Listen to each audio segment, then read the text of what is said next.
Alright, ladies and gentlemen, good morning, as I hope all of you had a good TI. I most definitely enjoyed it, even though, Liquid really disappointed me. They were supposed to destroy the YOLO drafts, not join them. Because I think, we've seen this as a theme, and apologies for my really bad hair, but we've seen this throughout all of TI, right? Where they had the exact same issues that we had here at EPL in terms of both oh, you have a good draft, well, it would be a shame if you miss one counter pick to it, haha. And well, TI finals kind of ended in that fashion, right? Where even at TI finals, just a single counter pick is enough to end the best team in the world. And I think that says enough about the flaws of the current patch. I think that gives Ice Frog and the people at Valve a lot to think about and a lot to work with. But here, I do think that the TI meta and the TI drafting style are really going to seep into the tier 2 scene.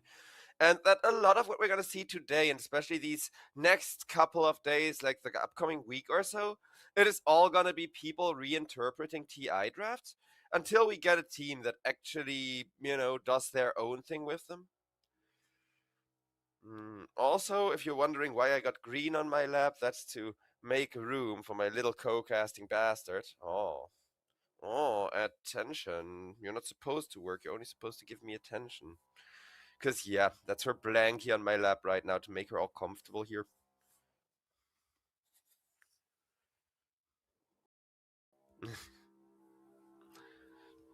This is what I gotta put up with on a daily basis.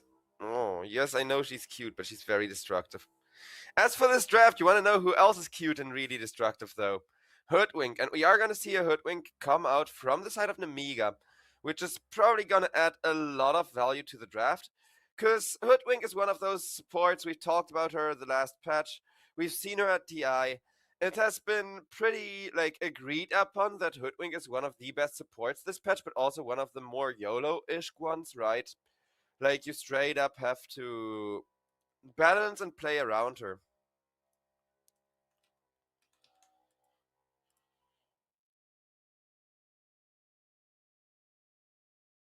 Dark Willow, meanwhile, I don't like Dark Willow as much as I like the Hoodwink. I feel like Dark Willow just does a lot less than the Hoodwink, or kind of filling the same niche. She does feel like more of a team fighter, right? Like the massive ultimates, the brambles. She's a lot better in those 5v5 engagements. But I still think Hoodwink is the better out of the two supports.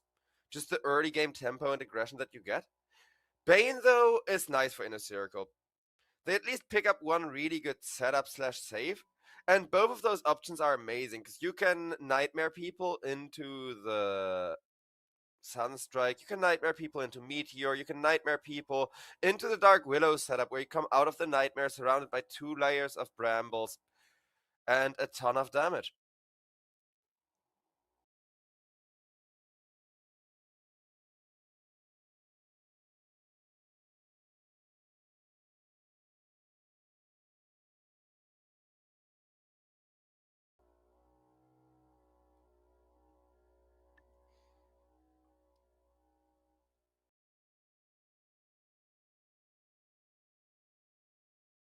And Amiga still figuring out what their next pick is gonna be, because this Bane, it kind of throws a wrench into their plan, right?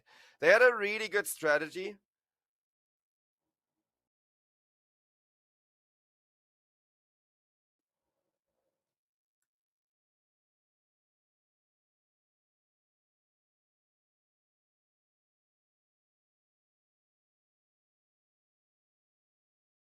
With the Dawnbreaker, though, a good answer. I don't think Dawnbreaker is great for adding a lot to the draft of Namiga here. And as you can see, my co-caster is being annoying. She's like, no, no work, only attention. All the attention. This is what I gotta put up with on a daily basis. Hopefully, at least my cat will make me famous enough that I get to TI.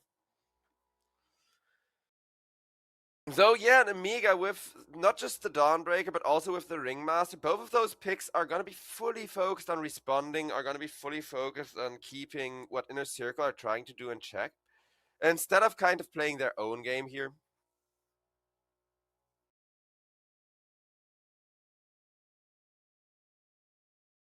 Sniff, sniff, sniff, sniff.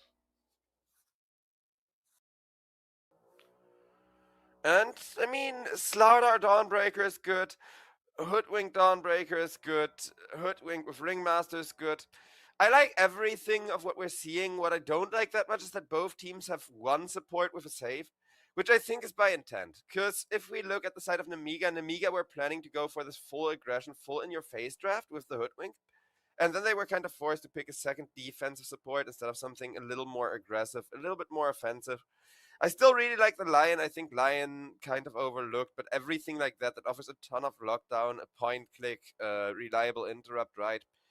Exactly what you want this patch. Inner Circle, meanwhile, with that Pangolier, I mean, Pango is okay. It didn't fare that well at TI either, but I guess for now, these teams are already kind of doing their own thing, only vaguely letting themselves be influenced by the TI drafting. Because I still like what Nemiga are doing. I think responding to your enemies and making sure you got counter initiation, making sure you got team fight set up to take favorable initiations is exactly how you can win a game. And what it takes to go up against Invoker, against Pangolier. Because those are team fight heroes, right? Those are heroes that live for the big 5v5 initiations that really want to fight back and forth. So I think there's massive freaking potential for an Amiga to go for a super greedy last pick. And you can already see Inner Circle perfectly calling this. So at least they know exactly the situation this draft has found themselves in, where they ban out the Cass. I wonder what other super momentum-based, like, kind of fast but also strong carry they're gonna ban. Lifestealer, okay. Makes sense, though Templar Assassin is just as terrifying. Like, Lifestealer, Templar Assassin, and Cass are kind of the three carries you think about when you hear momentum-based carry, right? Or Juggernaut, I guess. Ha ha ha ha. Those who watch TI know, because so many teams pick Juggernaut in situations where they could not get away with it and get punished really, really hard for it. Inner Circle, though. I think Inner Circle wants something slower and more 4 Protect 1, right? Like a carry that farms for 20 minutes before even joining the game. Whereas Nemiga wants something a lot more early game momentum based, like that Cass, like that Lifestealer, like the Templar I keep mentioning, something that you can bring into the team fights at 15 instead of 25 minutes, right? Especially against this Wind Ranger, because Wind Ranger is kind of an in between, where she's gonna be farming for a significant portion of time, but she's still a super fast carry, and you really only have that one major farming stage from which you're kind of gonna escalate as the Wind Ranger, right? Also, little dance interlude. I am annoying and chew on cables. Mew. Interesting last pick, though. I really do love it because it does fit the bill of what I described Nemiga would have to be drafting for, right? That's Bune being given the clings. So, a lot of extra space being benefited from. Just a high amount of farm and escapability in general. Not really the fastest carry, not really the greediest carry, but he's still definitely somewhat momentum based to kind of make up for this Wind Ranger bringing all the tempo and Inner Circles aside. And I do think Nemiga have the ever so slightly better draft, but the difference in carry is very small because Wind Ranger has a really good time killing Klings. Klings has a really good time killing Wind Ranger with the Bloodthorn kind of making him hit through that evasion. But I do think Nemiga, they have the better defense. Like in a circle, they have the better team fight, but if you have the better team fight and the enemy has a Ringmaster for the save, a Dawnbreaker ultimate for the save, I don't really think that's enough. I think Nemiga have an ever such a slight draft advantage. They are one of the best teams in the EPL after all. And it's Inner Circle that are really gonna be made to work for it here. But yeah, as we're preparing to load on in, I am glad to see the next season of EPL Masters already on the way, right after TI, as a lot of these tier 2 teams have been looking forward to get right into it, right? Because TI, the last week of TI, is always only great for the tier 1 teams. It's always only the tier 1 teams that really change their strategies, that change their drafting during like the final week of TI.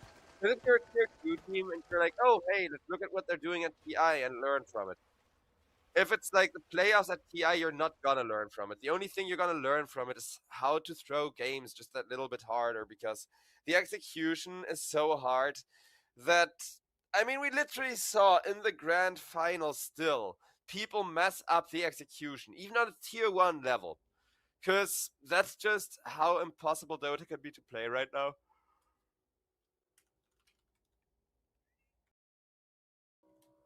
Mo, I'm also still being yelled at. You guys have no idea how dramatic my cat loves to get.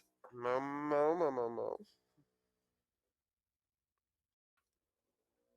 I will commit this to memory. I will commit this to memory. As the unpause is there, though. And Namiga all grouped up as 5. Meanwhile, Inner Circle, they want to go for a little bit more long-term value of a play, right? They're grouping as 4, have one person on the mid lane positioned to ward and de-ward, make sure they get a little bit of a vision advantage going into this laning stage. And Inner Circle, if they could get a first blood out of this, it would be incredibly worthwhile. So they are going to smoke, they are going to try to go deep for this opening, but Bune, he makes sure that if you peek up the high ground as a hard carry, you do so in a way that gives you like really reliable, really good vision. He's gonna break the smoke onto Bane, walk out of there. Just kind of deny this entire attempt at a first blood.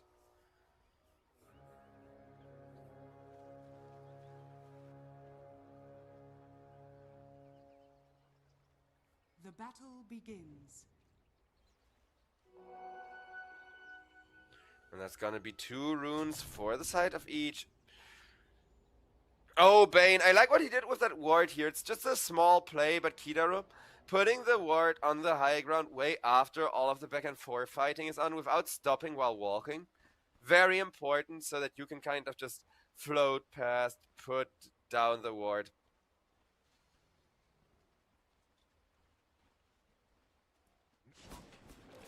Going into the top lane, it will be a very annoying and a very difficult lane to hold your own against, because it's gonna be 2 high harass ranged heroes, and while the first power shot of the game isn't gonna do that much work, Kidaro already doing a little dance and trying to protect Wind Ranger while she's farming.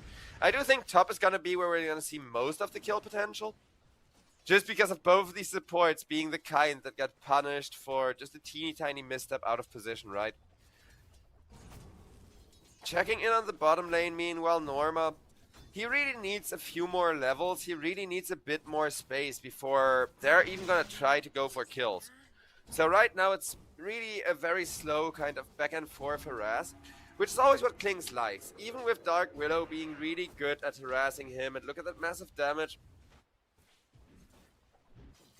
Klings is still happy about, like, you know, his part in the lane. Like, yeah, you're gonna get harassed a lot, but that's just being a carry in 2026. But at the very least, he's able to harass back. He's able to get great lasted value.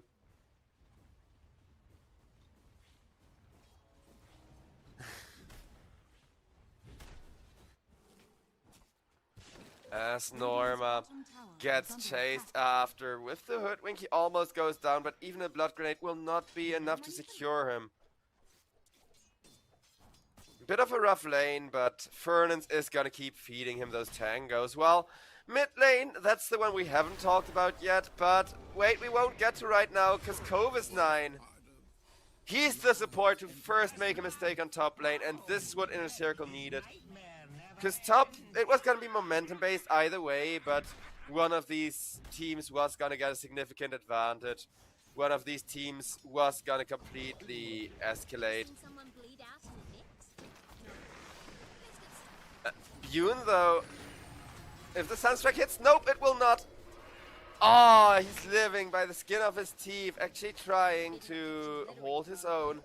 Taking a swashbuckle to the face, but he may have set up the kill onto Norma. Ariel comes in, finishes him off, still had a blood grenade, so he was dead anyways. Before somebody complains like, oh, health bar wasn't visible. Well, yeah, there was over 100 overkill damage. And chat is asking whether I bet too. Yeah, on TI I do go a little bit degenerate. Just like $5 each game or whatever. But I did have a good time at TI, even if Liquid lost me all of my money.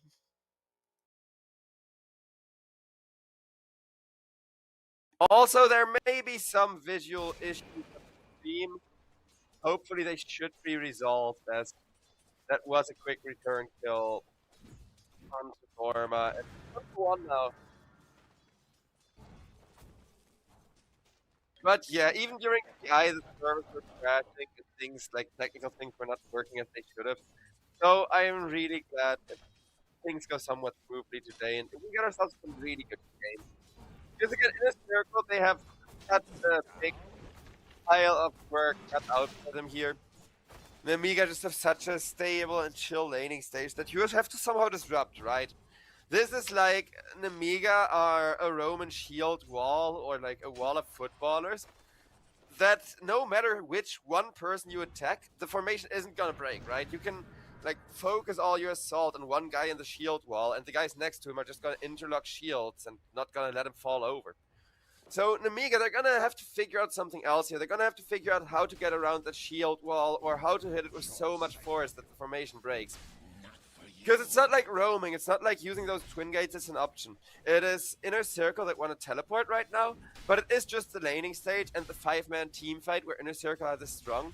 It's every other aspect of the game where I think Namiga are going to be favored. Because disengaging Namiga are better at, farming Namiga are better at, if, you know, neither team wants to fight.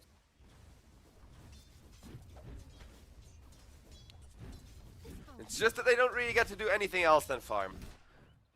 So I guess this is their punishment. Okay, you want to pick a really greedy, a really farm-heavy draft, then we're just going to make your life difficult. Radiant are scanning. Radiant's middle tower is under attack.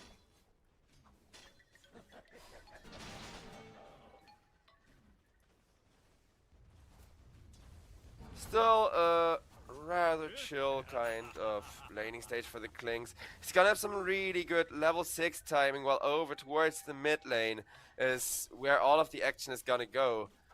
Norma just kind of pulling, just kind of being annoying, but it is Namiga who, with 2 supports rotated in, we're looking for a rune brawl, but they're gonna regret that, because remember what I said, it's Inner Circle that want to teleport, it's Inner Circle that want to rotate, and going for the defense support rotation, it's gonna pay off so hard with that insane Sunstrike plus Nightmare combo.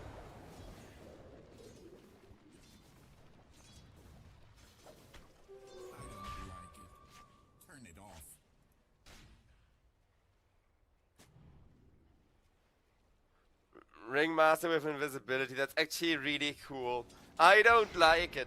Turn it off. Oh, the guy that literally lives off of attention doesn't bear to be invisible. What kind of ringmaster even is he? He's not a good showman, let me tell you. I'm a caster, I'm a good showman. Like, you gotta use the invisibility for the big surprise to make for an even greater show. Any tool you're given has just gotta flow back into the quality of the entertainment. That's how things are supposed to be.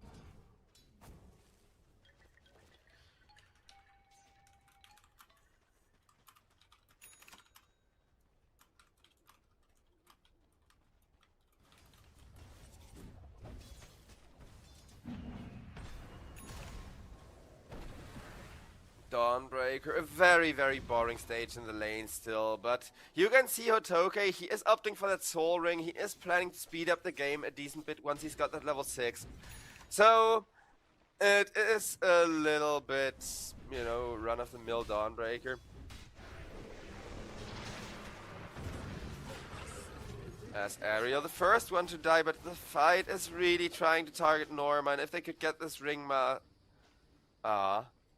Because if they could get this Ringmaster to connect on the Pangolier, like a support for a Panga would have been really good. That would have been the kind of swing back, the kind of tempo going in their favor that Namiga were looking for here.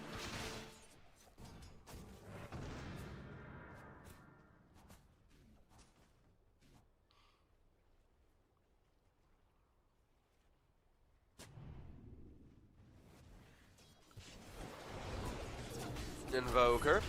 Caught, but the answer is they're just not quite in time. Hidaro was sitting around the corner, but the moment that Ariel got vision on him, Hotoke immediately dropped the ultimate. Like, that Dawnbreaker ultimate wasn't because of the overkill. They saw that Bane. They knew that they had to drop the Dawnbreaker ultimate or else Bane would come in and Nightmare Brain Sap the ever-loving crap out of them.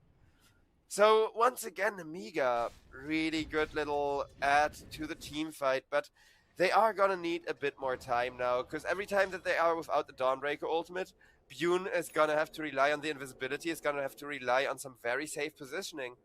Which is what he's currently pulling off, at least. Radiant's bottom tower is under attack.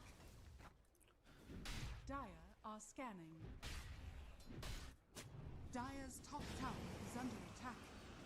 Radiant's bottom tower is under Ooh, attack. Kling's Invisor, not with the ward. He's been found at the moment that they tie him to a Dire's tree. middle tower is under attack. Down goes Bune, biggest kill on the map, Rubicon. Now absolutely overpowered. Namiga got 2 of their supports hunting in the mid lane looking for a kill, but Radiant's bottom tower you just is lost your under carry attack. to the enemy carry. Very nice twin gate play from the Wind Ranger, and Wind Ranger actually starting to feel like a 1 position slowly but surely.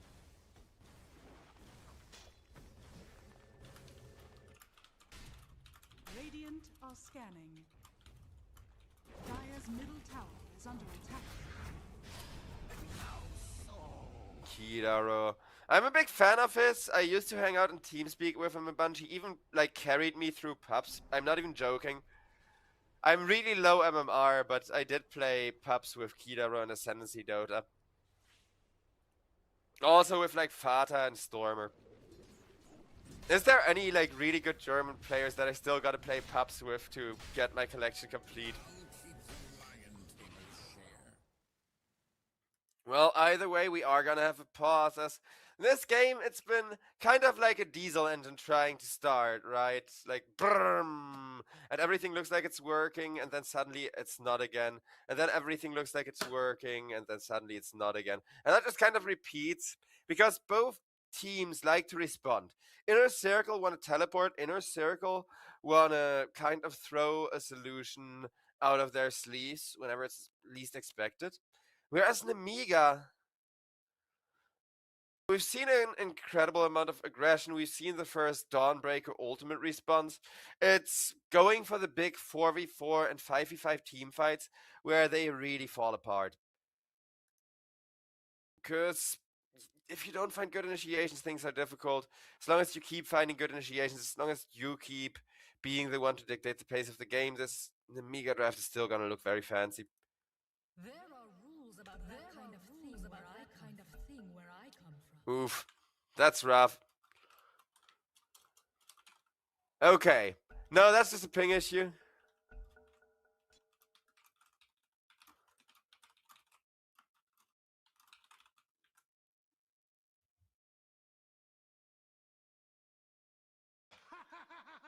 And I mean, at least these teams seem to be getting along, at least they seem to be communicating politely and without issue and all, which is always something that you're really happy to see, right? So, yeah.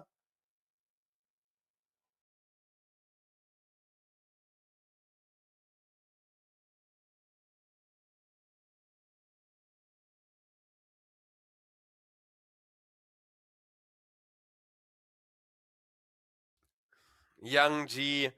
You can tell that he's annoyed by the pause.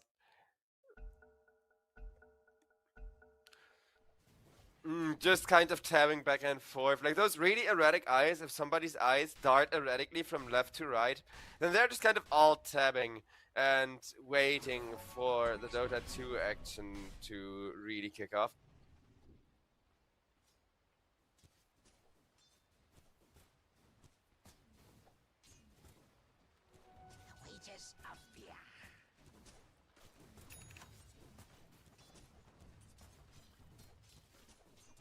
And I guess over on the mid lane, they don't want to be aggressive anymore. Both teams got an inkling that the other ones may have like hidden reinforcements there.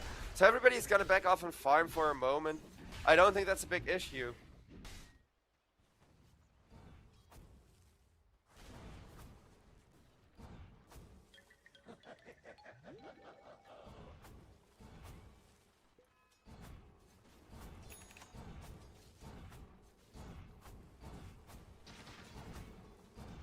Amiga though.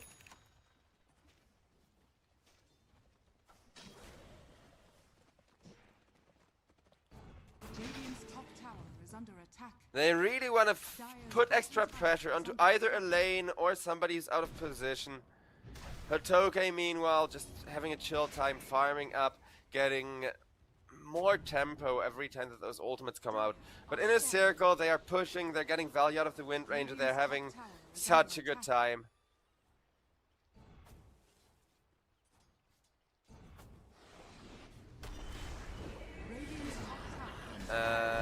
That's gonna be another Dawnbreaker ultimate found beautifully with Young G setting up. At the moment that you can swashbuckle away, the moment that it connects on you, it's basically a sealed fate for Pangolier. The bottom tier 1 tower is gonna go down, and Amiga, it took them a while. They were trying for a good 5 minutes, but now they have found that lead, and they are showing why they are one of the strongest teams across the EPL.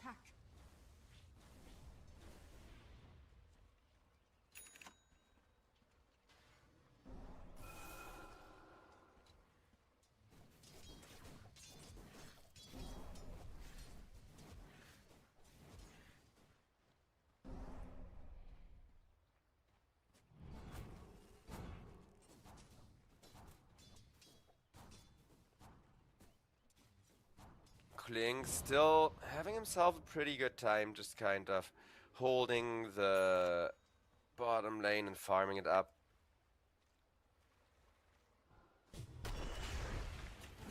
So that's gonna be Fernan's. Machine gun down, getting killed off by Ariel.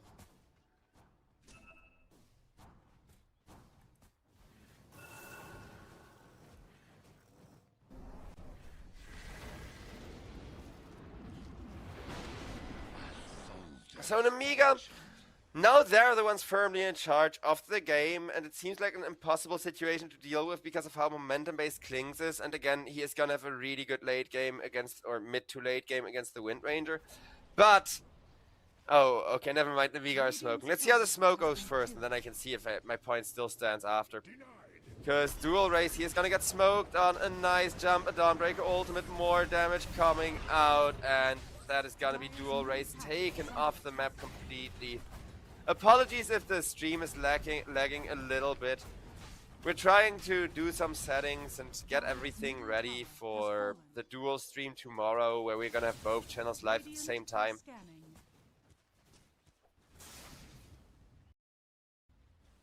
Radiant's top tower is under attack.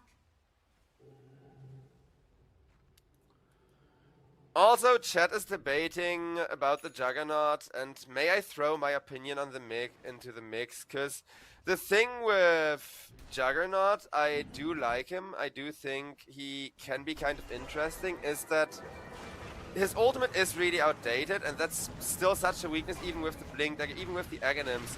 While Fernan's... Oof. He came close to getting away, but it will be a support for support trade. Bune still trying to get some extra damage in on Norman. He hits like a truck, but Pangolier is playing offlaner for a reason. What he lacks in tankiness, he makes up with getaway potential. Rubicon now with the Bane, setting up from behind. Beautiful Fiend script combo onto the Slardar. Slardar taken down. Bune wants to get away, but with the Nightmare, the skeletons cannot protect him. A Sunstrike comes on out. Inner Circle.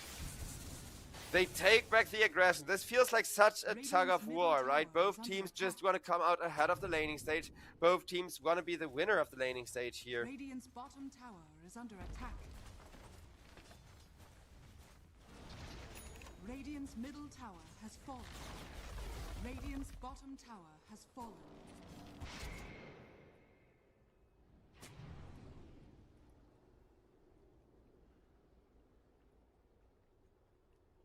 Kiraro, he's having a good time on the Bane now that he's getting a few of those Mist of Niktasha stacks going, but guess who's not having a good time? That's right, that's his hard carry Rubicon Wind Ranger. And Kiraro may be next, depending on how things go here. Because, yeah, the moment that they do get a latch onto him, he does not have the armor, he does not have the Ghost Scepter or Aeon Disc or whatever else to defend himself.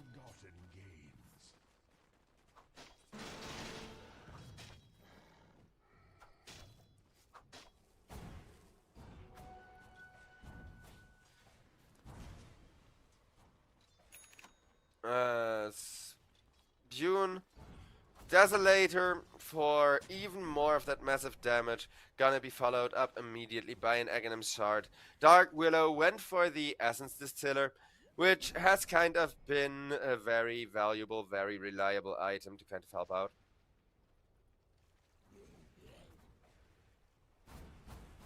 Dire are scanning.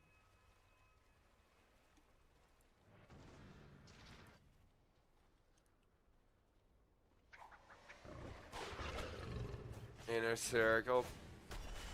They did opt for a Meteor Hammer Invoker, so the slow kind of static gameplay that's happening right now doesn't even favor them as much as you would think. Because they're ahead, but it's not like the gold lead is growing, despite the fact that Invoker is free farming.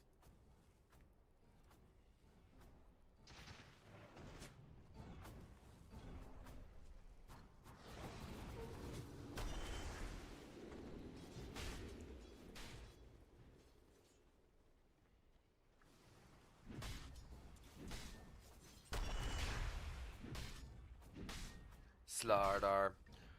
BKB right after the Blink Dagger, the full strength build, unsurprisingly for a game like this. Because getting magic damage thrown into your face is pretty much its worst issue here.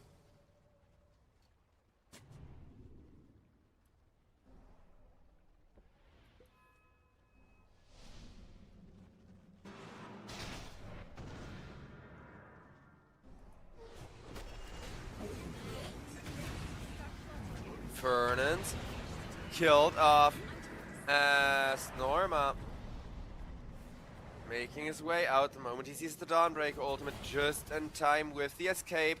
And Kidaro, my boy, is also just gonna sneak out. Nice, everybody making sure they can get themselves away. Dire are scanning. Radiant's middle tower is under attack.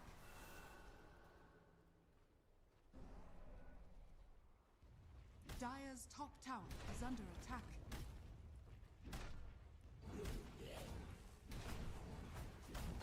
Dire's structures are fortified. Top tier 1 is gonna get obliterated with the Clinks, with the Dawnbreaker.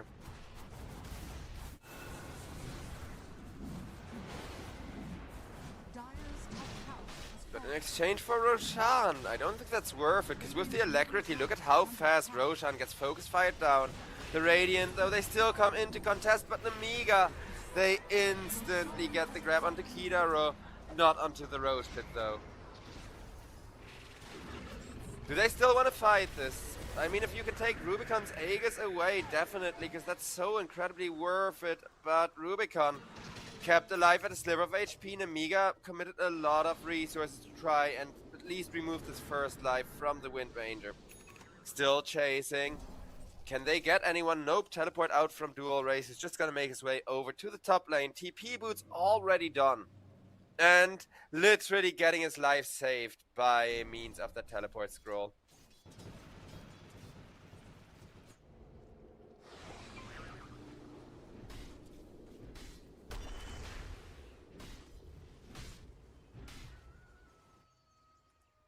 Radiant's top tower is under attack.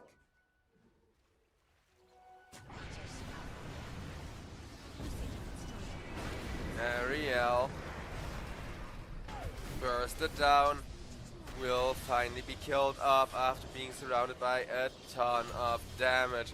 But that's gonna be Dawnbreaker pressing the BKB, getting saved by the Ringmaster and avoiding the power shots. Lethal damage just barely. Illusion Rune for Rubicon, though, allows him to keep control of the team fight. Rolling Thunder comes on in, trying to turn around. Kova's 9, caught in a corner. Norma will lock himself into cursed terrain for that, but can blink away. Keeping things very, very balanced.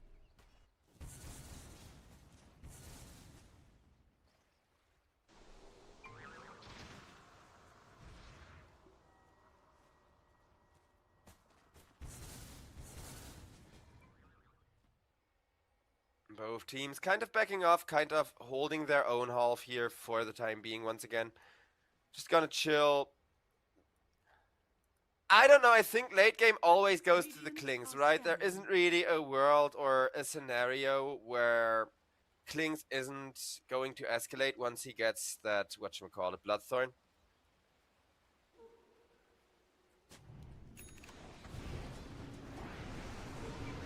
Dual race, meanwhile, is gonna get jumped by the Hoodwink, but he's still got the Meteor Hammer off, so really the one in the world of hurt is gonna be the Slardar. And Inner Circle, they keep holding on to their lead. 2.5 minutes remaining on the Aegis, so 2.5 minutes where this lead is very unlikely to break down.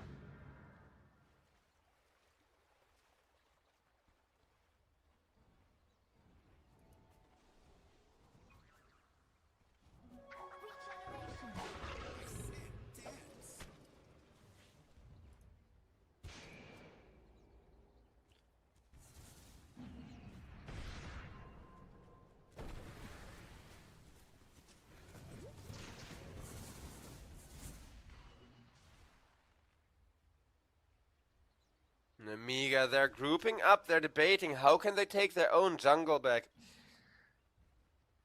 Feeling like a Vietnam movie, right? As all of them are camping out in the bushes, keeping their heads down, discussing like, okay guys, the Viet Cong's over there. But they don't get a jump. Everyone of Inner Circle is already back. Inner Circle, they're not trying to force anything with the Aegis, right? That's kind of why Inner Circle are looking so free right now. Because every time Amiga is ready for, okay, they're going to commit in the Wind Ranger with the Aegis, and then the Wind Ranger isn't there. Dire are scanning.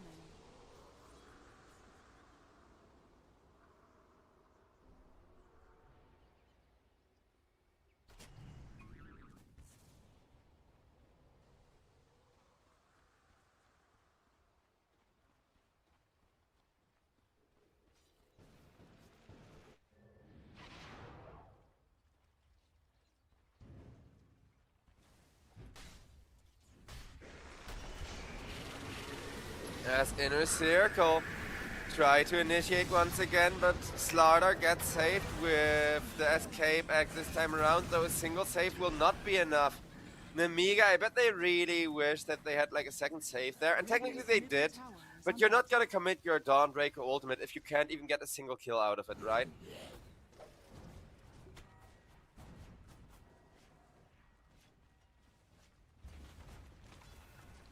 Radiant structures are fortified. Radiant's top tower is under attack.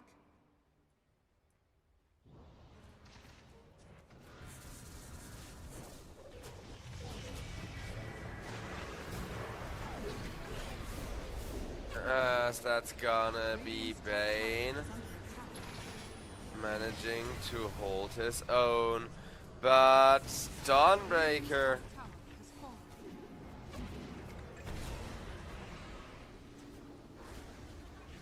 will get the kill on Kidaro after all. Kidaro just ticking out to the Solar Hammer.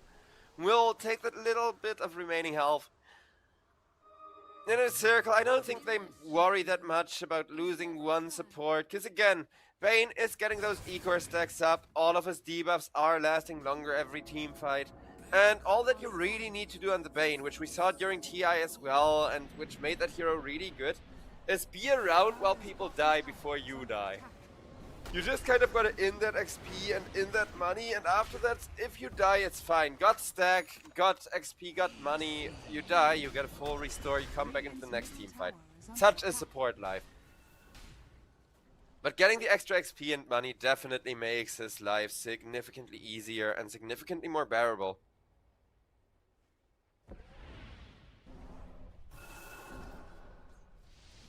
Radiant's middle tower is under attack.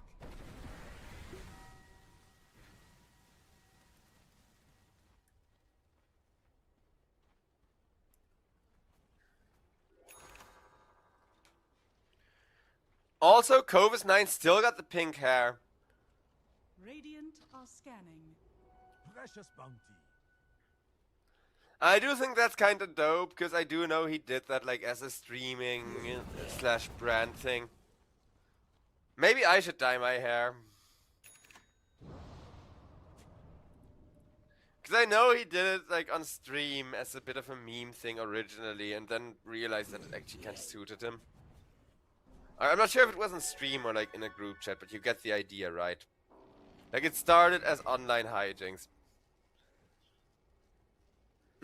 Speaking of online hijinks, Rubicon also, he's like straight up just pulling the what's his face? The guy who also has like circles under his eyes like I do from freaking Death Note. Was it L? It was a letter. Like I think it was L, but just a letter as a name. Dude. Apparently that pose of like sitting on your feet on your gaming chair is really popular with pro players, which I've only realized since EPL Masters uses cameras. Middle tower has fallen.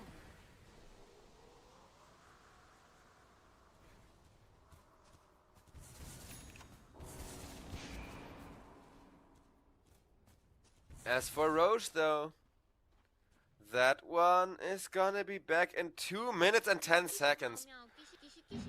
Okay, so maybe we're gonna see another team fight just because both teams think that they need to contest a Roche that isn't even there yet. Would definitely keep things exciting here.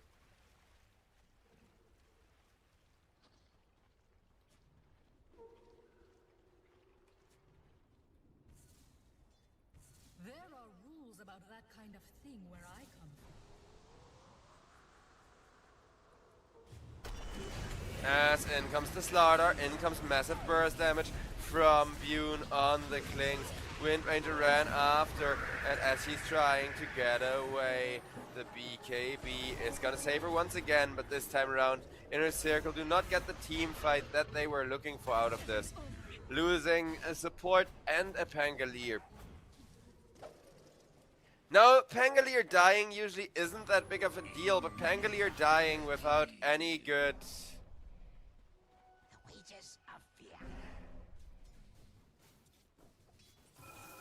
any good burst damage. Also, Radiant's top tower is under attack. why is chat like always being idiotic? Here I thought I could make conversation, but it's the usual. Waiting like EPL.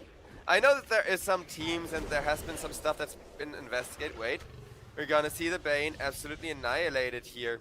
Oh, maybe not with the Nightmare. Ringmaster tries to finish the job and will do so with the damage over time. Klings, though, about to be counter-initiated on it. That's just gonna be Bune deleted by the Invoker. Sunstrike, Meatball, what else? Nothing else? Okay, you die.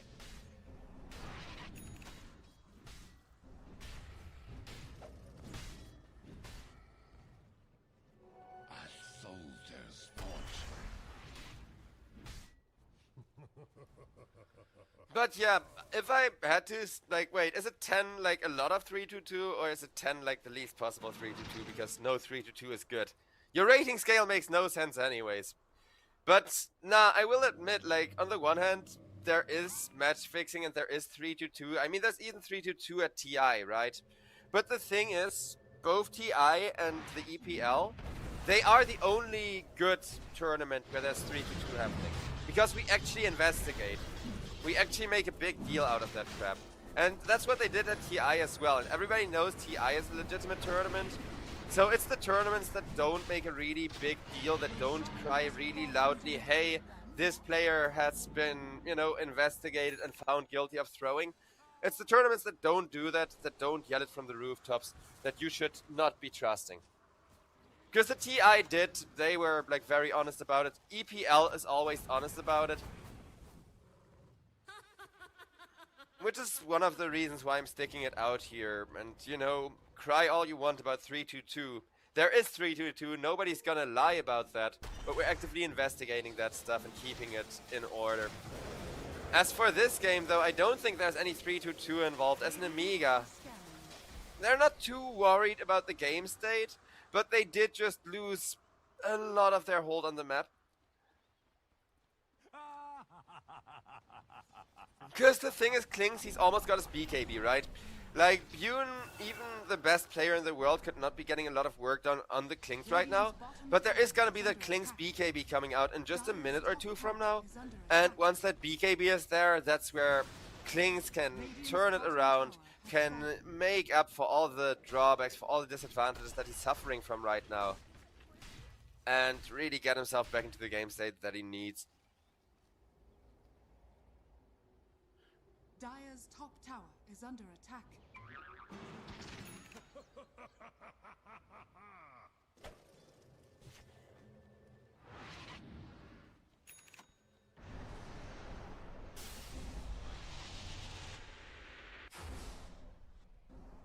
Nice teleport away, while Ariel should be fine as well. Squirrels, very hard to catch. If you've ever tried, you know what I'm talking about.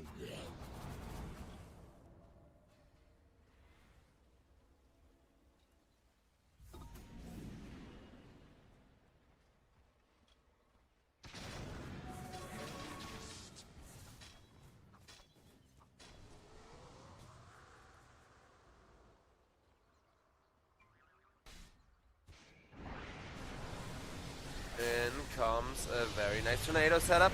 Young G with the BKB, able to get out of there as Dawnbreaker kept alive.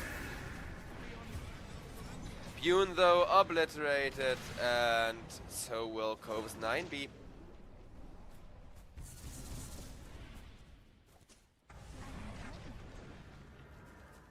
Radiant's bottom tower is under attack. Radiant's As that's going to be a bit of a high ground push.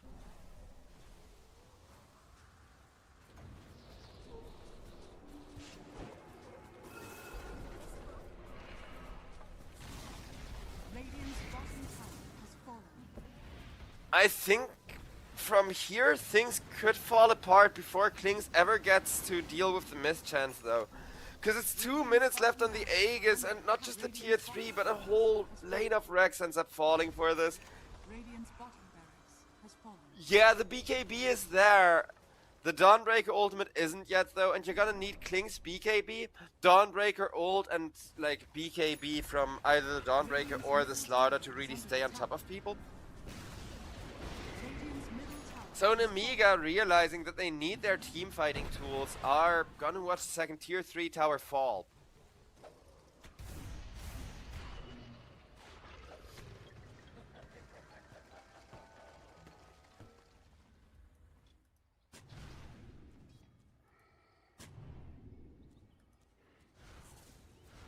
Dire are scanning.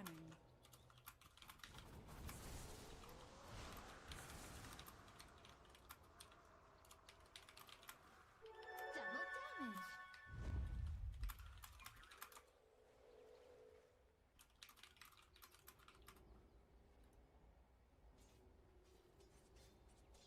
As Nemiga. They do have 3 BKBs, they do have the big ultimate plus massive freaking Klings damage combo. If this will not cut it, then I do not know what will. We see you. As in comes some massive damage onto Covis 9. Fernand's also killed off with the Dawnbreaker, and Slardar trying to run for his life.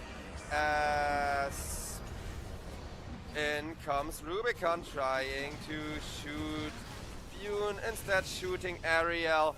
Hidaro gets another stack of that mist of Iktasha. And Klings, he has the damage. But even if he has the damage, then it's just gonna be like, nope, Nightmare save, nope, 4-staff save.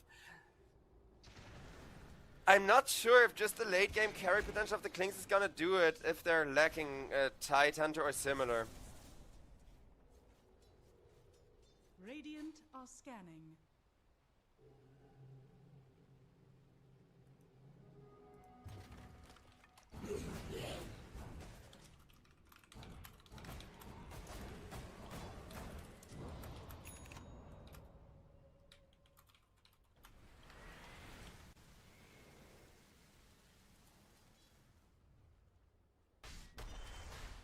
$12K lead.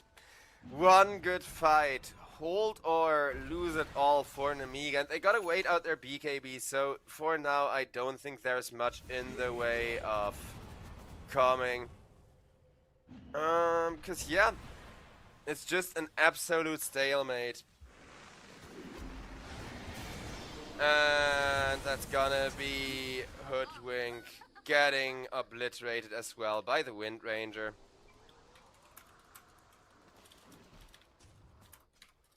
Radiant's top tower is under attack.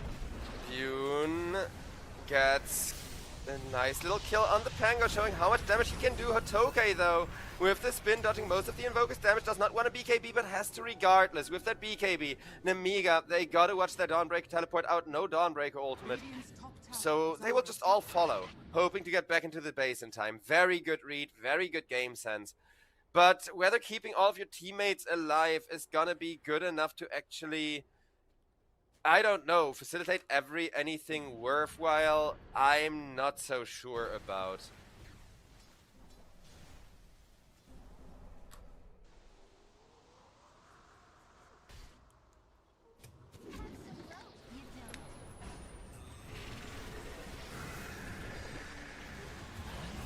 Slardar killed off Kidaro, traded for that, but if Klings dies, then it would be worth it. Bune, however, keeping himself alive even with the focus fire, but Wind Ranger just jumps forward. Nah, the carry difference, like both in net worth and in terms of execution, is just too big this game. And I'm not even making that a Bune issue, because I think Bune has played nowhere near as much Klings as anybody else. Also, let me just permaban somebody, because holy fucking shit. Ah, relaxing. Man, I literally go on a whole rant about why it's important to call out 322 and to hold official investigations. And then people are like, oh, haha, you gotta be in on it. Motherfucker. Listen, chat, say what you will, I'm all for free speech, but the moment that you straight up just accuse me, like, personally of shit, I am gonna permaban your ass.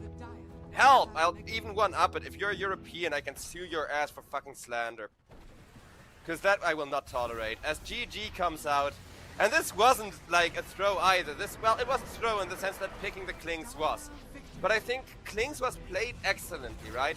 The positioning was there, the Orchids were there, the stun lock was there. Like, they had the setups. Klings always killed one or even two people at the start of the team fight. But then, what? Like, you get focus fired, you can BKB. In the last team fight we even saw that Klings put up his BKB, he was shooting at two people, and even while he's rapid firing out at two people with the BKB, making him magic immune, the focus fire slowly takes him down, and the moment that he can get stun locked up, that's when everything falls apart. So yeah, Inner Circle take game number 1. Not unheard of, they have taken victories against Nemiga before. Nemiga, though, how can they prevent this from happening? What does a solid, because this draft was very good, and I said they had the better draft, but also it was more difficult to execute. And I think that difficulty of execution, especially with the constant sun strikes, just camping the Klings, is kind of where things went wrong. So ladies and gentlemen, with that, we are going to go to just a little bit of a break, see what the draft has in store for the next game here, and what Nemiga are going to pull, as we may still get ourselves a third game or just a 1-1. I'll see you all after the break. Thank you all so much for watching, and I hope you're enjoying the show here at the EPL Masters.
And ladies and gentlemen, we are back in.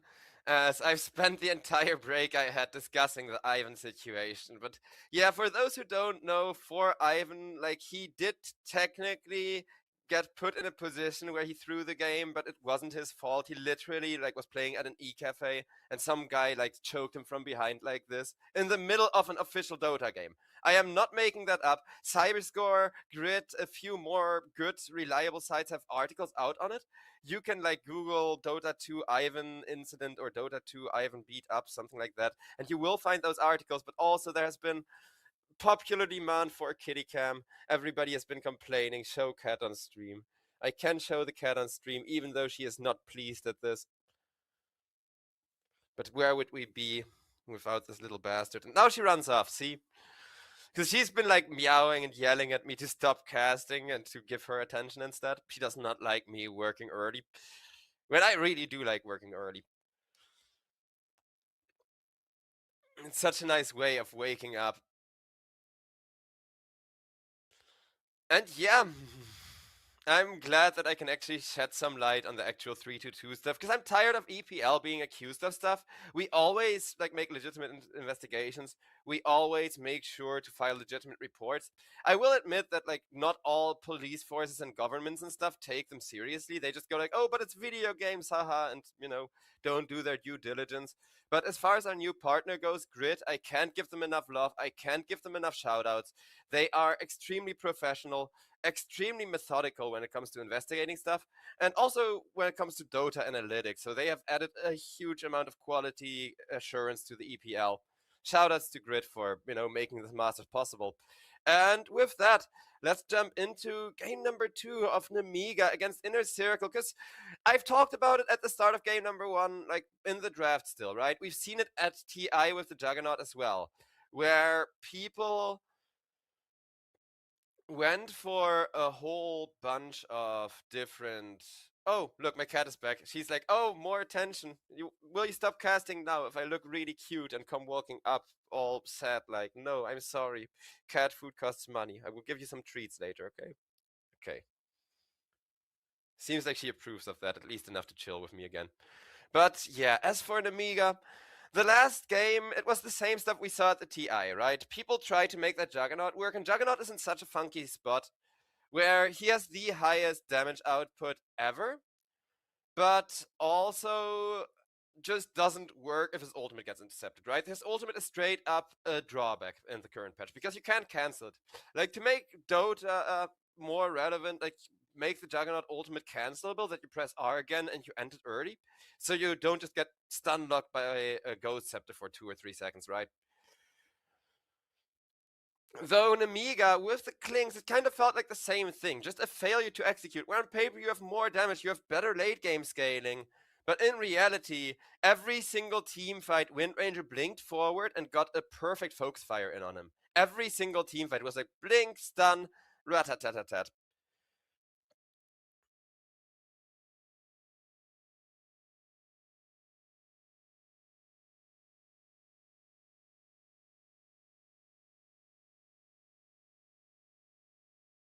As Inner Circle are considering their next pick here. Also, no chat, I do not have my Telegram things hearable. It may be production, because I'm working via production, so anything that I pull up, you can't hear. And that's really, really nice, actually, because I've been Googling live stats. I've been looking up, TI meta stats, stuff like that. Because obviously every team is going to adapt to what they've seen at TI. You cannot ignore the TI meta in this awkward period right after the biggest tournament in all of Dota. So, yeah. Here in Amiga, they are going with easy to execute heroes. I'm not sure if they have just revealed all 3 of their cores or not. And in a circle, I'm kind of sitting here and thinking the same thing. Is this all 3 of the cores, or is it not?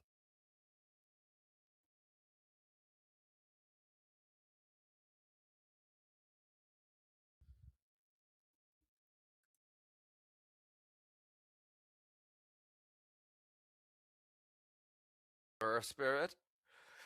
has been looking really strong, has been really popular. I have not been enjoying playing against this hero in my pubs. Because Magnetize, it feels so weak. It feels like, oh, it's just damage over time. We'll heal through it, guys. We each buy an extra Fairy Fire.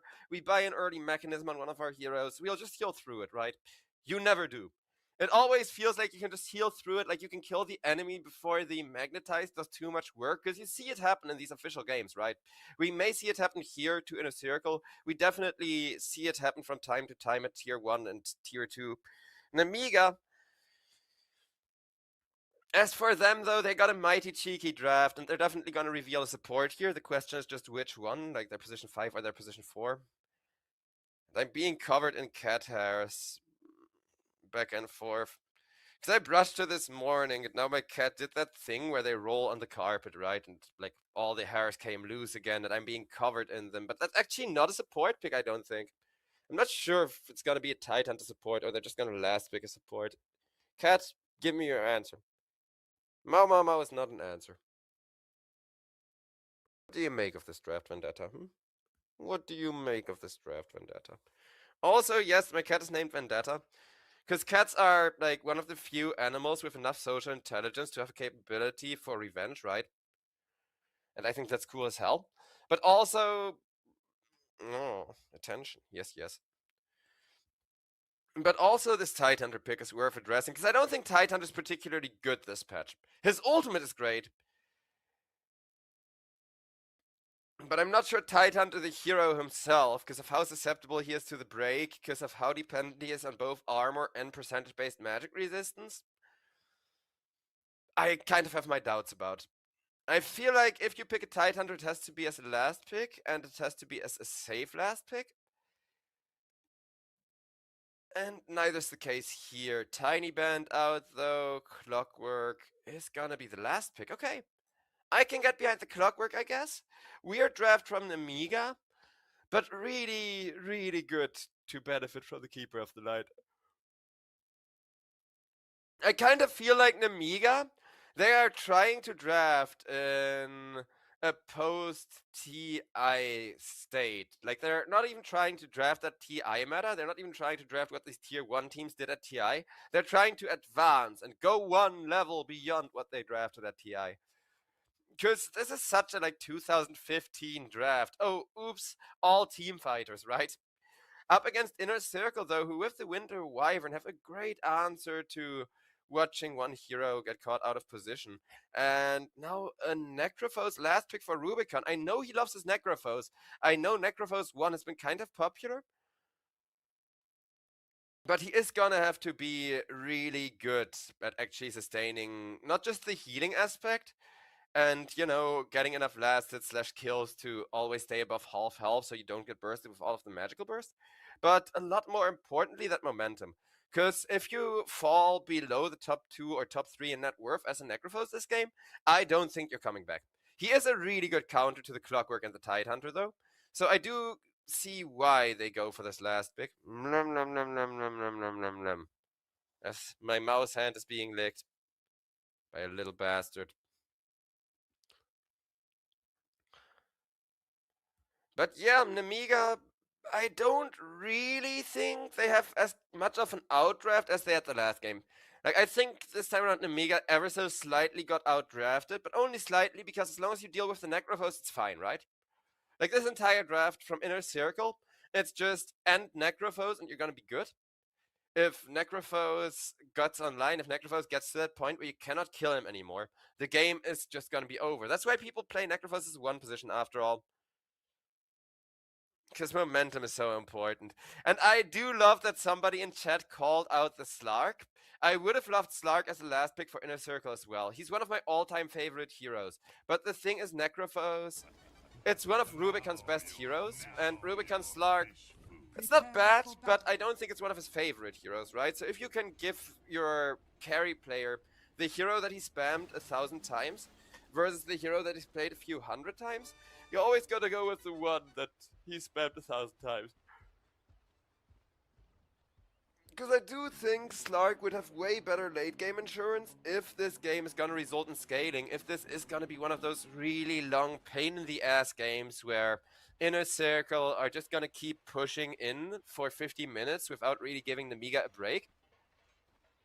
That's when they can lose just because of the Necrophos falling off, and they would not lose just because of the Slark falling off.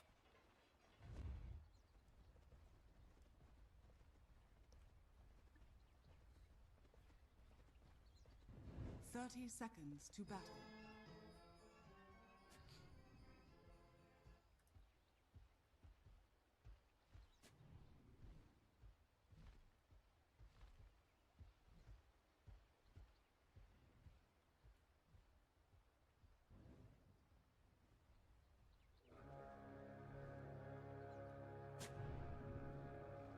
The game is gonna start, but the supports on both sides actually are more focused on putting down vision. Fuck fighting for the runes. Who needs a first blood? Make sure you get that vision to win you the mid lane for another 5 minutes. I think that's definitely the correct play, and it's one of those plays that nobody ever does in pubs. Because sure, in pubs you do see, even low-level pubs nowadays, the ward war for the mid lane, but a little double fake out where both supports make sure to place a ward that wins one of the lanes. You don't really have that every day anymore in pubs, right? Because in pubs it's usually gonna result in at least one, if not both of the wards getting de-warded instead. Whereas in officials, you got both teams committing to giving their mid or their carry a significant advantage. And here it's a trade where the Radiant have better vision on the mid lane, and Ember Spirit is gonna have a really good time against, dual race under the circumstances, because the circumstances are that Ember Spirit gets countered by Earth Spirit just from existing, up until level 6. So Young G having a really good ward, being able to kind of see where the Earth Spirit is at to take less harass every time he has to last it, is very, very helpful. Meanwhile though, the Dire ward is been put down, so you can make sure that if Rubicon gets ganked, you are always going to be able to call out the gank rotation. You're always going to be able to see that one on the map really free.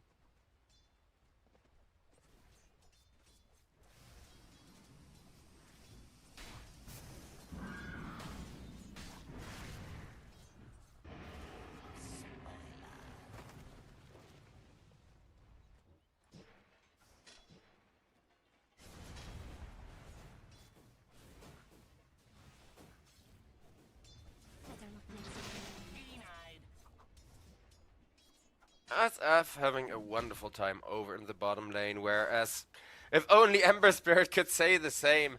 Young G, he is catching up in last hits. He's gonna have 9 last hits now, so only a couple behind the Earth Spirit, only a bit of XP behind the Earth Spirit.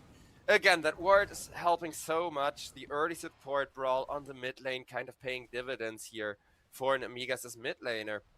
Covis9 not having too much fun on the Keeper of the Light, but his horse is fast. Run, my swift steed, run, as Covis9 gets out of there.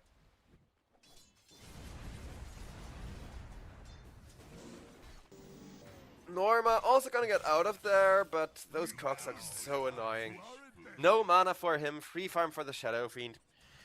Such a timeless combo, Clockwork plus Shadow Fiend has always been popular, but for a variety of reasons.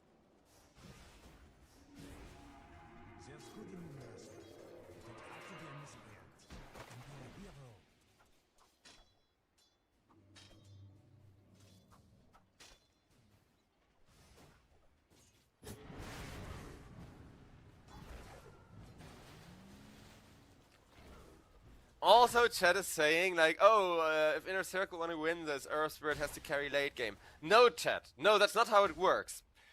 I get that Earth Spirit has some pretty good scaling into the late game, but with a draft like this, where you're 80% magical damage, that's not how it works. With a draft like this, there cannot be a late game. Because even if Earth Spirit has a super good late game, and Necrophos has 20 ultimate stacks and an Aghanim Scepter for the maximum amount of scaling you can get out of that Necrophos, it's still all going to be in the form of magical damage.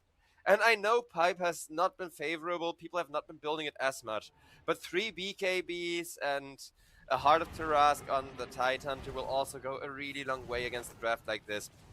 So yeah, as far as Inner Circle are concerned, there cannot be a late game. End this game at like 30, 40 at the utmost minutes, and just make sure that that late game where SF and Ember Spirit are both gonna be massive freaking threats, it's not gonna be there. And I mean, SF also kind of falls off in late game, because if he gets stun locked post BKB, it's just so rough for him. Dire's bottom tower is under attack. But Ember scales. Like, with Ember you can always tell whether he's gonna have a game or not, just depending on his position in the gold net worth. So as long as Ember Spirit is holding himself in a good position of the gold net worth, everything is gonna be fine. Whereas Hotoke getting ran down with the Necrophos, who just needs a bit more damage, will press one more heal, and as the skull flies, Hotoke, run, my Tidehunter, run! First blood under the tier 2 tower. He tried to just regen up as much as he could while running away from that skull, but so much time and farm wasted for the Tide, and he still gets first blooded. That is really rough, and that's exactly the kind of early game tempo and momentum that Necrophos is built around, right? Because for Necrophos it's quintessential to make the game fast, to play in-your-face Dota like that, which he is doing a very, very good job of. Dire's bottom tower. Ariel with the Cogs, getting a good go onto 2, decent bit of burst from the Shadow Fiend, and Norma just kind of getting knocked around.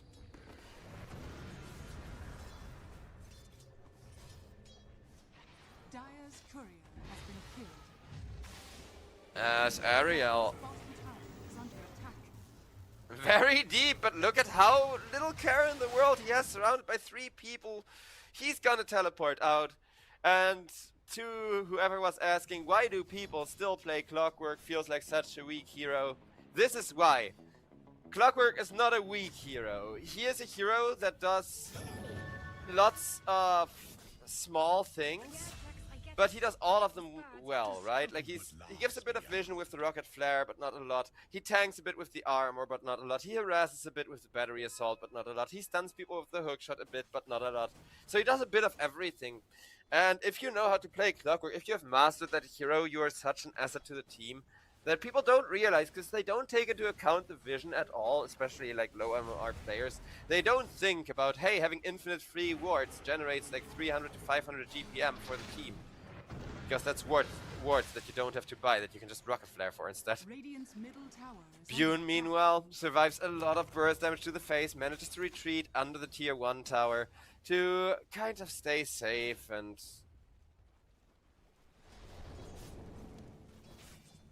just be chill about it. Whereas Young G, still not chill for him. Earth Spirit finally being outfarmed by the Ember Spirit, but Ember needs to be careful not to make too many mistakes.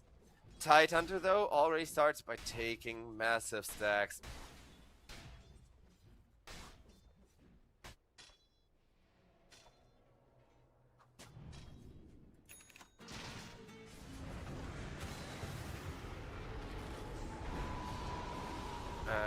And with the Shadow Fiend ultimate, Bune trying to hold his own.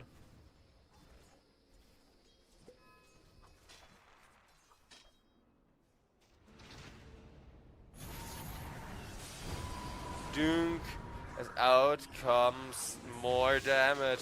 That's gonna be Bune taken down. I think Necrophos even got a stack, and I will check after we see if Ariel can do anything about this. Because I think he's certainly deaf, but look at the space he's creating, even putting down a little branch. But I think that told him that there was an observer there. I think that should confirm, okay, they got vision there. Either way, Rubicon with that twin gate rotation has made so much space. Radiant's top tower is under attack.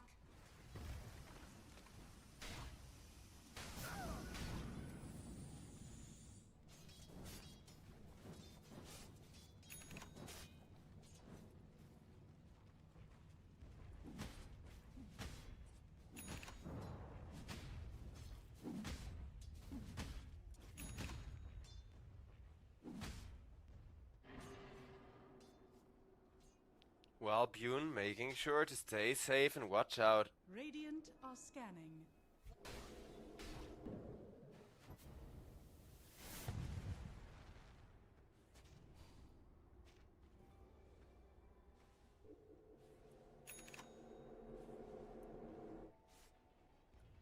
Dire's top tower is under attack.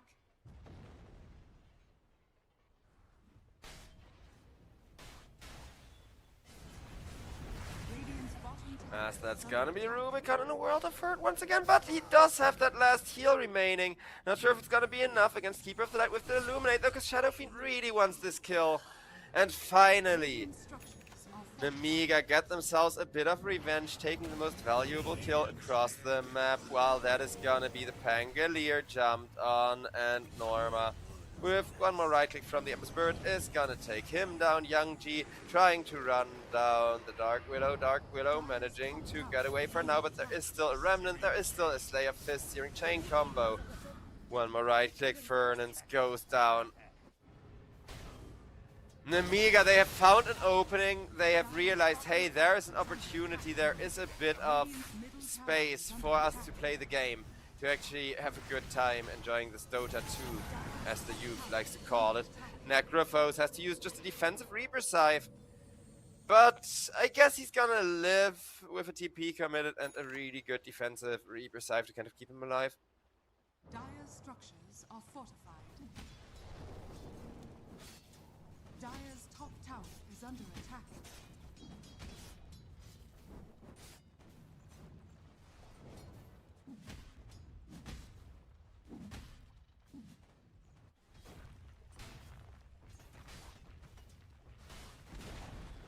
Dire's top tower has fallen. Radiant's bottom tower is under attack. Never refuse gold. On both bottom and mid, the pressures are mounting, but I think Nemiga, like, they just had such a juicy little time frame where they could do whatever the hell they want, that now we are back to kind of a back and forth poke and pull dynamic.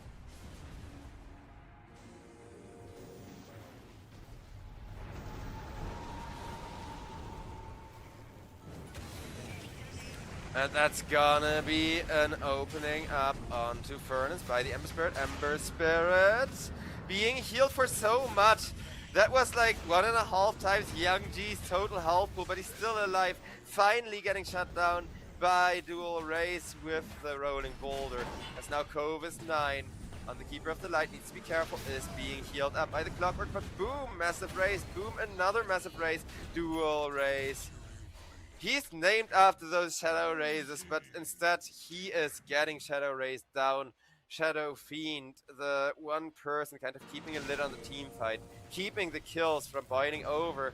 But Clockwork, he still wants to burn a little bit of mana, maybe set up a kill onto Norma. Dire's I don't bottom think he tower can is though, under attack. as Norma perfectly shield crashes away. Radiant's middle tower is under attack.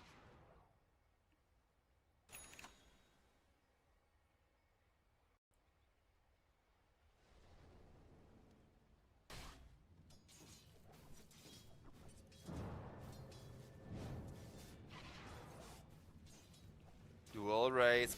The moment that he spies Young G in any of these lanes, he's just gonna come in and be like, hello, brother, I am made out of rock. And forcing, in this case, the Ember Spirit to just completely back off and reset.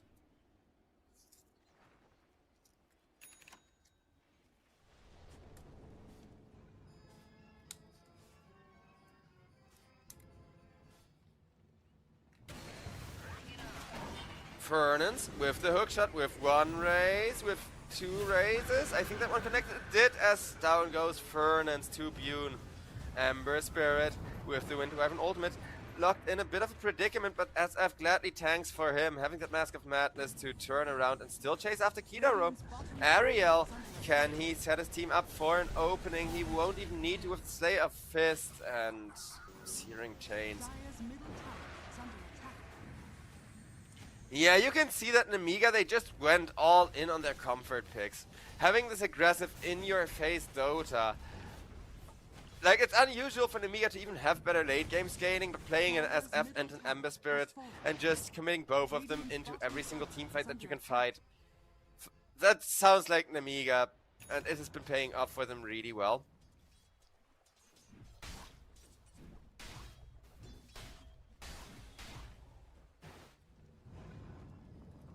Dire's top tower is under attack. Also, chat is asking, like, why didn't they pick Timbersaw on the side of Inner Circle? But keep in mind, by the time you knew that you had to pick Timbersaw, it was only the last pick remaining. Inner Circle, they would have had to play a hard carry Timbersaw or a hard carry Pangolier if they wanted to pick a Timbersaw here, so they didn't really have a good option. I don't think they missed how good it would have been, though. As Keeper of the Night trying to teleport away, Keeper gets himself locked into some brambles, and Kova's 9. Heal or no heal, if it's himself that gets targeted, he cannot out-heal all of that damage. Dire are scanning.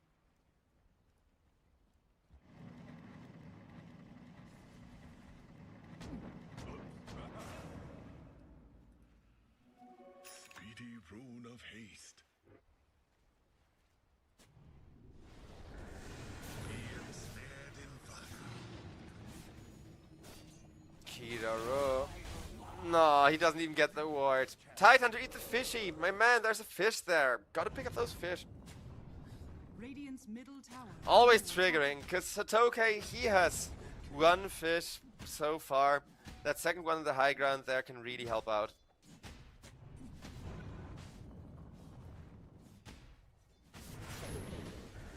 Necrophos, the next target, getting gone on by Young G as he activates the Flame Guard, but nope, says the Widow, nope, says the Earth Spirit. Tidehunter ultimate comes out to try and save Young G, but Young G with Rubicon having the ultimate, getting him a second stack. And this amazing Radiance timing coming in to really punish Nemiga. Nemiga, they have been dominating the game for the first 15 minutes, but they are gonna lose a lot of that space once again. Just two Necrophos having such a good time.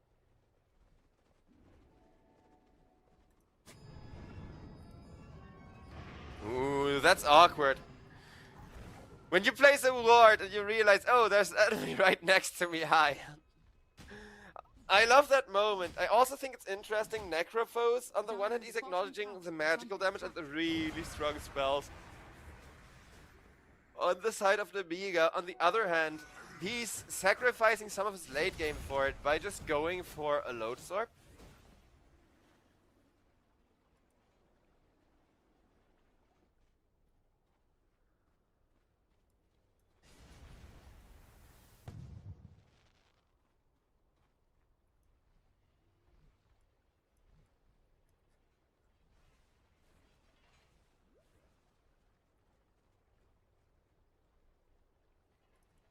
Coin for me.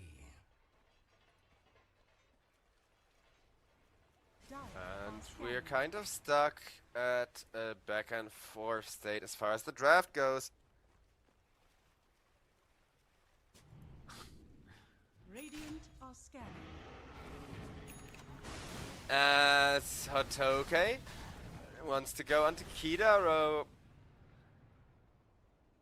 But the next Reaper's Hive ultimate is there, so even just slowing the game down for a moment gives Inner Circle back all of the big ultimates that they need for a team fight. Because between the Rolling Thunder and the Reaper's Hive, there's definitely always gonna be one target just kind of getting isolated, getting ultimated in the corner. Dire's bottom tower is under attack. And chat is asking about the win rate. It's not like 90% Nemiga favored. According to the Gaben graph, it's 70%.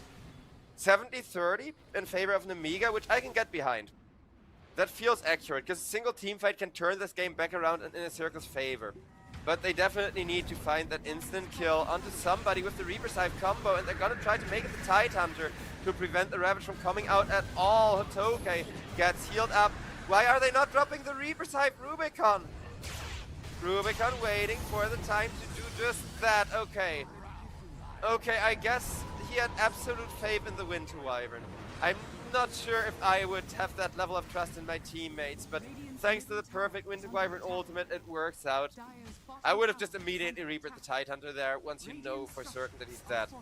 But I guess beautiful Winter Wyvern ultimate, 2 kills for the price of 1, making sure to get the Ember Spirit. Risking it all for the bigger, greedier kill and getting rewarded for it. I'll check the win rate. I'm gonna give it a second to adjust, but I am inclined as well as casting with production, which is really comfortable. 52-48 in favor of Inner Circle again. Told you guys, one team fight And now we're gonna see another attempt at a pick-off onto Ferns, maybe. Depending on if Dark Willow oversteps or not. But nah. She's just gonna go back. Top is gonna get pushed in instead.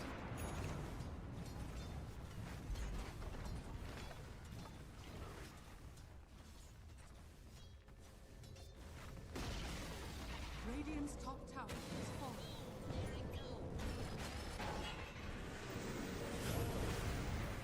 Necrophos Dire's middle tower is under attack.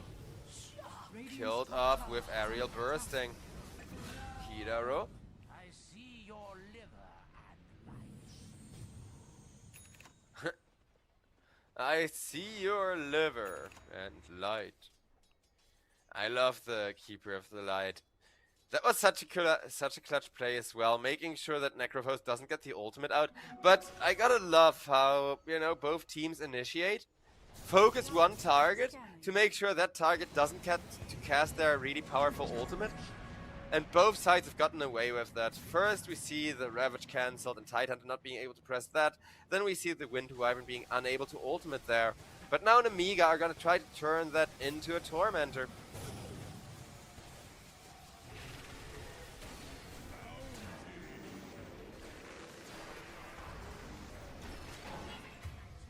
Out comes a hook shot to make sure that they will get Ariel, and with Ariel dead they will still get the Tormentor, so I guess Namiga sacrificing Ariel really consciously is gonna guarantee the Aghanim shard for him, and it's a must-have item for the Clockwork, so I guess that was planned more or less. Good of Inner Circle to go for the contest at all. Because, again, in a circle, they're slowly running out of tempo if the game keeps going like this. Yeah, they're not losing, but they're not winning. And going into the late game while you're not winning until there is good answers for the Necrophos is gonna make things very harsh.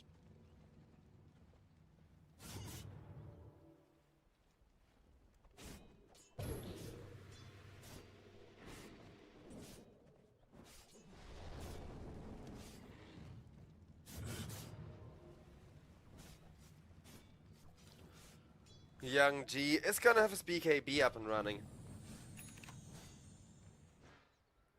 which is gonna make it a lot easier to enter the next team fight against Necrophos and Winter Wyvern, though the Winter Wyvern ultimates are still the biggest issue. Like, okay, great, BKB helps a lot against Magnetize, helps a lot against the Earth Spirit being annoying.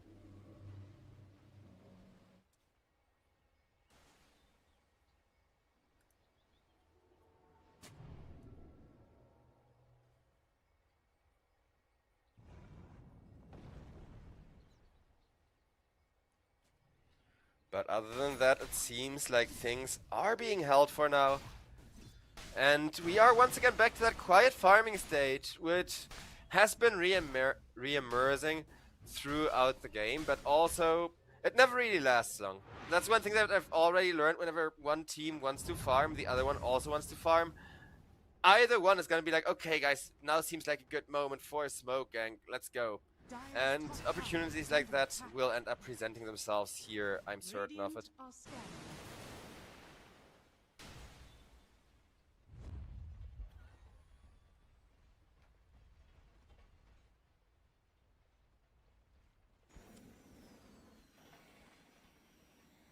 Dire are scanning.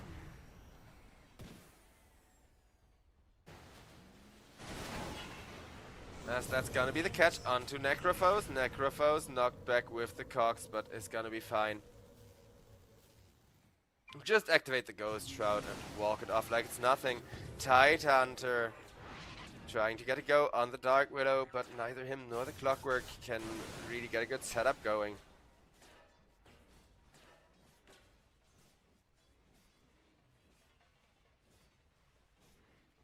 Illusion.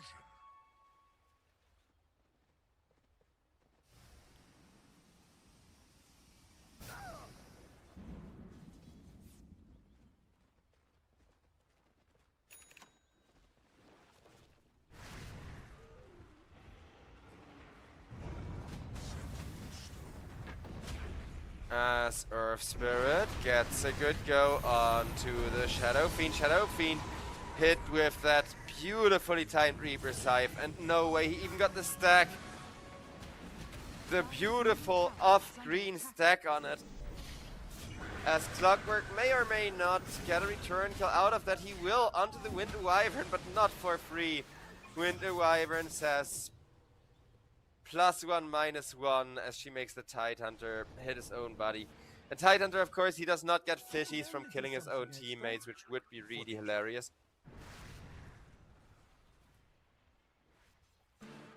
Because Slark did for a while, and I do miss that time where you could play Slark into Winter Wyvern, intentionally walk into every Winter Wyvern ultimate so you right-click to def your own support, your own teammates, just to get extra permanent agility that you're taking away from your own teammates, and then just like tell your team, hey guys, buy some more edgy items, please. Peak way to get yourself reported, and it is kind of anti-mate behavior, but you know. What have we here? It can make for a really comically hard amount of snowball on heroes like the Slark.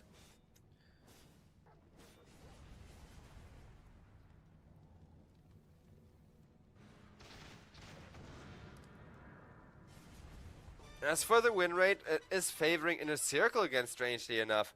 Simply because Necrophos is getting closer and closer to that point where he becomes really hard to kill.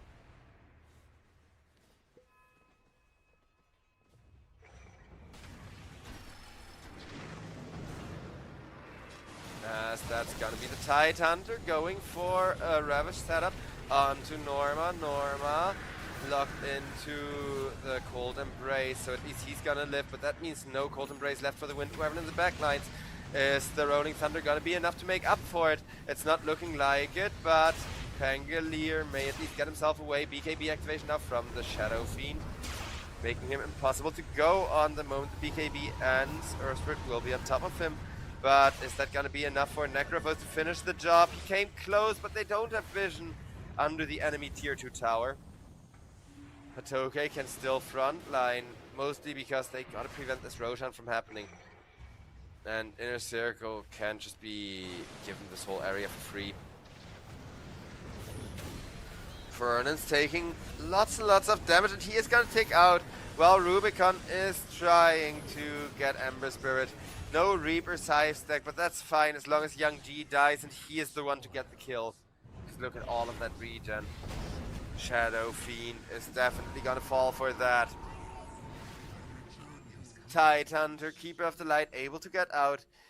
Namiga, they are good at reducing their losses here, but they did trade the carry and the mid laner for a support and the off laner. And that was such a good little Rolling Thunder turnaround there.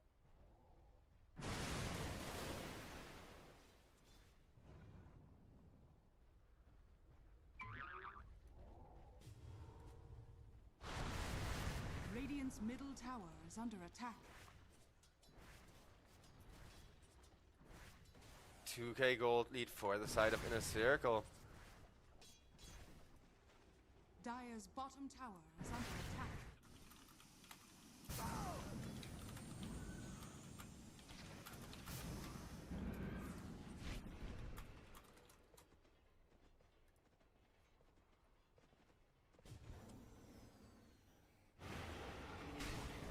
Namiga though, like, I stand by what I said about them having better late game, but in order to have better late game, you need to be able to kill the Necrophos. You're gonna require like a nullifier and some lockdown for him, and a lot of damage on the SF, because Necrophos is already going for Shiva's guard, while Clockwork is getting hunted for sport, and with the Pangolier just dealing so much damage. That's gonna be Ariel, sliced into thin, thin ribbons.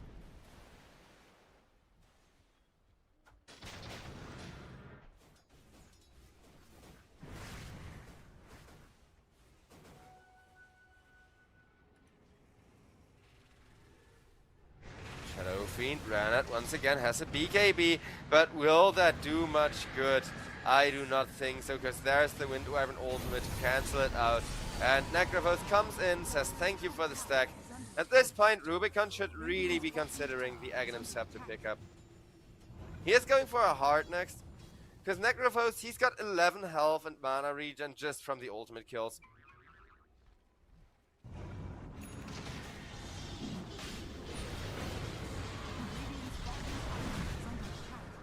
Roshan.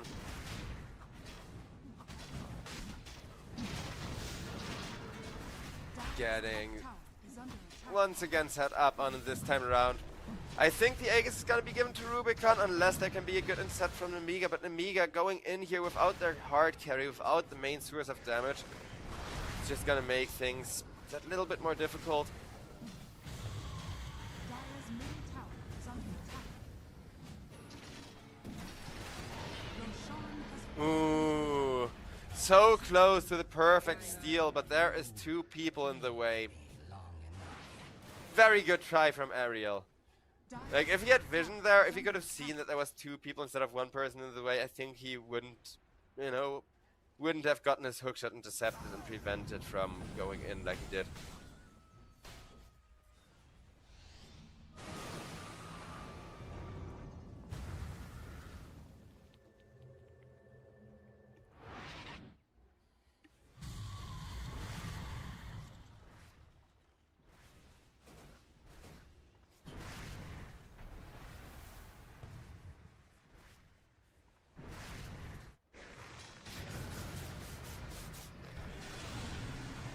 Young G with the BKB. Remnant out and keeping himself alive. Necrophos leashed up with the anchor, healing out in an AoE. But they did force the Lotus out a little bit early, which makes Rubicon's life so much harder, because Rubicon, he really would have loved to turn around a little bit later there. Because there was a kill in it for the Necrophos if he had. But also better to take no risks, because for 3 minutes you still benefit from the second dive, right? Radiant structures are fortified.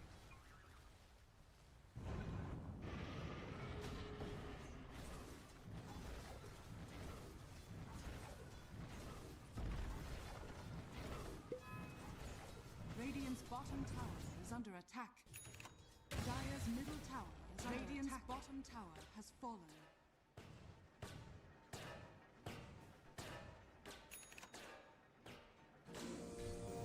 Clockwork doing his best to hold out against the creep wave.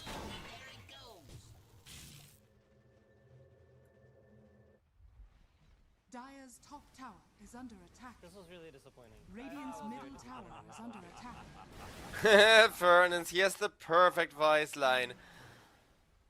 This was really disappointing. I was very disappointed in myself there. And because of the voice line, they may not see this beautiful smoke rotation from behind into the Shadow Fiend coming. Radiant's courier has been killed. Bune jumped, but dual race, even with the rolling boulder, not quite able to keep the SF locked down. SF instead, with the BKB trying to teleport away, makes it on out of there.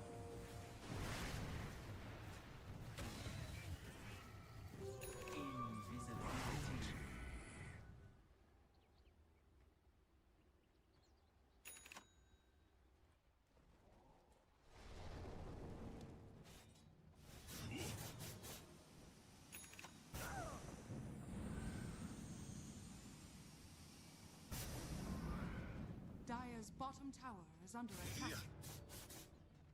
Inner circle. They're looking for pressure. They're looking for an opening. They keep grouped up in a really good kind of blob over on the mid lane, trying to collapse it all onto one group.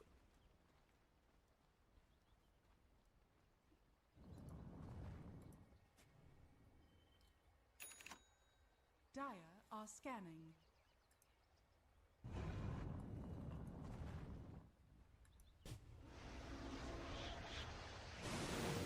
As that's gonna be the Pangolier. Getting a TP to keep himself alive from the Necrophos once again. They may be finding that aggression that they were looking for, but everybody's gonna go back from the triangle and instead reinitiate over on the bottom lane, where Young G is man fighting it up with the BKB. Realizes there's 3 there and has to be careful.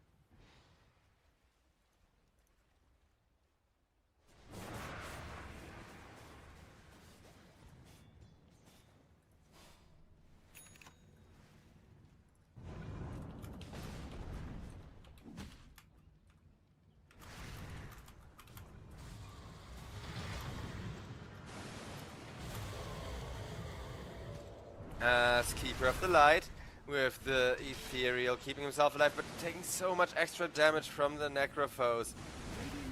Well, Rubicon just goes back to Kashi, hitting the tier 2 tower. Inner Circle, get their Aegis reclaimed in just a couple of seconds though.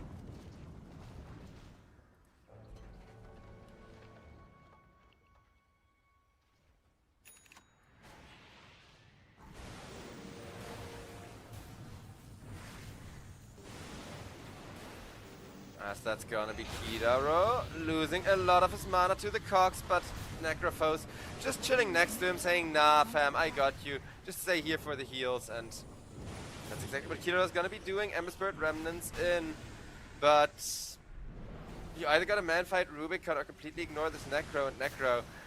See what I mean with that point where you just can't kill him? Every time that they do something that actually does damage, he's like, nah Lotus, nah heal. Under attack. I really hope we get a game number 3 out of this, but it seems unlikely unless Necrophos dies in some massive way. Radiant's top tower is under attack.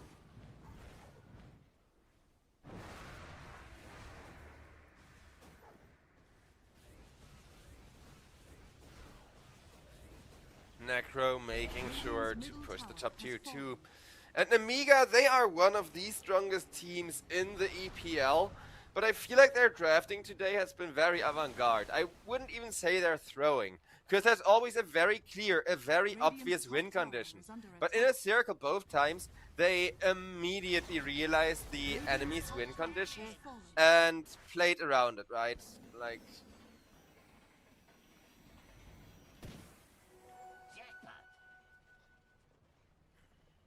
just straight up say, oh, you want to be aggressive, you want to make sure Necrophos doesn't come online, we're going to play 4 Protect 1 Necro now.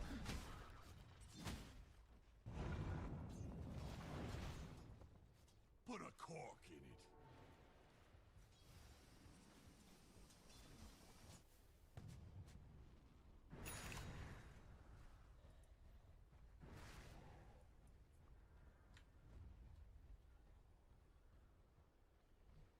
Two people smoke up as Inner Circle.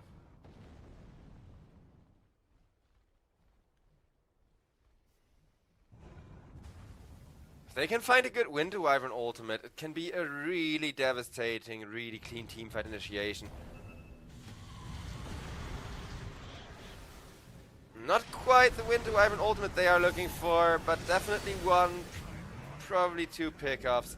Hatoke goes down, Clockwork flying out of there with all the damage over time in the world on him, but he does manage to get himself back to the fountain with just a sliver of HP.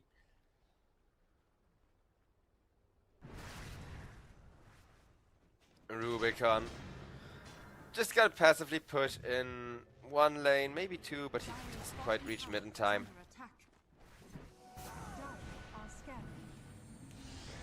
Still good pressure being put by the Necrophos to punish this kind of farming behavior from Covus 9, as Covus 9 in a bit of a bad spot, gets ran down with the Dark Willow, Necrophos right on top of him as well. Rubicon gets the kill, Bune gets return kill into Furnace. The race, not quite enough to finish off Kidaro, just one of them missing. Delays Shadow Queen significantly, but oof!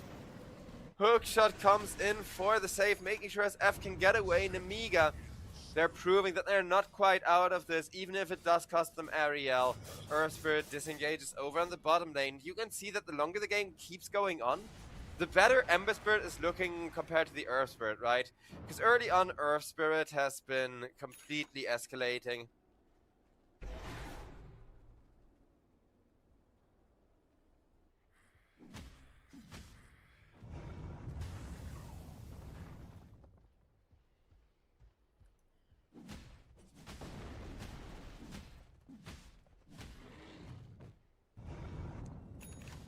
Almost 10k lead, but it's not about the gold lead. It could be 20 or 30k gold lead for all I care. And it won't affect the win rate as much as the Necrophos. Like, just killing the Necrophos is what this game is about.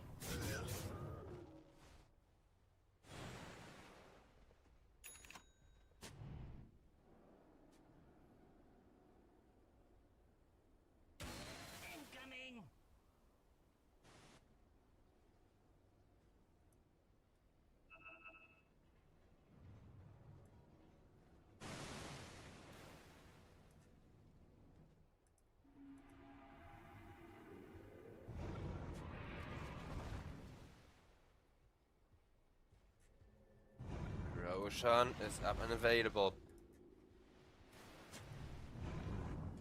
Though you can see, now that we are kind of approaching this late game scenario, every time that nothing happens, every time that both teams are farming, Nemiga is getting the gold advantage to ever so slowly shrink, right?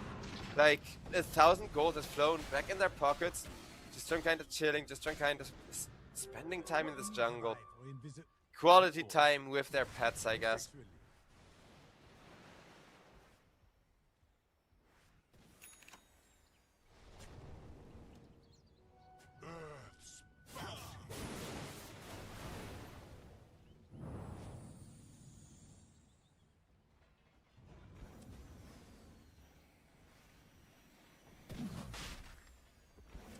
Ariel.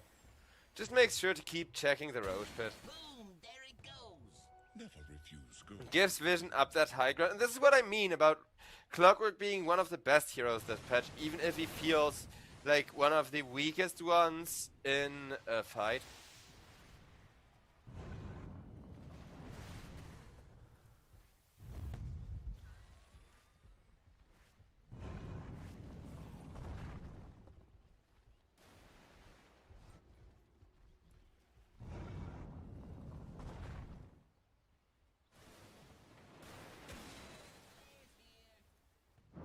Dire are scanning. Pango wants to go onto the Ember Spirit. Ember Spirit. Yeah, no, the moment that you hear the Reaper Scythe, you know his fate is sealed. Nemiga, though, they could stand to lose more if they're not careful, and they will. SF, can he secure my hopes for game number 3? I don't think so, thanks to that Winter Wyvern ultimate, as he's just gonna have to BKB, walk back up the high ground. Necrophos immediately in pursuit, just tanking 3 people, as even the Sheepstick from the Titan will not do a lot to him. BKB instead keeping Necrophos in the team fight, keeping him on top of the Keeper of the Light and the Shadow Fiend and the Tide Hunter. And look at how much damage Tide Hunter is taking from the Necro and the Pangolier, even with the BKB, but finally at least the Pangolier dies, while Necrophos just quickly full heals, keeps Young G off of him. Rubicon though gets jumped to Toke, will make sure to kill Kidaro, get another fishy. Necrophos, however, with his support and the Earth Spirit there, may still want to try to turn this fight around if only he could heal enough to do so. Rubicon decides, okay, screw it, Shiva, teleport out. Dark Willow also manages to teleport out in the middle of 2. Necro actually doesn't TP, even though he did have the TP boots, because he did spot Haste Rune that I missed. Very nicely done by him, but look at what he's got queued up. Full-blown Aghanim's Blessing Rubicon. He's gonna double that damage that he does around him.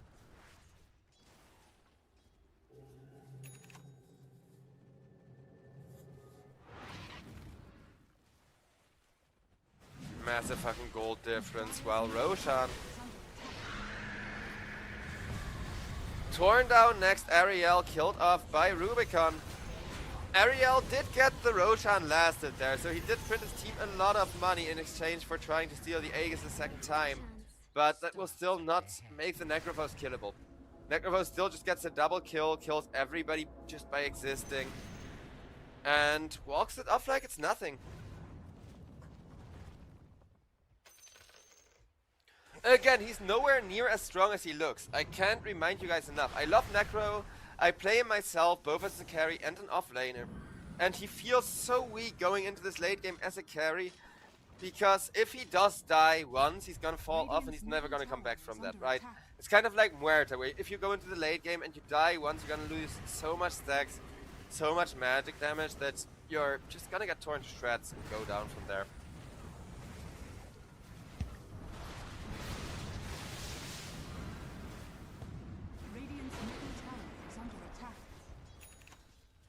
Radiant structures are fortified.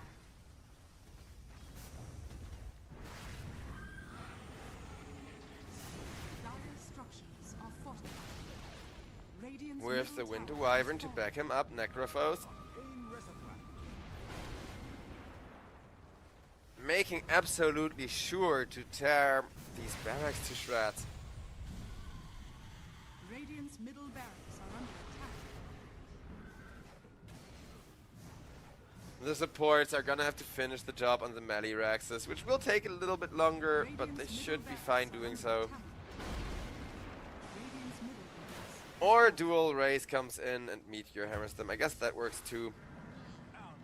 Ariel, well killed off with a Rolling Thunder by Norma. Quite a big commitment for support, but Clockwork, the vision he gives and the split push that he's been putting onto the lanes has been really annoying all the way through, even now that we're in the late game.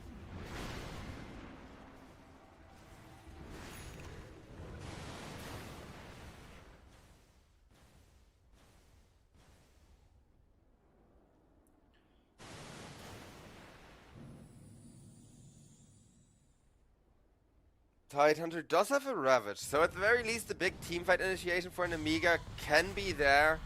It has to be a really good setup, it has to be a really good initiation. Dire are scanning.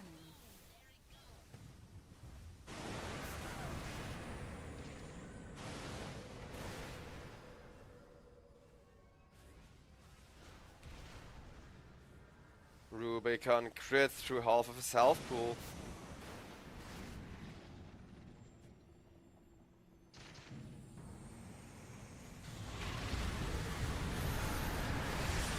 And Shadow Fiend. Oh, it's so rough, because once again, the moment that we hear the Reaper Scythe, that's what seals his fate. Kidaro will go down, so will Covis 9, though, as Ember Spirit with the BKB doing massive amounts of work. Even Rubicon needs to be careful, being anchored up. But the Necrophos is gonna be able to keep himself alive, and as Necrophos is healing once more, everybody else dies just from the Aghanims. GG's finally in chat, as I think they were a little overdue here. And good game, well played. I don't think Nemiga expected it, because this draft, like both of their drafts, they kind of assumed this was last season's Inner Circle. And Inner Circle, they're definitely a good team, but they are unreliable, especially when dealing with a lot of aggression. Here, though, they end up with a beautiful amount of synergy. And played it really, really nicely. So a 2-0 for them as the very first best of 3 of the second season of Masters is going to be settled in Inner Circle's favor. Inner Circle making Necrophos work. And I mean, we've seen games like this a few times at TI, but usually if games go this late against Necrophos, I don't expect Necro to win anymore, but it's not like there was a nullifier. It's not like there was any other reliable silence for the Earth Spirit or anything you can really do against BKBs, because we saw Hotoke blink and Sheepstick onto Rubicon, trying to catch Rubicon unexpected, and Rubicon just instant Lotus, so both of them were hexed, and you watch Tidehunter die really quickly while him and Necrophos are just being piggies together. So yeah, ladies and gentlemen, with that, we are going to go to a little bit of a break. But in 45 minutes from now, we're going to have game number 2. And it is going to be hopefully just as interesting. Because, yeah, teams making their debut here. I'll see y'all after the break to see how that's going to go.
And ladies and gentlemen, after that rather devastating 2-0 in favor of Inner Circle, as clearly the road to TI has made them a lot more battle-hardened, a lot more experienced of a team, and Amiga ended up kind of getting the tables turned on them.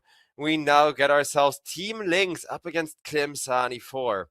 And Team Lynx, they got the Ember Spirit, they got the Hoodwink, they definitely got a lot of burst damage and catch for their opener. Beautiful setup to make sure you can get yourself those kills. Whereas Klimsani got a Winter Wyvern, so that's already worth a decent bit on its own. Also, ladies and gentlemen, you want to know what I got? Because people are going to ask for Kitty Cam, and I better do it now before there's too much in the draft going on to talk about. Look at her. Isn't she a cutie? Hi. Hi. Meh. Not sure if you guys can hear her being dramatic. But this is what I'm dealing with whenever I'm working, just getting yelled at by a little cat telling me not to work. Meow. Meow. Mau, mau, mau, mau, mau. But as I'm being yelled at once more, we got ourselves a Rubik for Klimsani, so I'm not sure how confident they feel in revealing their supports this early, right? Like, Klimsani. I like the Rubik Winter Wyvern. It's a really strong, really reliable duo, but you are using up a lot of information, a lot of kind of, oh, hey, this was the heroes that we could always throw as a response pick, as a counter pick to something.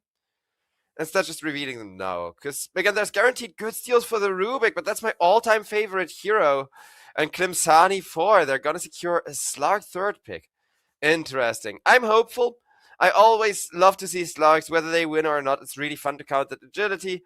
Again, I play a lot of Slark myself. I think the, snowball of it is really fun. The infinite agility steal is really fun.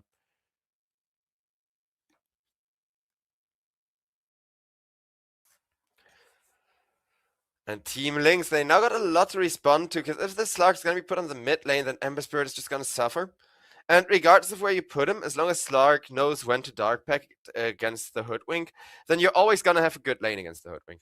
That's just kind of how that matchup goes. Like, yeah, a lot of harass, but the moment that you're at level 6, there's nothing Hoodwink can really do to you other than the ultimates. Like, sharpshooters are annoying to deal with as a Slark. That much I gotta concede.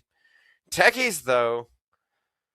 So, Team Lynx will now use one of their supports, not so much in response to the Slark, but in response to these backlines, in response to that Winter Wyvern especially.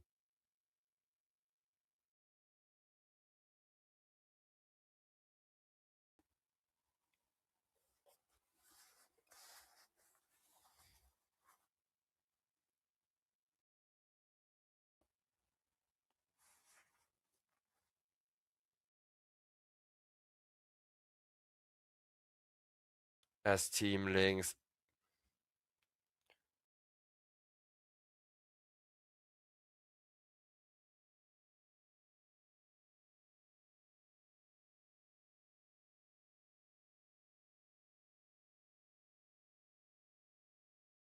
gotta consider what they wanna do about, whatever you do, like Slark can go mid lane, Slark can go safe lane, Slark may even go off lane. You can't just counterpick him and call it a day. Instead, you need to focus on your own game plan, and they will do both. Address not just the Slark, but whatever next pick comes out, as well as keep their own game plan going. With one of the best supportive and defensive heroes around, it's gonna be the Largo.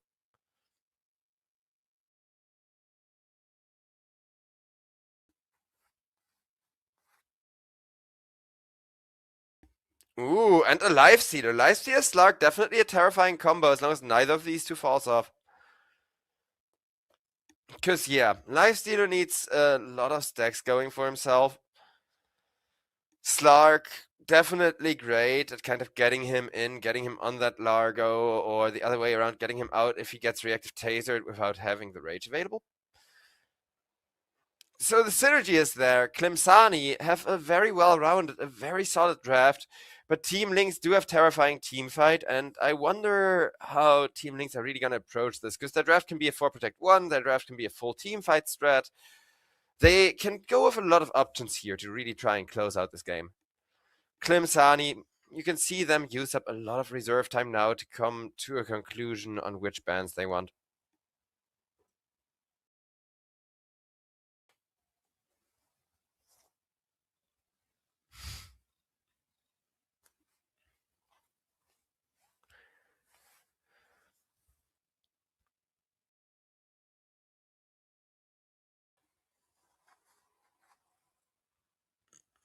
But while my little kitty is enjoying all of the attention, Team Lynx, they have an insane amount of team fight, but a lot of the team fight is magical, so the Lifesteal is definitely the way to go here.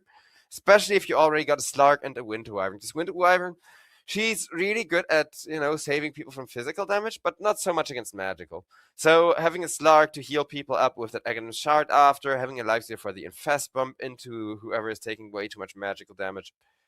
Great way to kind of equal it out.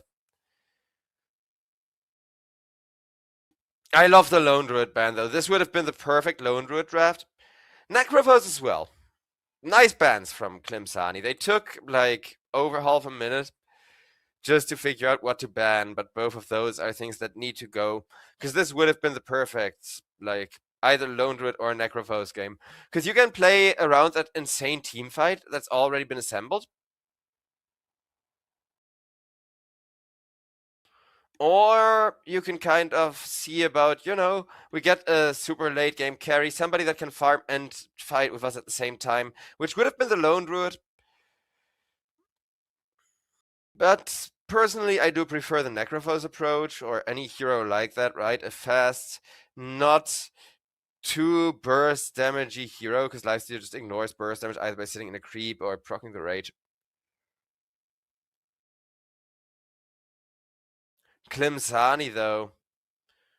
They gotta get a last pick that predicts the game plan. And again, there's multiple game plans that Team Lynx can go for. Okay, they go for a Beastmaster and they just say, you know what?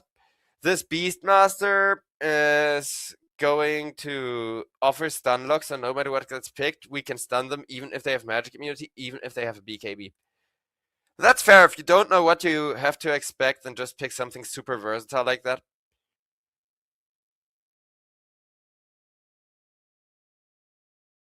And it's pronounced Klimsanich. Okay, got it, chat. Thank you.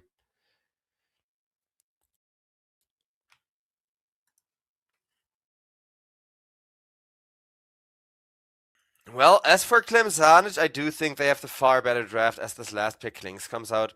Because Klings is nice. He's a well-balanced hero that can do a lot of work, that can hold the game very, very well, provided he comes online and kind of wins his lane fairly hard, right? And winning the lane against Mangekyo shouldn't be impossible. This Beastmaster does not have a free lane against Klings, but the other way around, Klings is going to take so much damage from the Axis. And I think Naive, realistically, he's got to live off of support kills or kind of just roaming around. Find yourself a target, off guard, like this Rubik, like this Winter Wyvern. Ryan, of course, has a good answer with the Cold Embrace for the first few seconds that Klings is firing away at you.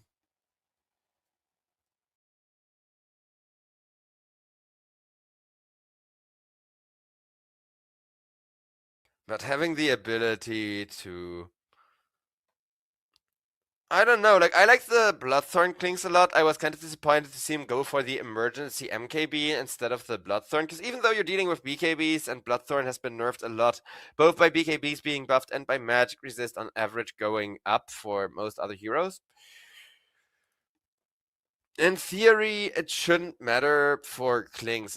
Desolator is great, Bloodthorn is great. Get those two items going, maybe, into the...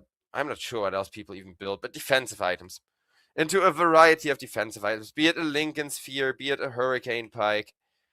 Klings can do whatever the hell he pleases, and that's just one of the many things that I love about the hero in the current patch. Because, yeah, it's a difficult hero to execute. You really need to come online and snowball and check this long, long list of boxes. But once you do start checking all of those boxes, then you're pretty much good to go, right?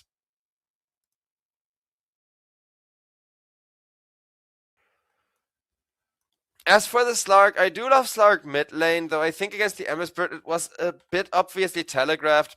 Chat immediately called it as well as the Slark came out. So it was kind of unlikely for it to go into the carry role, which is why I suggested offlane, because that's really the only way you could have caught them off guard. But instead, it's all gonna be about that aggression for the side of Team Lynx, which is how they love to play, and it is looking like a really free Ember Spirit game. Also, since I'm constantly covering my face, given that it's covered in cat here, let me at least show off the little bastard responsible. Both teams are currently putting down their defensive wards, and Team Lynx try to harass the carry on the way to the dire safe lane, but no such luck. They will just steal the rune.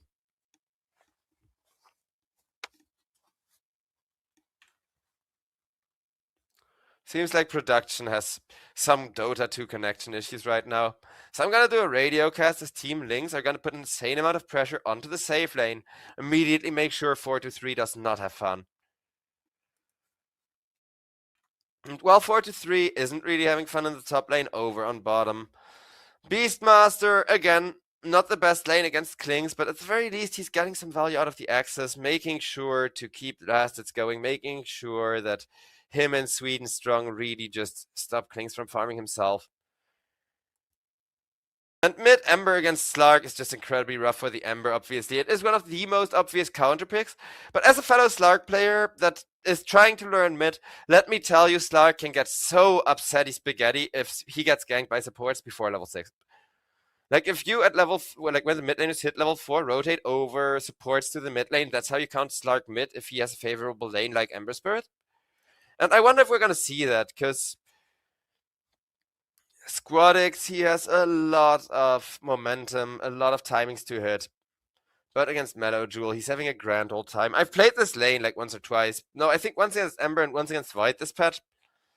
And every time it is so free for the Slark. But you can already see it's like they hurt me. Well, you guys can't see it right now until production fixes the issues. Squadix getting ran down by QBFY over on the mid lane. So we see the first support rotation onto mid lane just at level 2 to help out this Ember Spirit. Because Lifestealer is having a chill lane. All of the supports can kind of be spared from the side of Lynx. So I think we're going to see a counter rotation over from the Winter Wyvern just at the 2-minute runes. Well, Squadix, he sees an opportunity for the first agility, but Winter Wyvern is level 1 and does not have Cold Embrace. There is nothing that she can do for the Slark. First Blood going the way of Lynx. Very nice. A ton of gold swinging back around. And yeah, again, apologies that you guys are staring at me right now. Production is having some technical issues, like production can't get back into the lobby right now, so we're kind of waiting that out while I'm doing a little radio cast. Sadly, it happens to the best of them. TI had just the same share of issues. The good thing of holding the tournament live, of course, is that we could pause it whenever there's a stream issue, but it seems like this laning stage is very slow and very boring thanks to the perfect counter pressure being delivered, with mid now being a 2v2 lane, and Lifestealer instead getting the free lane out on top, but Lynx already being favored in the kill department, and just being able to make the Slark not have too much fun in the mid. He's trying to jump the Hoodwink, get some agility, but no luck. 0 permanent agility will remain.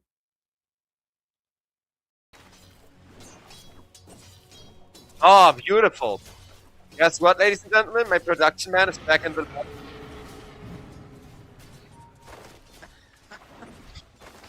Happens to the best of them. At least this TI has proven that it can happen to truly anyone, while Rain taking a lot of damage.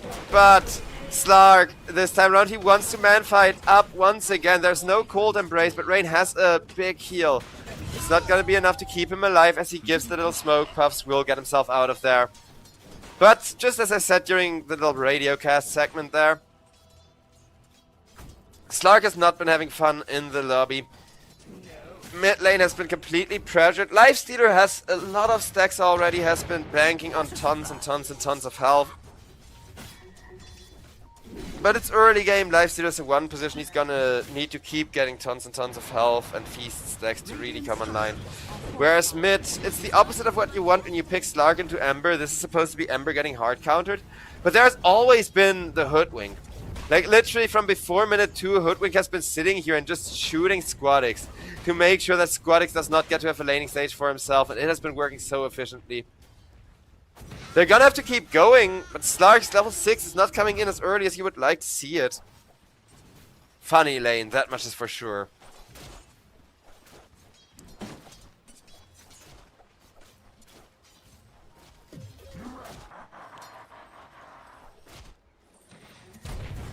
And Sweden strong. Getting ran down by Cracker. Cracker able to stay alive, turns onto Mangekyu. Mangekyu taking a lot of damage from the Klings, and well, he has a lot of damage back with the axes. Cracker does not mind YOLOing it out. He is attacky. He's gonna play it aggressively. Mangekyu is gonna go down. Team Lings 3-0. Again, all of the teams coming back from TI or playing like far through the TI qualifiers, they have come back so battle hardened into this EPL Masters II. And Klimsanet, well, they are a very greedy, a very late game draft. Losing this much tempo this soon into the game, definitely a scary scenario to be in, definitely in need of a moment of respite, to put it very nicely here.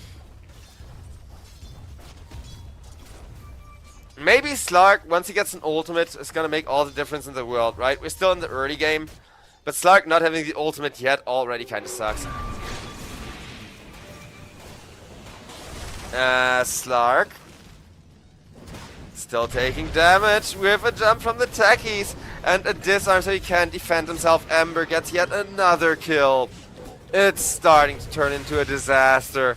The mid lane pick getting punished. In comes Sweden Strong, finally getting his first stack of Curiosity.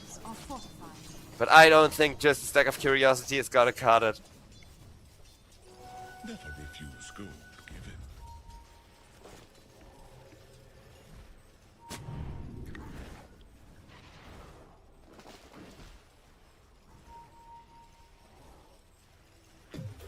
And chat is saying Link's better draft. I'm inclined to agree, but only exclusively until the Klings dies once too many, right? Like, Klings, if he gets to that point where the enemy kills him once or twice, each of his next deaths are going to be faster and faster, and he's going to die way too quick for how hard of a carry he wants to be. Ember Spirit, meanwhile, having an entirely free game. He's gonna keep having a free game. Slay of fists, punch, punch, punch, kill, kill, kill. Beautifully played.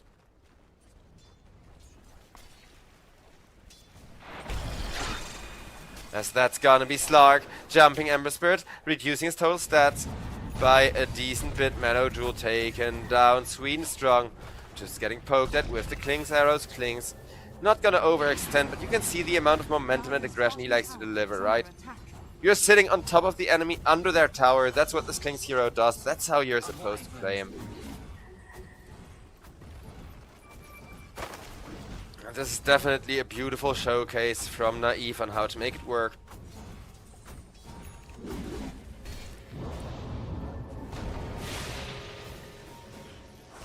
Naive. I was about to say he should have like 2 heals. This is just a bait. He can Lotus and turn around once more, has a Fairy Fire as well.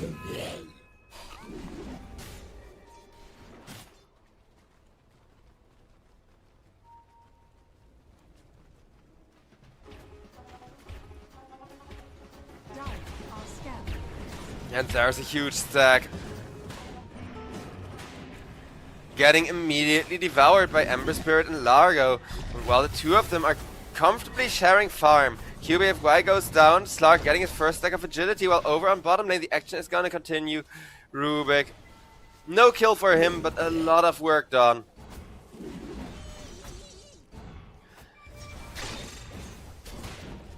Slark having an arcane rune, having his first point of permanent agility, and just kind of getting more and more momentum towards himself over on this mid lane. It's definitely feeling good for Squadix.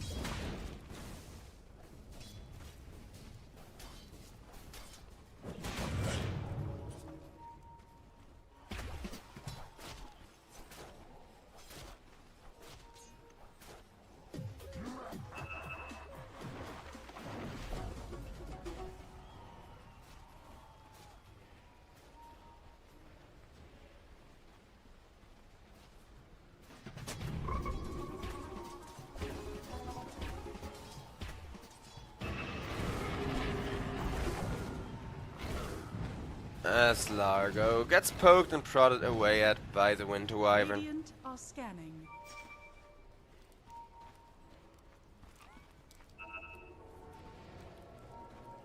Well, the Squadix Slark, he has not had a lane for himself, but he is now starting to have a bit of a game anyways. Or does he? I may have just cast his Cursed, though he will dodge the Hoodwink Bushwhack. Q's away. Personally, I do prefer to max the pounds on the mid lane Slark just so you have a little bit more escapability. And Rain, he's gonna be left behind for death regardless. Always making a little bit of space with that level 1 Cold Embrace, but taunting, flying away, yeah, Ember Spirit, it's just a matter of time till he cuts him down. Radiant are scanning.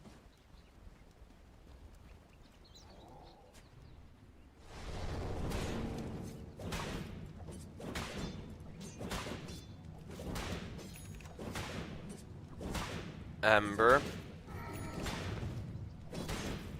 Looking to get himself a Ghost Scepter first item.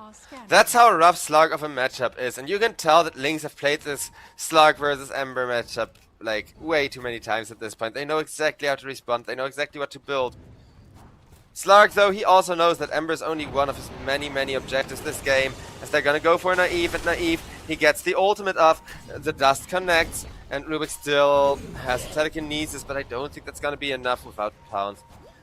See, getting the pounds ready is so essential. Oh, you just pull one of these! Squadix waits up on the high ground, but he does not know that Techis is there. He's gonna get exploded, gets a beautiful ultimate off after right-clicking the mine. Did he get the agility there? I'm gonna check. Face check the Slark real quick. Two agility, yes. He did in fact get edgy out of that one.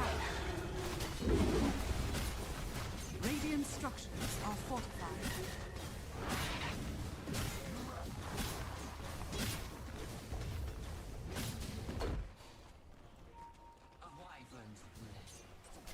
Radiant's bottom tower is under attack. Radiant's bottom tower is fallen.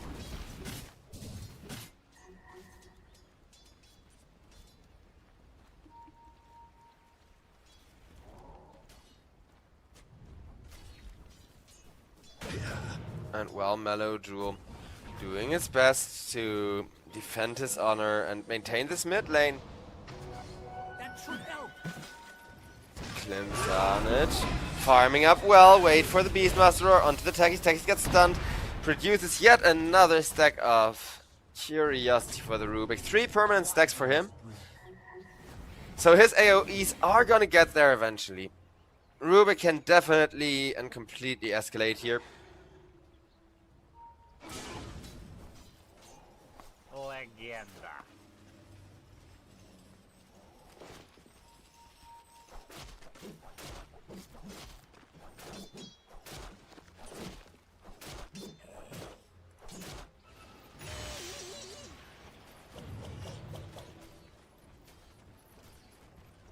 Triangle has such a massive ancient stack. It's actually gonna be hard to farm even for just the Largo plus 1 core.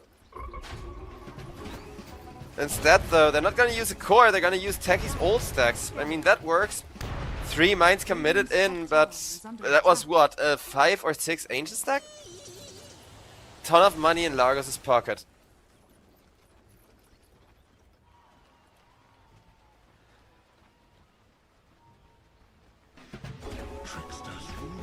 Largo, it is a bit of a shame that he's not going for an Octarine core and not a Radiance Aghanims build anymore. I do miss the days of Radiance Aghanims into Octarine Largo. I still play it like that, but I gotta admit it's suboptimal. It's just way too much risk for a Radiance with a questionable payoff, really.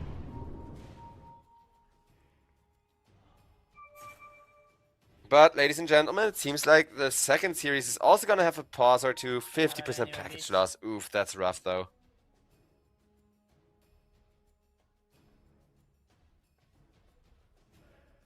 Yeah, everybody's feeling it. I'm in the client as well. It's not that high, like 50% high for me, but it still sucks ass.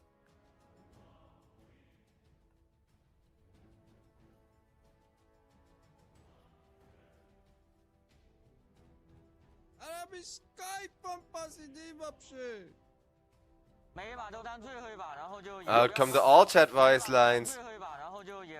While we're waiting out the huge package loss spike.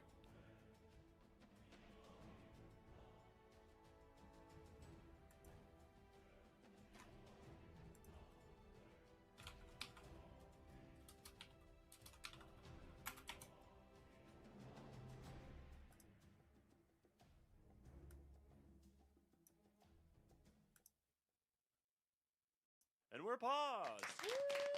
Yeah!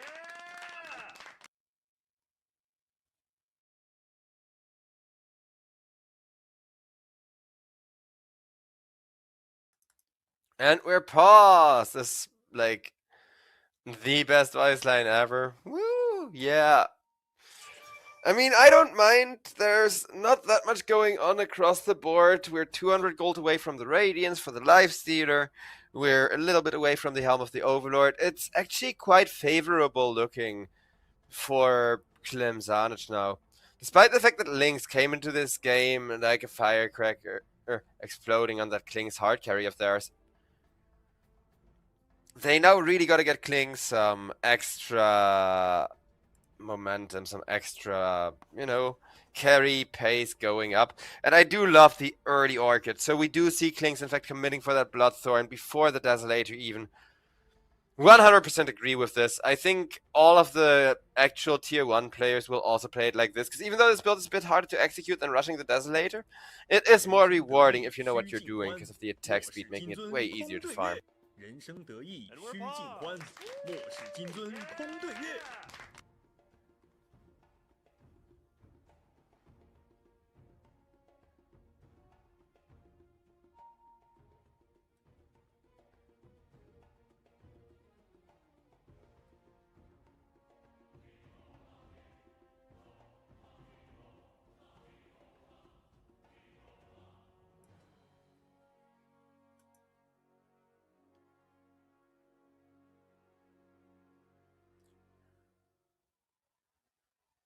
Well, hopefully Techies is gonna reconnect soon.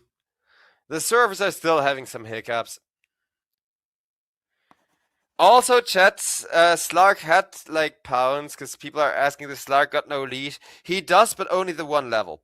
So he's playing the old school Slark build, which on the hard carry I still agree with that.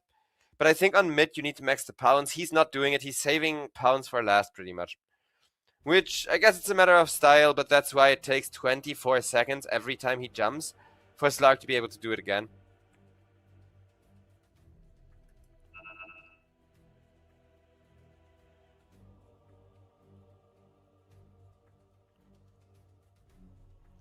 Slark, BKB queued up as his next item.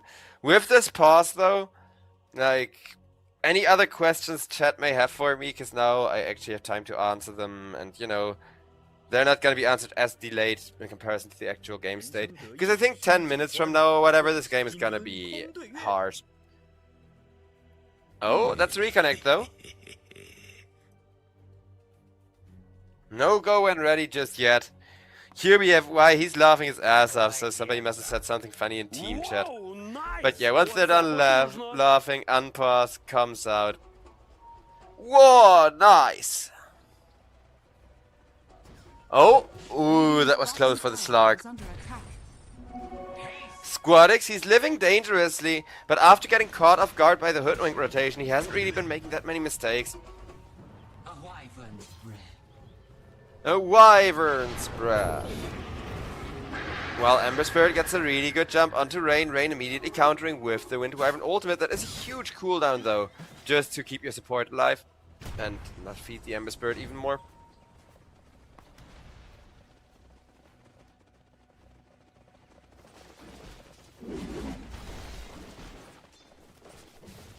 Beastmaster looking to go for a Helm of the Overlord.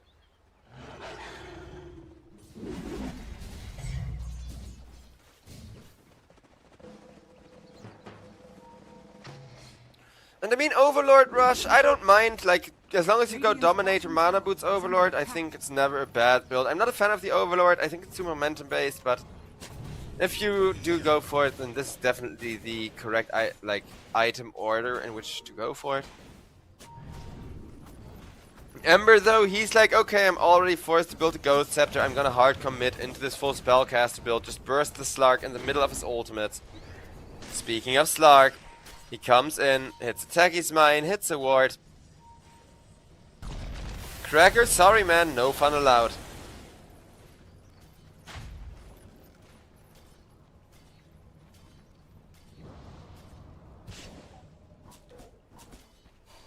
Radiant's top tower is under attack.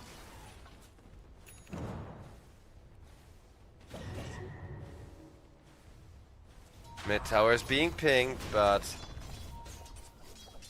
Dire are scanning.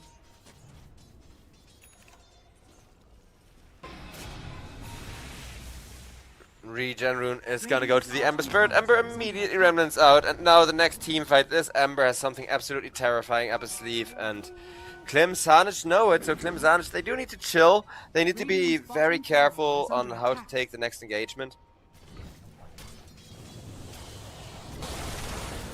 To claim. Uh-oh. Nice Orchid reveal on the Slark, but Slark already having level 6 and a crap ton of armor just makes him so hard to go down to physical damage. Vladik getting away from there. Radiant's top tower is under attack. But yeah, just get Desolator and then Bloodthorn. And I know that you're gonna have to wait out Slark's BKB to instant kill him with the Bloodthorn combo from Klings. Radiant are scanning. The rune of regeneration. But I think, like, between the Ember Spirit going full magic damage and the support, you can definitely force BKB pushes. QBFY. Ooh, they tried to give Slark the edgy. They failed to. Still 2 permanent agility. But notice how Rubik and Windhoever both wait with securing the kill. So Slark can run after and try to get the agility still.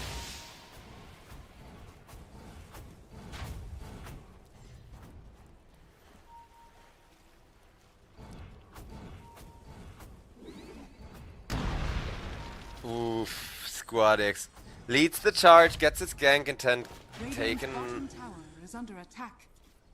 as damage to the face, needs to heal up. Here's the best person to tank those mines. But also this is costing them time every time that anybody runs into a mine. Techies though, killed from a safe distance, nicely done.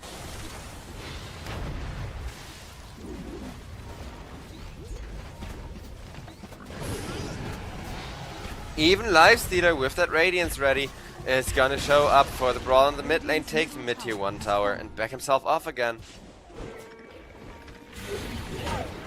Hoodwink, snipes Rubik, Rubik taken down.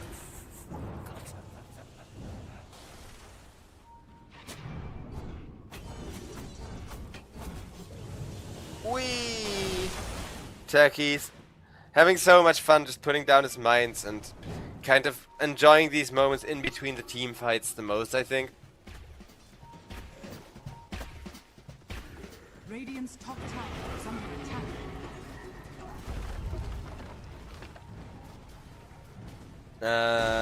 Vladik. Radiant's top tower has fallen.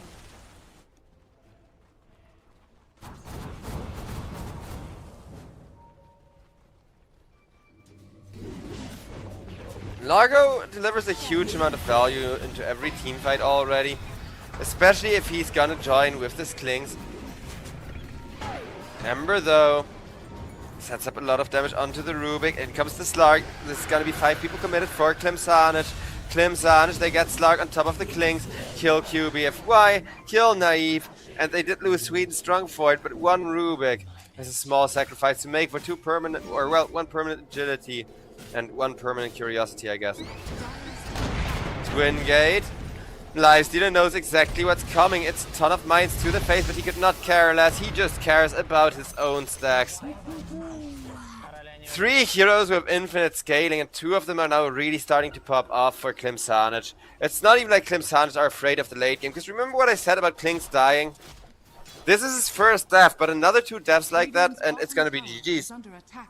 Like, Klings needs to be so careful now, abuse the invisibility to the max, and stay alive where and how he can.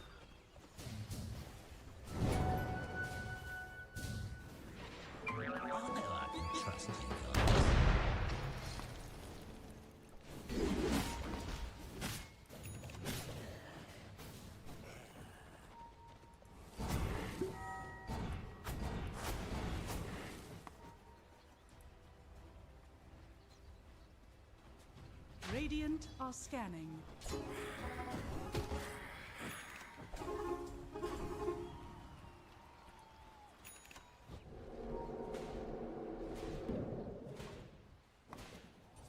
Apparently see nothing down here.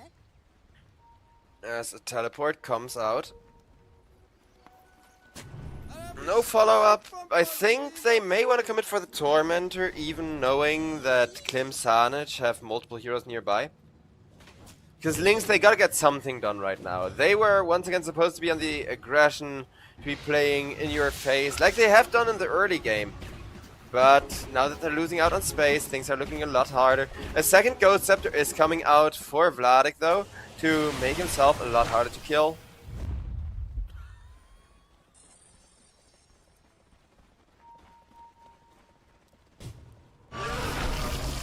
Klim Sanich. They will reveal the Infest Taxi onto QBFY. It's just a support kill, but it is a support kill that gives Lifesteal some max health and sets up the stackies for Doom. Stack for the Slark, stacks for the Lifestealer. As much value as you could possibly get from that kill, because even Rubik got the Curiosity, and with that, Tormentor will just get torn to shreds by 3 people. Well, 4 or 5. Depending on how you look at it, right?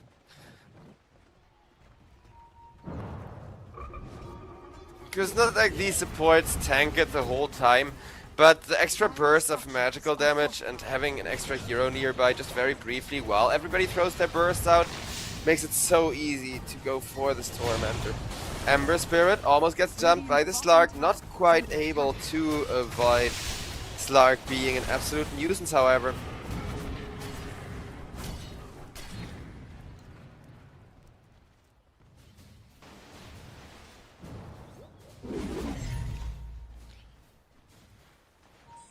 Klim Sanich. I'm gonna take a look at the win rate because I believe them to be already quite favored here. Not to the point of threatening a GG, but it's like 75-25. So a 1 in 4 chance for Lynx to make a comeback. That's about accurate, because the 1 in 4 chance is the 1 in 4 universes where Klings doesn't like get any follow-up deaths, right? Where Klings will not get himself bursted down once again. Shaved in searing heat. Comforting rule of regeneration. As we're gonna see a lot of aggression over on the bottom lane with Rubik getting annihilated thanks to a beautiful sharpshooter. Slark still trying to do work, but these Ghost Scepters, they are becoming annoying. At least so is the Slark ultimate, but he misses the pounce on the Ember Spirit thanks to a beautifully timed Slayer Fist. And now Slark instead becomes the hunted, as he cannot live through the Orchid. Klings gets himself the double kill. Exactly the kind of tempo they need, but this could be a full-blown team wipe. Lifestealer will not be able to infest himself out. Triple kill for Naive. 3 tier 1 tower to both. Dire's bottom tower has fallen. Lynx making it look so incredibly easy right now, when this game is anything but.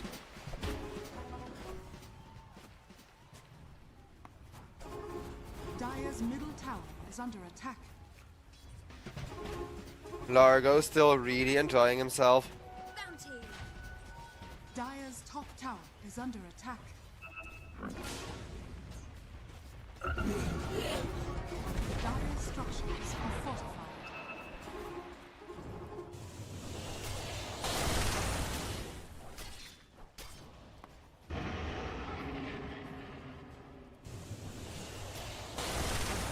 Slark, realizing how many Ghost Scepters he's dealing with, right after the BKB, the Nullifier gets queued up.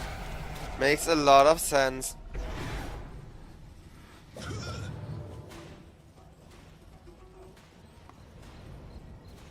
Radiant are scanning.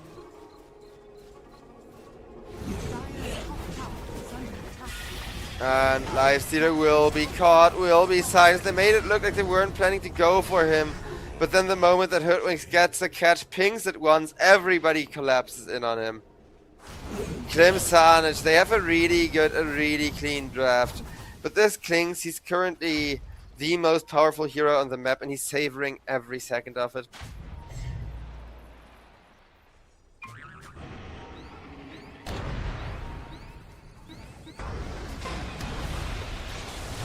Slark wants to dive the tackies. Is about to be mined for a lot of damage if he's not careful. Did he get the agility? Because if he did, that would have been impressive. By not triggering the mines, he's still getting it. Either way, Kling's in a very bad spot now. As that's gonna be Beastmaster taken low health.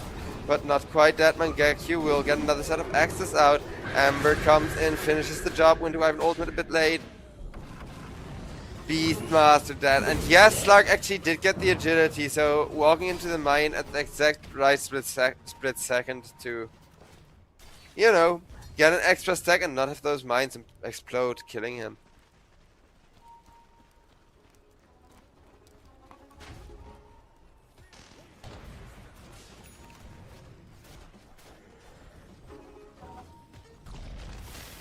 Another fight may already be coming up because techies, the moment that they saw the techies, they didn't see the Klings.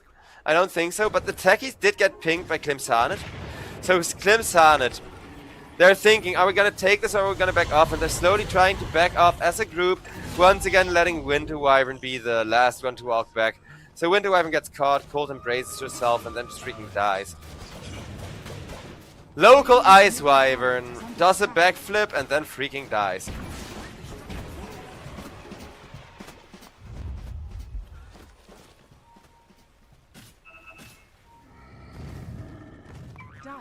Scanning. As we're gonna see Ember Spirit come in, cut Rubik and Beastmaster into thin shreds. Rubik silenced up, in comes the Klings, another 2 kills, 1 for Mellow Jewel, 1 for QBFY.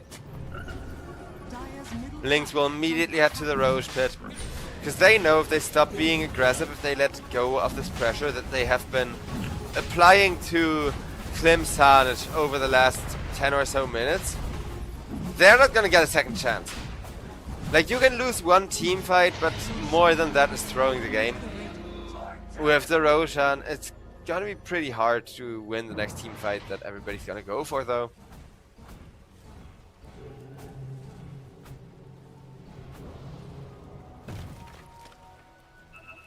Radiant's bottom tower is under attack.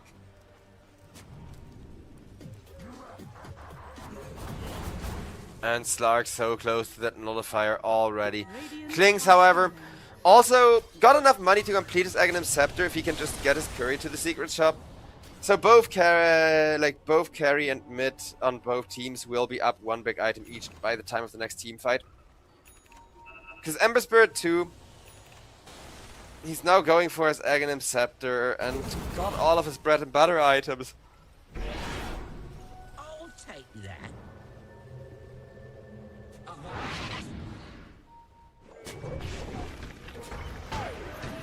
As that's gonna be the Rubik locked down, but beating himself away with the telekinesis. It's not gonna do the trick. Largo catches up to him. Gives him that catchy lick. Dire's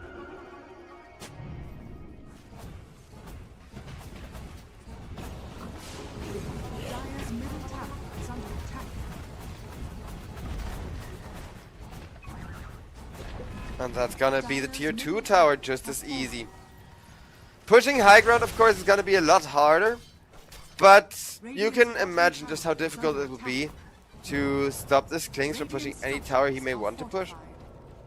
That isn't up on the high ground and that isn't being defended with Slark kind of committing his life to the team fights. Slark gets a nasty taste of that Bloodthorn to the face.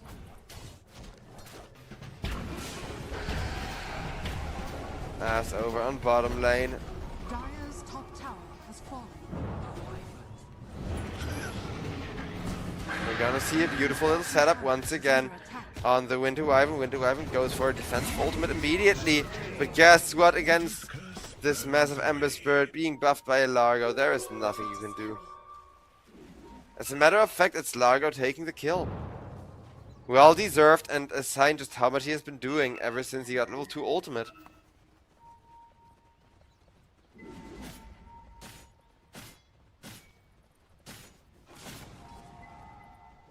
Dire are scanning.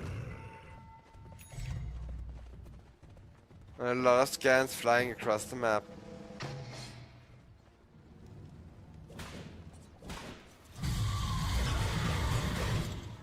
Now, we're not really going to see any fights now that Klimsanich are this far behind. Because Klimsanich, again, late game they always win, but a single lost fight could put them off the brink, at the brink of losing game number 1. So they need to hold their own. They need to withstand the high ground assault that this Klings can deliver at a moment's notice. Because there's still 2 minutes on the Aegis, but even if you take the Aegis away, farming instead of fighting has got to be the focus of the game now.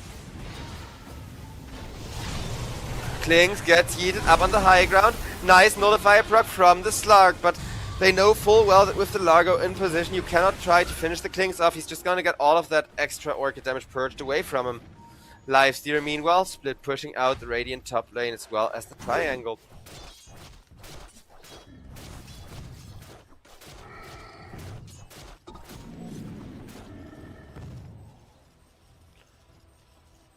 And as the LS is enjoying a lot of farm. Radiant are scanning.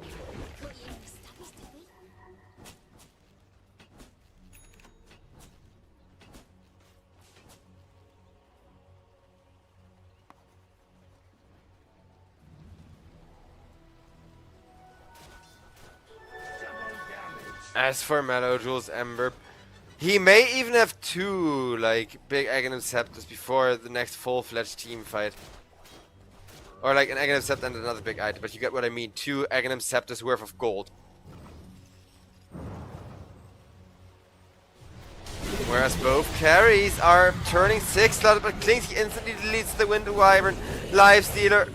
Can he armor toggle himself out of this? Yes, he can! Teleport back to base. Peace out. We may be behind, but we're not giving up our carry. Everybody from Klimsan says, very well played, extremely well done.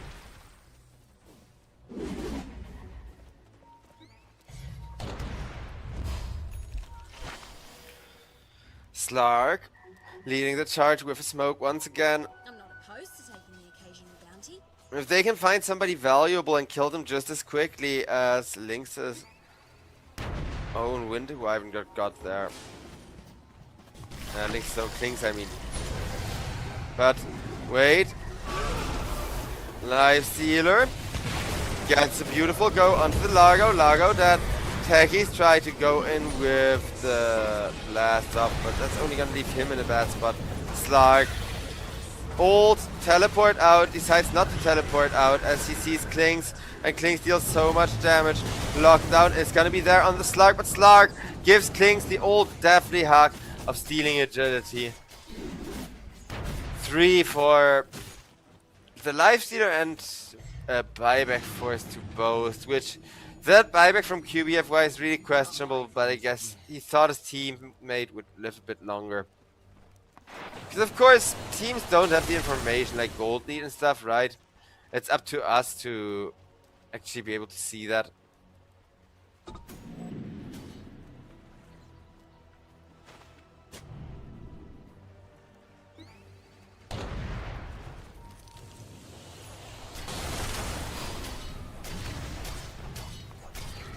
Slark really wants himself an Eye of Skadi. Skadi is great here. I'm definitely not opposed to it. Though I would also love to see the Diffusal Blade upgraded. This Purser is still really good in games like this one where there's a lot of nasty debuffs especially. A wyvern's breath. Tormentor is gonna get gone on and get taken. Rain healing through it, easy as pie. A wyvern's breath. Ooh, and 4 to 3 getting a free shard is massive, because that encourages an Aghanim Scepter build so much. It is so incredibly much healing, because you do still attack. If you have the Aghanim Scepter, and you infest an enemy, and you jump out of the enemy with the infest, it's the infest damage plus your right click on the enemy that you're infested in. So you can do some funky stuff with that. just to make sure that you have the kill range. Though I don't disapprove of the Abyssal Blade. BKB on Lifestealer feels like it's a bit much. I know BKB is really good and having a second one is really good and yada yada yada. But it doesn't help with your, like, Kling's problems, right? Sure, Kling's has the Bloodthorn, sure, Kling's has a lot of magical damage, but in essence, he's still gonna hit for mostly physical damage. Especially to melee hero like Lifestealer. But we'll see. Because again, maybe they're planning to compensate with like a Slark Aghanim Shard or whatever. Because that I can see as being really good. You press the rage, and then if you see, oh crap, my Lifestealer has like been taking so much magical damage after the rage is over that he has to instantly follow it up with a BKB, that's when you immediately hit him with the Slark Aghanim Shard. Because that's the length that you need to go to get good value, I feel like, out of the Lifestealer otherwise. Radiant's top tower is under attack. Dire are scanning. Or, you know, re-heal your max health 2 or 3 times over the span of the team fight. That's also really fun on Lifestealer. Klimsani, though, completely defending up for the time being. Radiant's courier has been killed. 4-2-3, snipes himself a courier, but Roshan is back up. And this Roshan getting taken is far bigger news. Tell the press! Or actually don't, because I don't like most journalists, I know.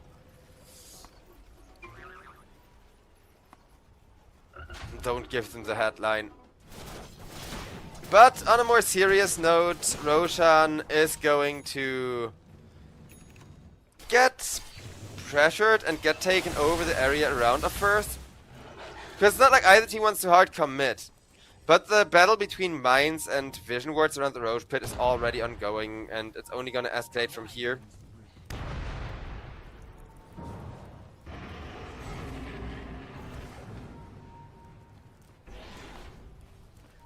With the Skadi done, Slark is in fact going for that Aghanim Shard. It's a good item regardless, but here I kind of do expect it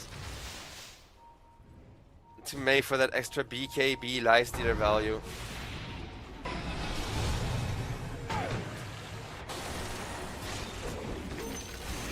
QBFY. Surrounded on all sides. Slark really wants the agility. Gotta love how he's just sharking in onto any kill he can. But that also sets up a pretty good Roche contest.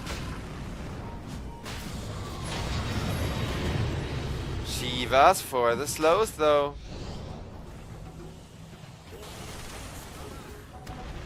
Also 4-2-3 putting Windows Vista as a sponsor is hilarious. Especially because compared to modern standard Windows, like Vista wasn't that bad. I take back like half the mean things I said about Windows Vista when it came out. As that's gonna be a massive win to wipe an ultimate telekinesis combo, leaving Emberspread in the worst possible spot to be in. Squadix wanted the edgy there as well, kept running at him, but can now still plentifully chase Mr. Vladik here, as Vladik. He does have a decent bit of mana, he does have the Crochet. So, it's not like you can chase him down with that Crochet active. But, Roshan taken down, Aegis for the Lifestealer. And you can feel Klimsanic having like this late game strength finally come into effect here. Almost 500 bonus health on the Lifestealer. A decent bit of curiosity on the Rubik, and even Slark is, you know, shanking away a few agility, making the enemy heroes weaker by like 1 point of armor in total or whatever. Radiant's bottom tower is under attack. Radiant structures are fortified. As with the fortification. Bottom tower has fallen. Just doesn't matter. One lane getting opened up, and Naive goes down to Squadix. Squadix, having gotten another kill, gives his other half of the team a beautiful chance to go on to Cracker on bottom. as that's gonna be a follow-up kill onto the tech. He's beautifully done. 2-0, and the egg is still ticking, still keeping the life stealer active in the game.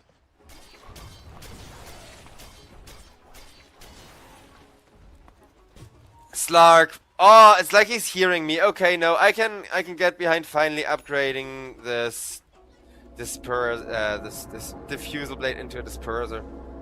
Because disperser is really good here. The extra movement speed alone is huge. Being able to deal with the ghost scepters. Radiant's middle tower is under attack.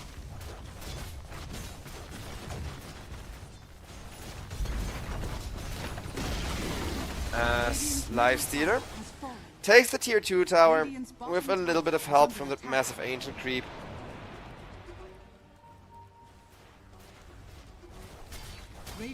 As now the map is kind of equaling out with both teams only having their high ground. But Lynx, there was a small window where I felt like they could have definitely ended this game in a very impressive fashion. And it kind of feels like they had missed that window, right? And like they're now in recovery mode.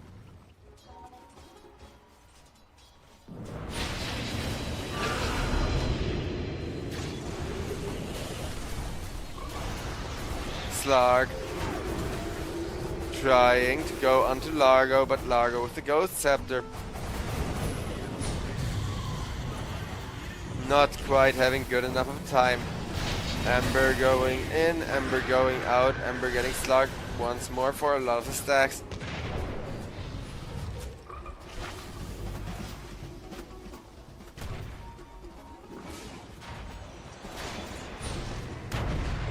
Slark, however, he does not seem to be letting up.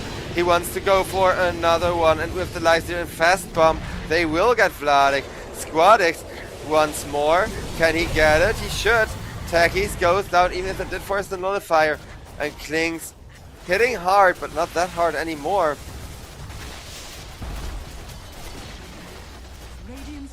Wow, that's gonna be the first tier 3 tower actually beaten down, not in the Dire, but in the Radiant base.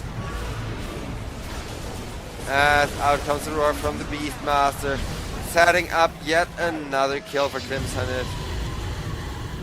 Radiant's middle barracks has fallen. Radiant's middle barracks are under attack. Radiant's middle barracks has fallen.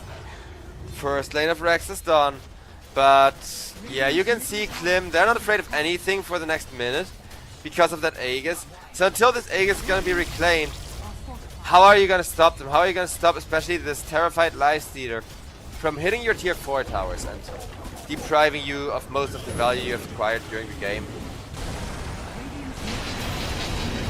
Oof, Hoodwink yeeted out of the base, and the moment she is, Slark gets given the kill for the agility.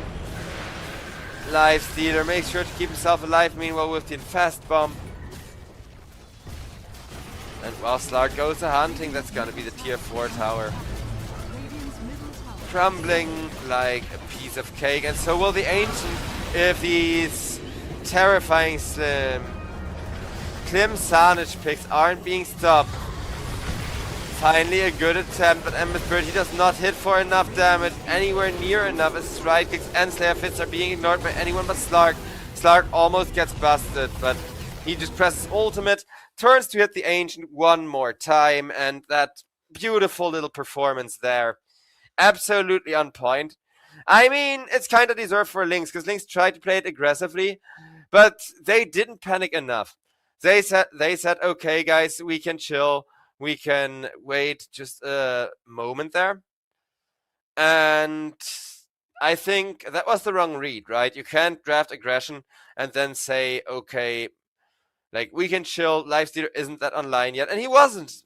I will agree. But it's like with the Slark from the mid lane, there was 2 carry heroes. There was 2 heroes that are gonna sit on top of these tanky cores and just tear them into thin ribbons bit by bit, with very good value from the diffuser, with very good value from not 1 but 2 nullifiers even.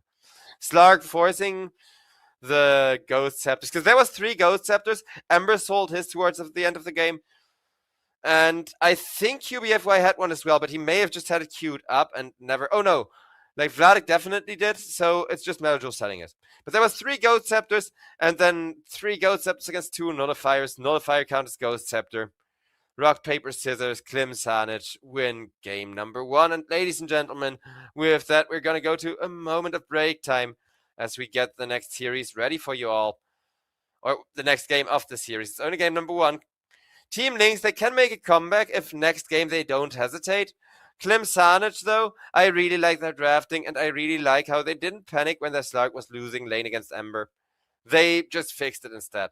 So yeah, let's see what game number 2 has in store for us after the break. I'll see you all then. Thank you so much for watching.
And ladies and gentlemen, there we are, right back where we left off with Klim Sanic having a 1-game advantage over Team Lynx.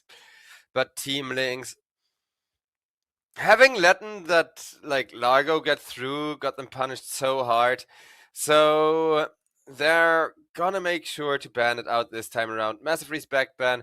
Dark Willow picked up by Klim Sanic as the first pick. I'm not sure if it's worth first picking. I do think it can work really well, but you're actually gonna need money. Also, please ignore the flies that my cat keeps hurting my way. Like, she's hunting them through the whole apartment, and it's really annoying because they always end up here.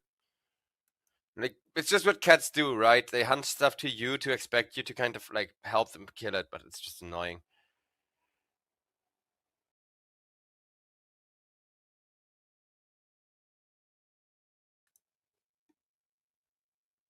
Looking at the bans, Bounty Hunter after TI, I think he is such a stable ban. Ban the bounty, or I don't know. If you don't, then you gotta have your own money printer, I think. That's the only way that you can keep up with it. You gotta have an alchemist, or I don't know, some other really good burst damage gold printing money hero. And there isn't many of those right now. Because Elk, you get the Blink Dagger and jump on people with the Concoction combo at least.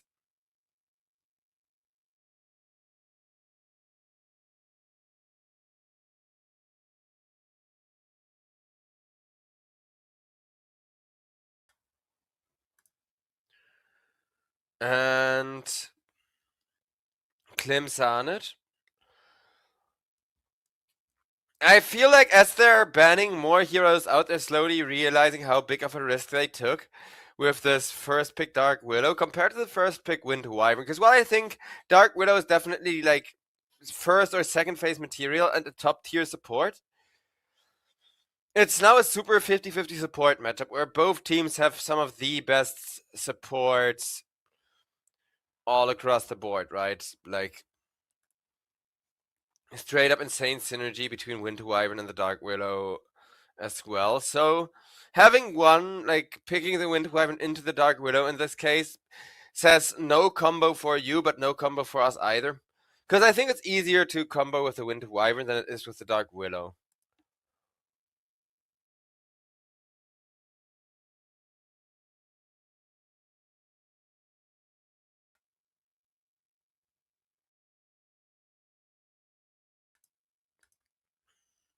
With the draft still being very slow and methodical here, Klim Sanic.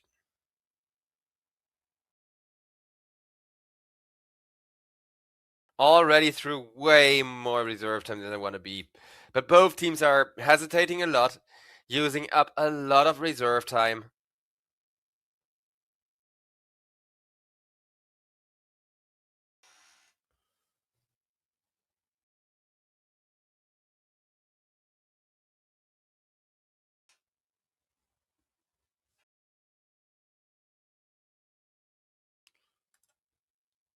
Invo band out. Ooh, now you can see how Team Lynx are deliberately targeting mid laners. They want to have a really easy mid matchup. After last time around, even with the Slark being super greedy, having a super free laning stage. Ugh, my cat also needs to stay away from the webcam. It's either the flies or the cat that's hunting them. That's the way she zooms. Team Lynx.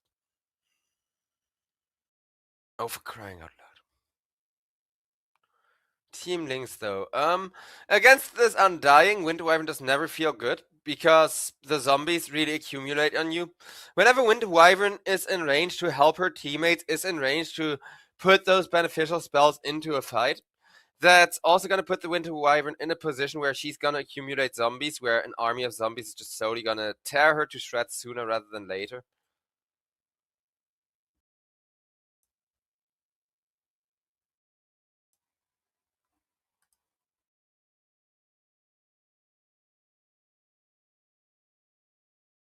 Klim Sanic, though.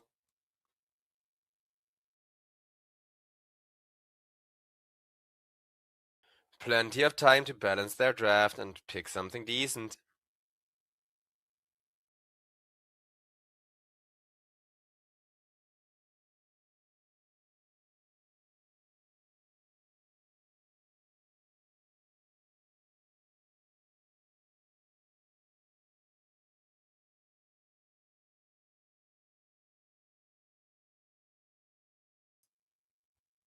But with the Sand King Lone Druid, I think Klim Sanet. I like that drafting because this is the second time that they're gonna go for something really greedy that can scale till the end of days, right?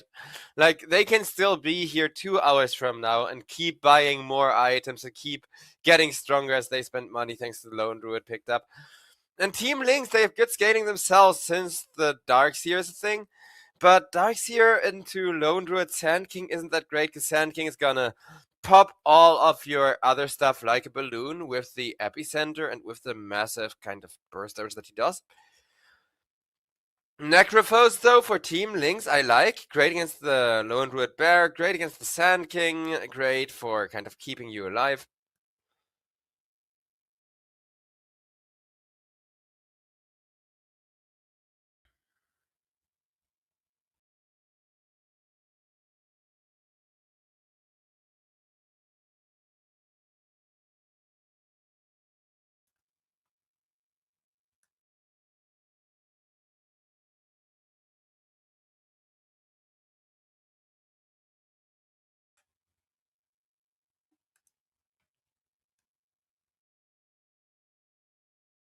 Team Lynx.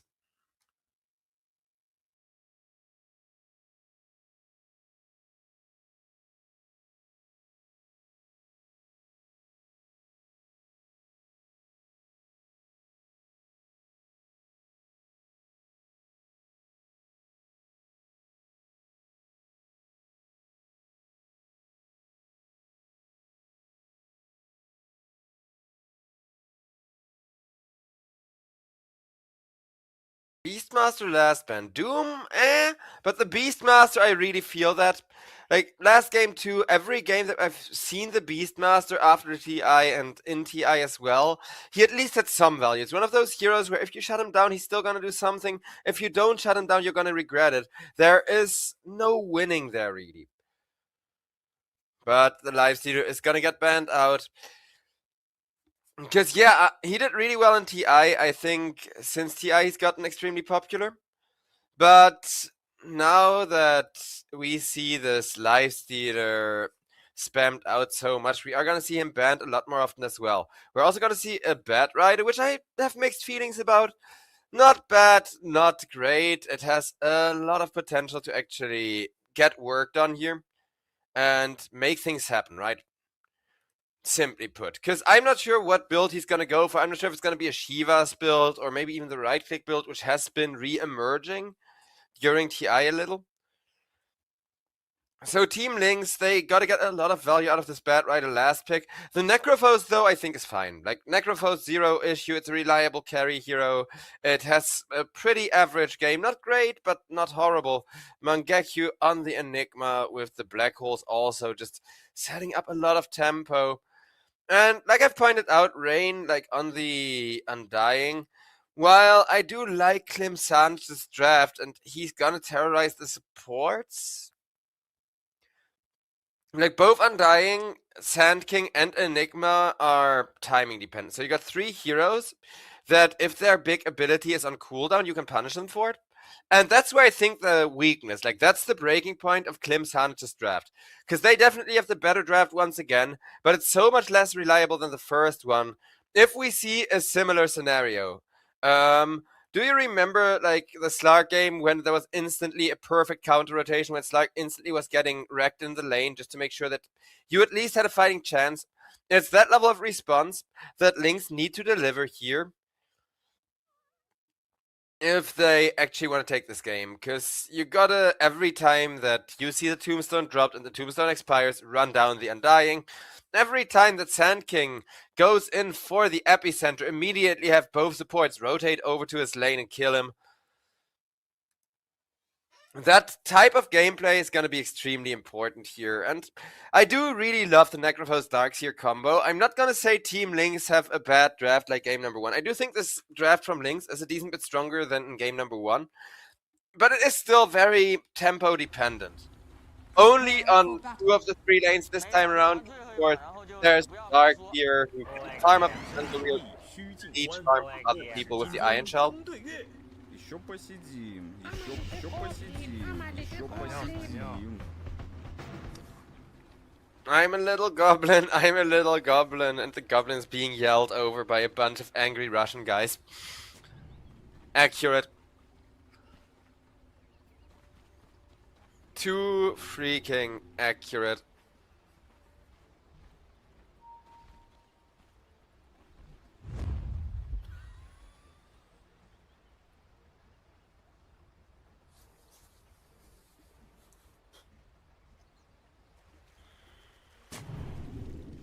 Thirty seconds to battle.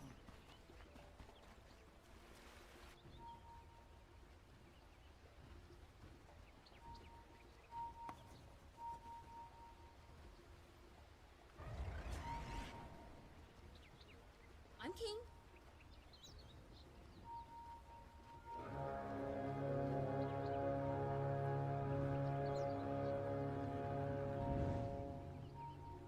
The battle begins.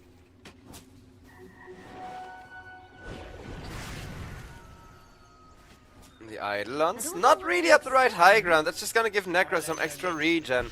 But not only that, 3 of the runes are gonna go the way of the Radiant anyway, so...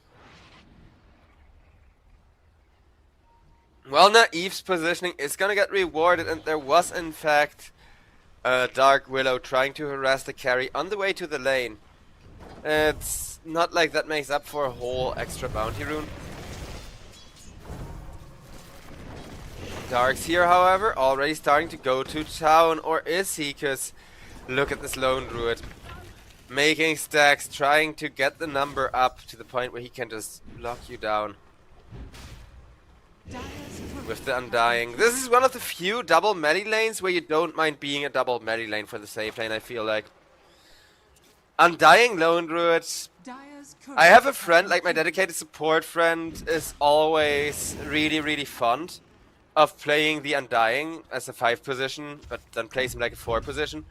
So maybe I gotta learn Lone Druid, because this is actually looking really solid, and I see a ton of potential there.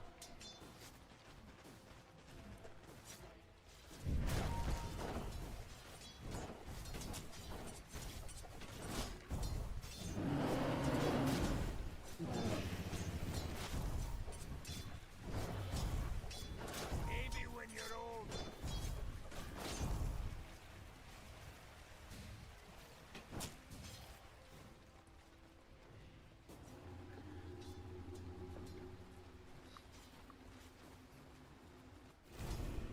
Vladik. Not really having much fun over on bottom, and the other lanes, they're so quiet compared to bottom, because the moment that this Lone Druid makes a mistake, his support is gonna die. The moment that Lynx make a mistake, either of them is gonna die. Whereas over on top, Necrophos is just, like, pressing heal and laning against an Enigma who's not gonna die to it anyways, just gonna feed back regen to the Necro. So while top is super favored for Team Lynx, it's not per se that anybody has to be scared of, you know, feeding a kill. Right now we see the Enigma walking back and just leaving the Dark Willow in lane to get some solo XP over on top, and that's fine. Well, Vladik instead, on bottom, still getting ran down. Level 1 decay, not that bad, but still not fun to deal with. Rawr, decay.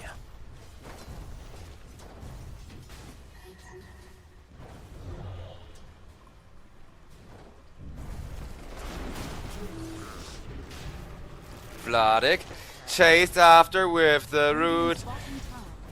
Bear up in front, and bam. 4-2-3 gets himself the first blood, punishing the dive hard, but it's not like Darkseer could have really ran any other way.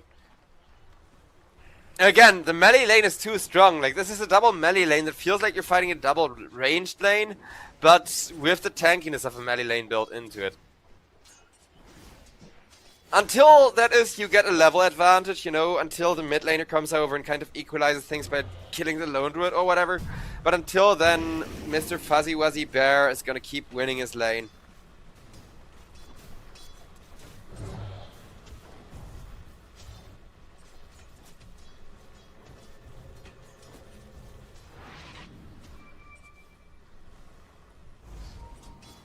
Dire's structures are fortified.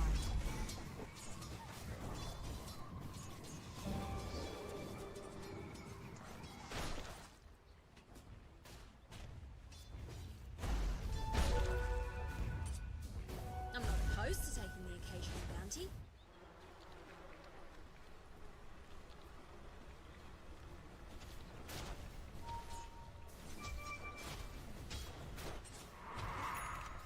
$1k gold lead all ready for Clemsonage. But most of that is really just this bottom lane escalating. I know it must be boring that we're only talking about one lane, but I promise you it's just 2 more levels till the mid lane starts doing stuff as well.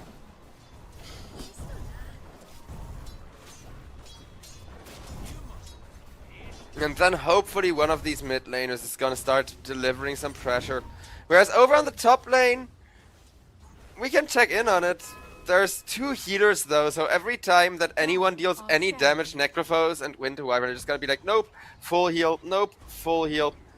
And obviously Dark Willow is kind of spending time making stacks and giving solo XP or taking solo XP, but we're finally gonna see something happen as Willow is gonna rotate into the bottom lane, trying to be even more aggressive in favor of Clemsonage.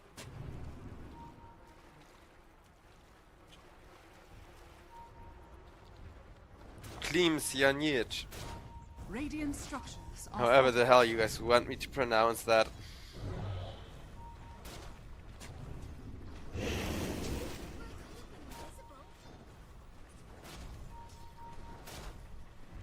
Radiant are scanning.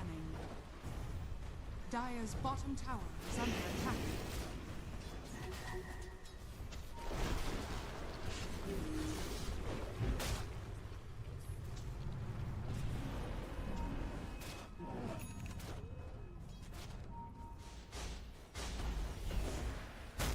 A Sand King threatens the epicenter, not quite committing for it. Radiant are scanning. The mid laners though finally have their level 6s, so they can start playing Dota, they can start making things happen. And either is gonna try to, but Sand King sidesteps the bushwhack, Undying comes on in towards the mid lane as the pressure is mounting up. Mellow Jewel gets himself a regen rune on the Bat Rider, exactly the rune he needed and exactly at the time that he needed it. Could not be luckier with that. Out comes a lasso, though, and that lasso is not so lucky because Dark Widow got a stun off, but the teleport from Dark Widow was a straight up mistake, so Sweden Strong is still gonna get punished for that. Love how he actually looks grumpy in response to that. Like, I think he realized just a second too late, ah damn, I messed up.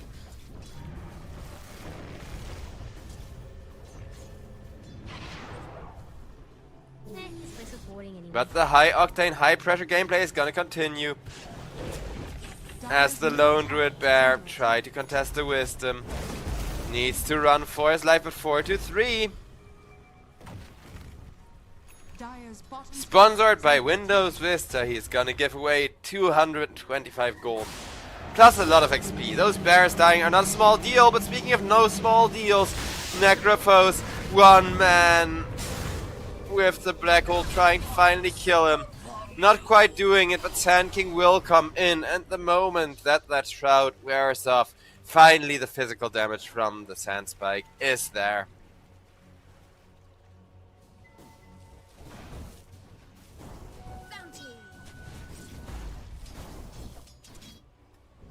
Dire's top tower is under attack. Radiant's bottom tower is under attack.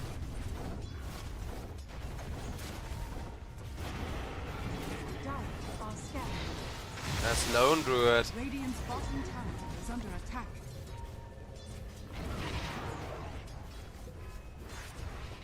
took half a top tier 1 tower, is gonna be forced to back off again.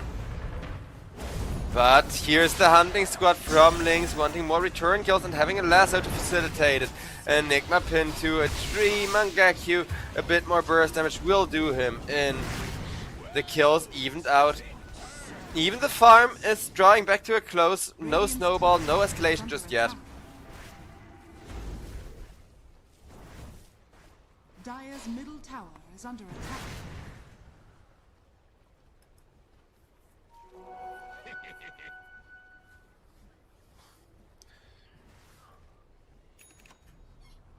Bad Rider. Looking for the TP boots, also very great for making his life easier and, you know, being able to teleport and jump around the map.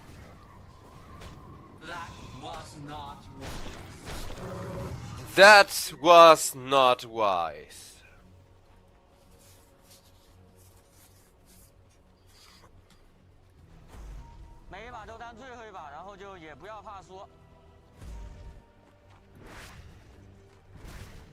Dire are scanning.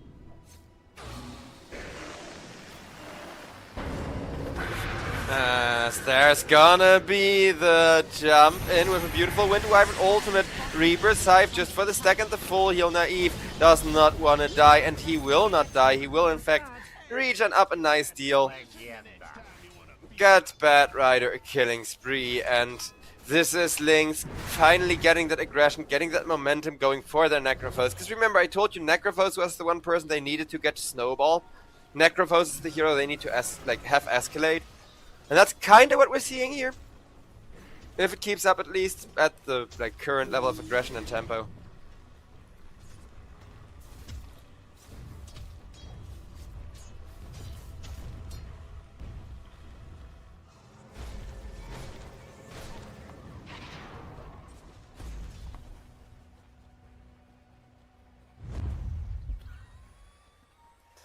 Smoke out now. Radiant are scanning. From Clinsanet, can they find anyone valuable enough in the enemy jungle? They are hunting for this Necrophos, but bringing him down with all of that healing is going to be the real challenge. Squadix, not quite finding the angle with Sand King. Would have really loved to epicenter down the Necrophos there, but without a Blink Dagger, eh. And there's the return attempt from the Bad Rider, having a lasso ready. Who would love to say hello, little support, but the little support runs for her life. And that's gonna be Dark Willow doing just fine. Dire's top tower has fallen.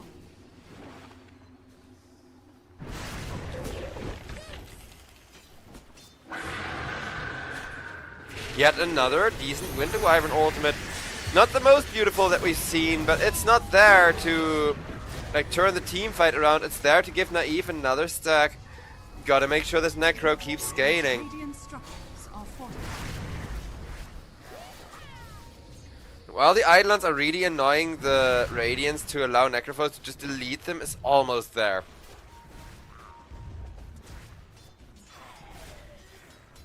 Because usually you can Death Seeker into the Eidolons and then just run them down with the Radiants.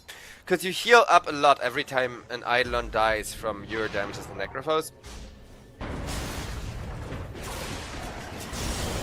And there's gonna be another one-man black hole.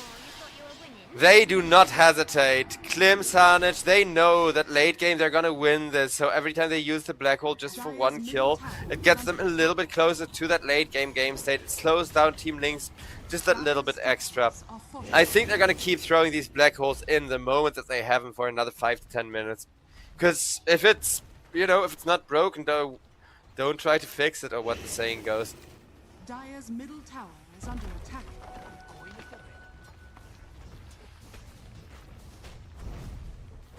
Radiant's top tower is under attack. Dire are scanning.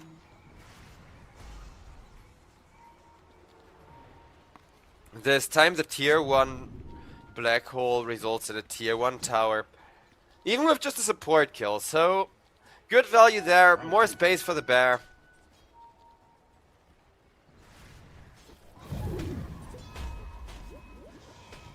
Necrophos Radiance about to be completed.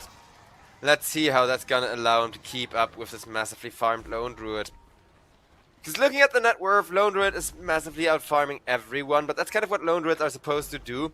Sand King being the second in net worth, though... Well, now third, but like almost second in net worth this whole time is still massive. But guess what? Necrophos with his item timing completed is gonna have a little bit of aggression to him. Is gonna run in just that little bit more to try and set up those Reaper Scythes.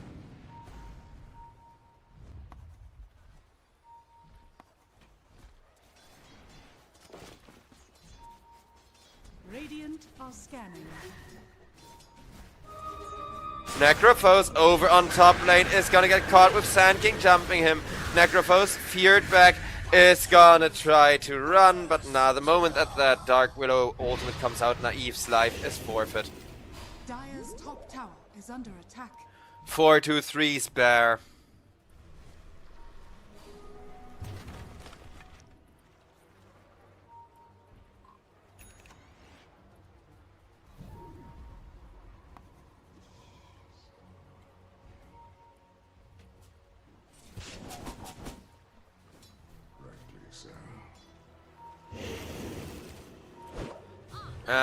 Hoodwink. Killed off. Necro could not save her, even committing the Reaper's Scythe to try and do so. But Mangekyo gets slowed up with a wall from the Darkseer, and that's gonna be a dead Enigma. Bad Rider gets +1 onto Rain, but Rain does have the instant respawn, so it's mostly a kill worth of gold and XP that he gives away. But there's a follow-up still getting attempted. In the jungle, Cracker will go down to the Bow Strike plus Bedlam combo. Or not Bedlam, crap. What was the other burst damage? Oh, it was Eidolons. Fight recap says Eidolons, I believe it. Dire's bottom tower. Trying to defend and then getting soul ripped or what have you. Either way, a nice little execution. 3k gold lead for the Lone Druid draft. Lynx, they gotta make this comeback, and they gotta make it like within the next 5 minutes, or this game could very well backfire on them severely. Because we're seeing the stage of the game that 4-3 is gonna recommit his resources from the hero to the bear. And once he's playing with the bear instead of the hero, Lone Druid is gonna be a whole different beast. While Sand King, just like the Enigma, he has got zero hesitations about pressing the ultimate just for one kill, saying it's still worth it, not because you usually do that, but because the bear is free farming. Lynx, they really gotta stop this bear, if it's not already too late. Winter Wyvern in a very bad spot now, and with the Winter getting caught, out comes the Reaper Scythe trying to enable a return kill. That will be a return kill. Naive 3 stacks of the Reaper Scythe regen buff. Pretty early into the game, that's definitely not bad. Rain, though, takes down Meadow Jewel, makes sure to get another one out of that. Buying up all the mangoes. Like, whenever there's mangoes for sale, Undying's just gotta chomp on them. You'd think a giant, literally flesh-eating, per definition, zombie would not like mangoes as much, but I guess everyone has a weakness, huh?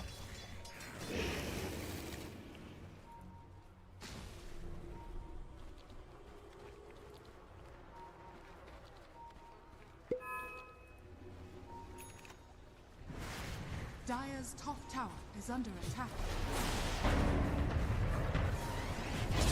As that's gonna be a nice little jump onto the Enigma. Enigma, he tried for such a good black hole, but when everybody is grouped up like this from the side of Team Lynx,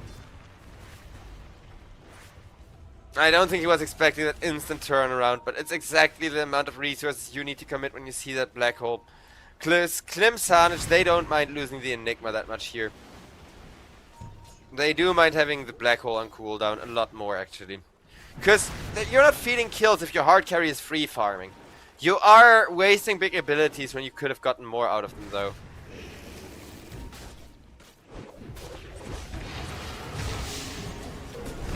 As that's gonna be Rain. Hiding out in the tombstone while QBFY is gonna go down to the Undying. Out comes Sweden strong with the fear, just making sure nobody else can follow it up from Lynx, and Lynx are gonna lose a lot of control of their main jungle here at just 18 minutes into the game. This is not how this Necrophos draft was supposed to work, as Necrophos is the one that needs to snowball, and he's gonna try to by killing off Rain. No Reaper Scythe stack, but at least a kill, I guess. Doesn't feel like it's good enough though, because we have not seen Lone Druid for a few minutes now, and yeah, if you know how it feels to play against Lone Druid, you know that that's a very bad sign. This is what he's up to, 600 gold away from the Aghanim Scepter. And then 4-3 is gonna start joining his team for these reckless team fights, as that's gonna be Vladik annihilated, and everybody from Klimsanich backing off right after.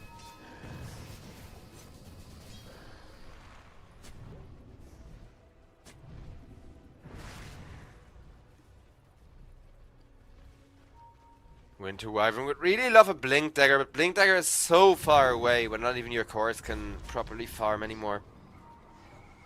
Necro is the one ticket back into this game. He's the one guy that can potentially turn things around still.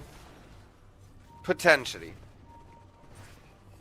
And my little black cat is coming to bring him some luck, haha. I'm sure that will help Cat, because black cats are so well known for being extremely lucky, isn't that right? Because I personally would like a game number 3. The first series of the day for me already being a 2-0 isn't that fun. And I do like this post-TI meta. I feel like now we're getting to watch all of the powerful heroes, even if we have seen them a ton now. Tombstone comes out from the Undying. Is there anything that he can do with it? Not really. Gotta accept his fate, and this time around he is gonna be turned into a stack of Reaper Scythes, whether he wants to or not. Dire are scanning. Reaper Scythe, Kadoosh. As that's gonna be 4-3 on the bear. Losing a lot of money here, but look at how much damage he dealt to Ethereal. Just by existing, just by being attacked in the stun lock. Lone Druid, his amount of money is not really a good thing for the side of Team Lynx. Like, them not having stopped it is what's bothering me. Because Necro had, like, great timing, he's super rich, but so is Lone Druid, and if both of those heroes are super rich, I feel like Lone Druid is ever so slightly favored.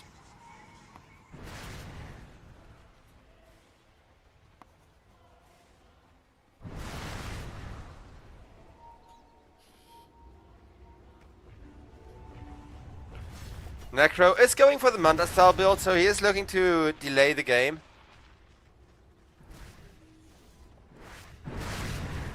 Dire's top tower is under attack.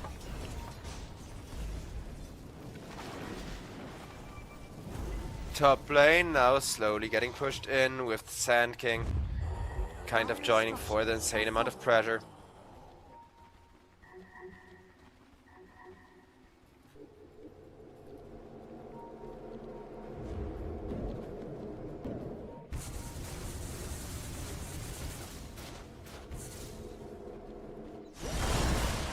Three people coming through the Twin Gate. This may not be the best lasso that Bat Rider ever used. Mellow Jewel, he's gonna get punished by these reinforcements coming in, and Cracker, there's nowhere he can run.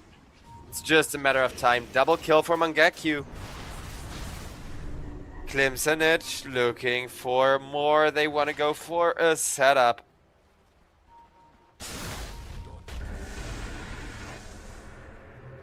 That's QBFY. Ooh. He was in the bramble. That was just a matter of formation, not of like Dark Widow missing or whatever.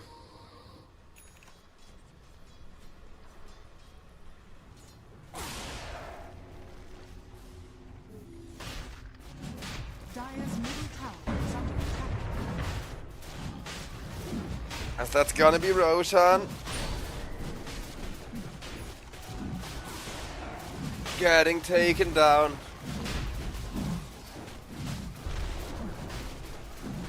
A very fast, a very efficient Roche. I wonder who it's gonna go to. Probably the Sand King, yeah. Like, Sand King or Enigma are your best choices here, because obviously Lone Druid doesn't really like Aegis as much as most other carry heroes.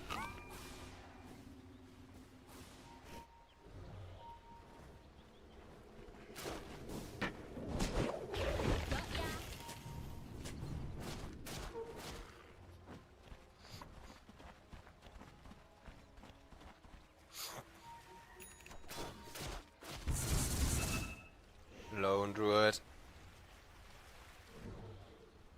Having a good time, just grabbing some free farm.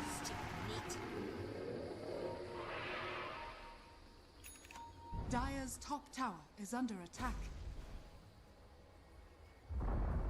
Well, this 3-man gang squad won't find anything in the Radiant jungle. So Team Lynx need to back off, need to carefully evacuate.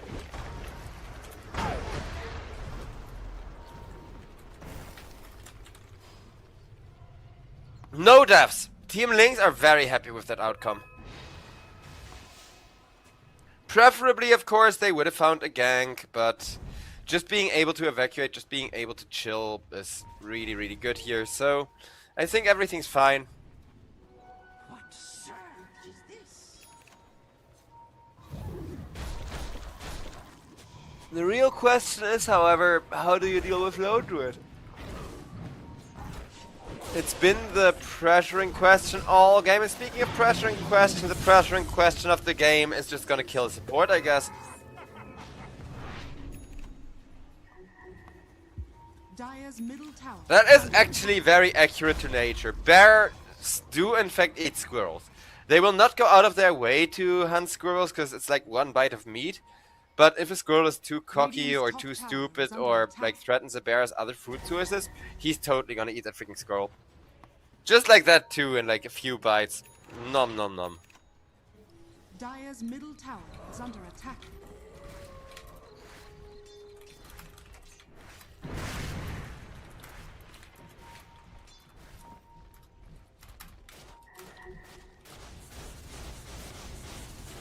As the pressure keeps mounting over on the bottom lane, Sand King with the Burrow Strike trying to get a good setup, and it may not be the worst of setups, even though he missed the Necrophos. Necrophos is still gonna die to the epicenter without even the rune being, even the Aegis being used by Squadix, because that was still a regen rune for him. So Sand King is gonna be full everything except ultimate cooldown for the next fight once again.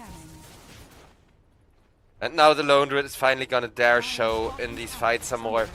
If just to tear through these towers, take away map space from Lynx.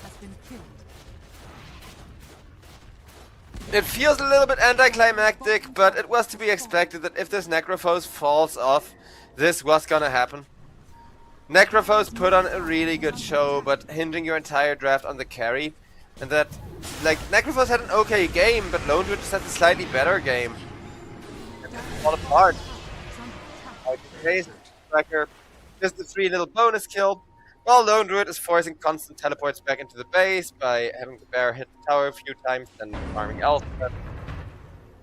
From here on out, it's gonna be one of those games, ladies and gentlemen.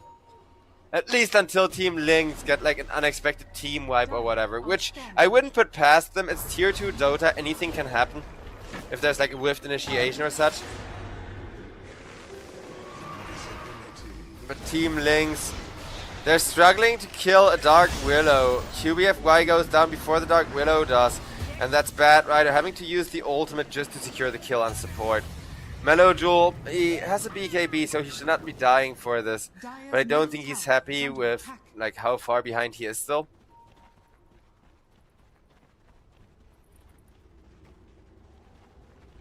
So you say. 4-2-3 would love to bully the Necrophos a little with Spare. Does not know that Winter Wyvern is nearby, but as the backup comes in, Necrophos used the Scythe on the bear, and that's a mistake. If you're not gonna kill the bear with a Scythe, never use it on the bear. Naive goes down, and with Naive dead, free kill onto the Winter Wyvern as a little bit of a bonus.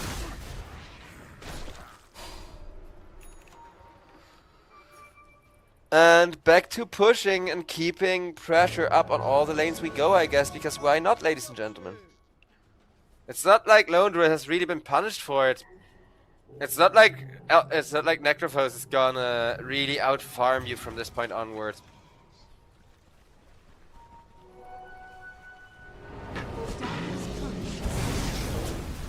As 4-2-3. Broken, trying to run down the Bat Rider, but Dark Widow will finish the job before the bear goes down. As in comes Enigma, wants to finish QBFY, and QBFY with the Eidolon army. He's gonna be dead. Legenda. Oh, that's rough. Dire's middle tower is under attack. Just talk trash. Why not if you're winning this hard?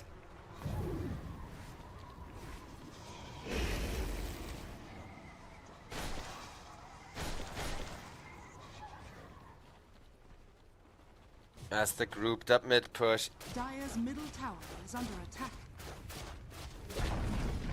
Dire's middle Results in tower yet has another fallen. tier 2.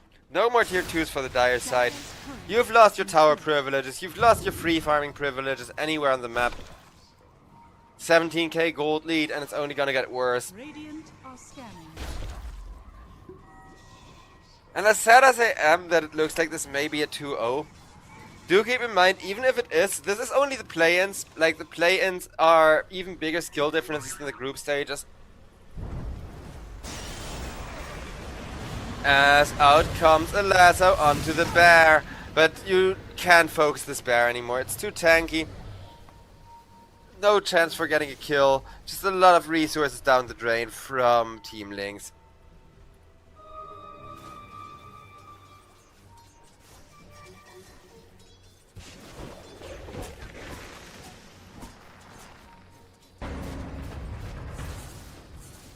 QBFY teleports out, manages to get himself away. Dire are scanning.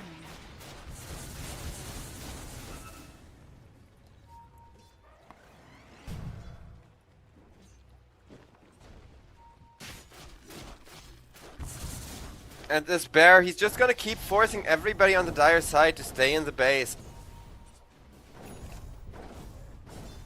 You only got tier 3 towers left, and the moment that you leave the base for a little bit too long, those are gonna fall so insanely fast. However, good rotation out of the base, trying to find the Undying, but Undying does get the Soul Rip up right before the Scythe goes, and that's rough. Because this is the second wasted Necrophos ultimate that now Klim Sanich are gonna try and punish in some way.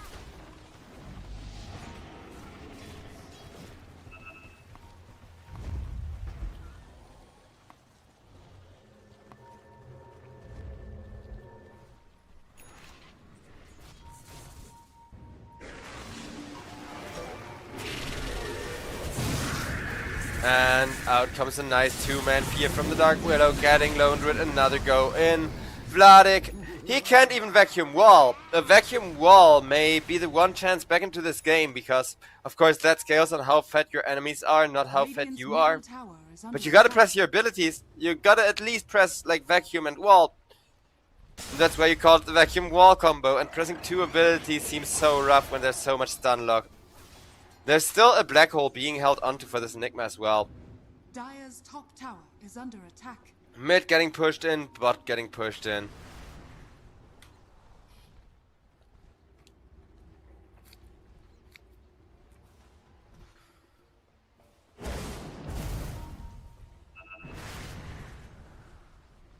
Dire's bottom tower is under attack.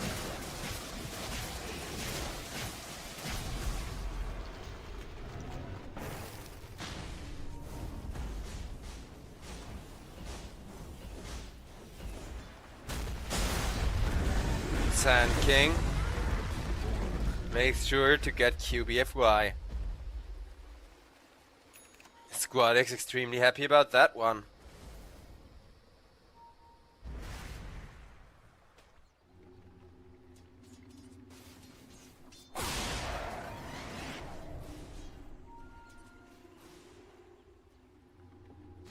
Because yeah, the goal difference, it's just gonna grow and grow and grow.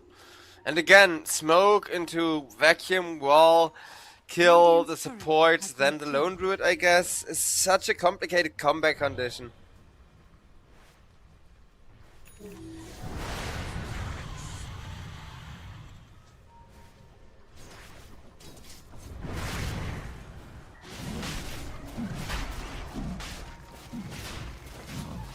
Radiant are scanning.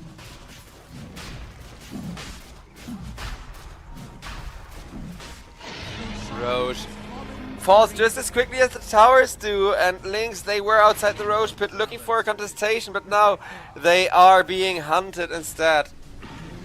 As Lone Druid gets a good go from the triangle, that will be one kill onto Cracker. Out comes another kill onto the Necrophos immediately after. And QBFY is running for his life, but I don't think he can get himself away. This is a paradox. Ooh, QBFY will escape thanks to having the sharpshooter to escape the bear, but nope, maybe I spoke too soon. Dire's middle tower is under attack. Sand King comes in and Sand King is like, nah, you're not gonna make it to the base safe, even pressing the Sandstorm just to make sure that this little squirrel ticks out. Dire's middle tower is under attack. Radiant's bottom Mid tower is under attack. is getting eaten by the bear, and I told you guys, once Lone Druid gets to push, it's gonna be an insanely fast push.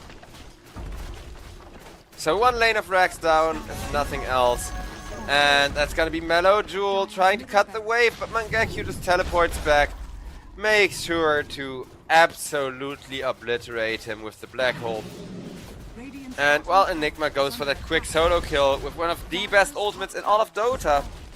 Radiant are scanning. Second lane of Rex is gonna crumble.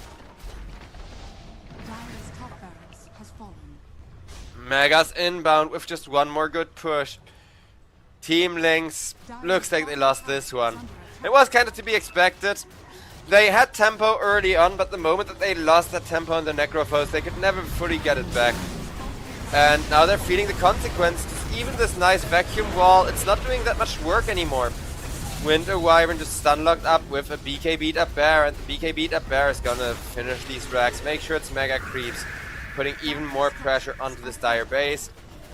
Necro forced to press a defensive BKB that will allow him to get a nice Reaper Scythe out on the bear. Finally having gotten it off in an okay fashion, but an okay fashion is still not going to keep the bear from getting the Raxus. Sweet and strong dies. Sand King. He's gonna only now use the Aegis in exchange for getting a bonus kill on the Necrophos. Once again, buyback from the Winter Wyvern. But there's no more Raxus, there's already Mega Creeps. What are you buying back for at this point, other than your Ancient exploding 5 seconds later or whatever? Darkseer tries, gets saved by the Winter Wyvern, so... I guess there's your 5 seconds of space. And they are doing a lot of damage to the bear, but Sand King used the opportunity to go in with the BKB, does not find the damage onto the Hoodwink. Winter Wyvern ultimate comes out to try and punish the Sand King. It's not that punishing though. Sand King genuinely doesn't care until the bear comes in to hunt after.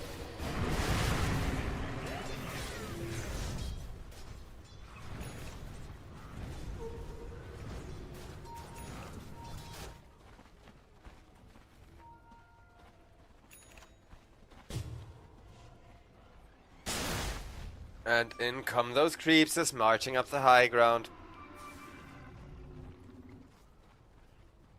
I wish mega creeps were like separate skins from regular creeps, right? So that you can, I don't know, equip like the little bug people skin for your regular creeps, but then have really cool mega creeps once you get megas.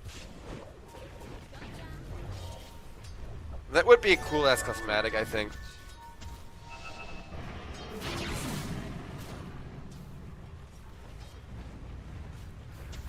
As 4-2-3 wants to go to town.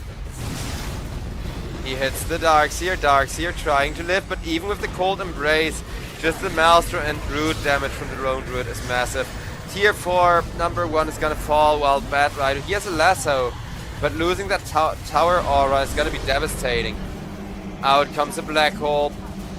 Almost a guaranteed kill on Vladik. Vladik though saved by the Winter Wyvern. But Winter Wyvern dies for that, QBFY dies. Even the Lone Druid Bear is gonna die, because at the end of the game, I guess, why not just trade a bunch of kills, see just how hard you could have taken that fight. It's not like it matters, and Lynx, it's good that at least they didn't get tilted, right? They got completely outdrafted in game number 1. Game number 2, they had a better draft, but the moment that their Necrophos died while Lone Druid didn't is where it goes wrong. And that happened not once, but multiple times in a row. Looking at Lone Druid's stat, 8, 0, and 10. There is nothing you can do. There is nothing that you can play to stop 4-3 once he has 0 deaths. Even if Necrophos would have gone like 6 and nothing, I don't think he could have done this.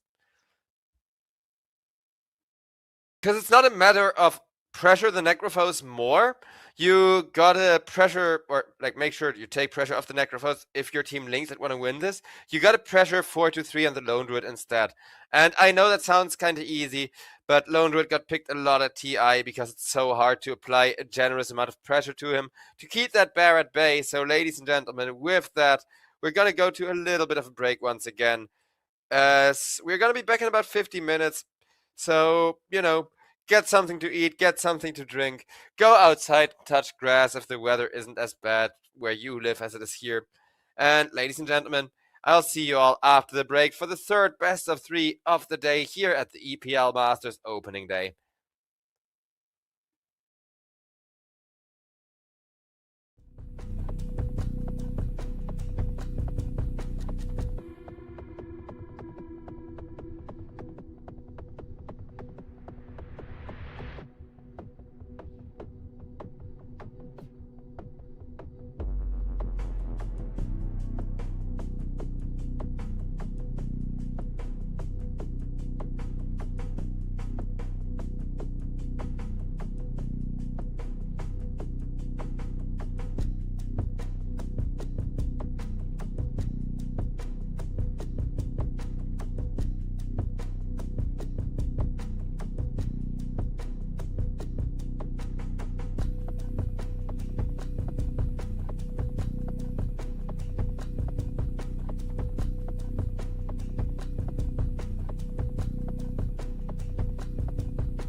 All right, ladies and gentlemen, and with that we are in. Apologies for the slight delay, as, you know, we did swap teams at the last second, because the Duck squad, they didn't really have a full team.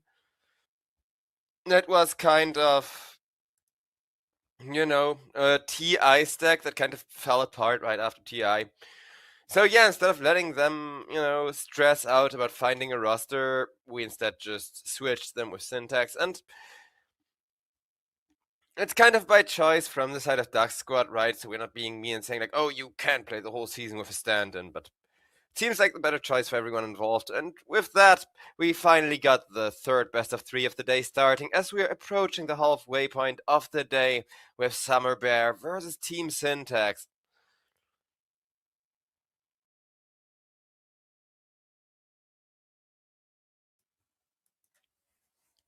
Syntax drafting extremely quickly, though, and Summer Bear will and kind, so let's talk about all of these picks to analyze.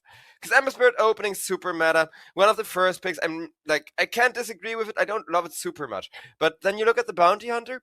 Bounty Hunter is gonna do really well here, especially paired with this Hoodwink to benefit of the extra vision, of the extra stun lock and setup to kill people with. Darkseer, meanwhile, I mean, I like the Darkseer, but we saw him fall flat 2 times now. So I think it's really important that this Bounty Hunter prints a lot of money for him, that Darkseer can actually get some good value out of the vacuums. Summer Bear, definitely a strong draft, but Syntax, I like the Mirana Bane combo. I'm not so sure, like, if you need the Earth Spirit, but Earth Spirit was their first pick, so they mostly try to go for, you know, a safe, solid-looking pick there.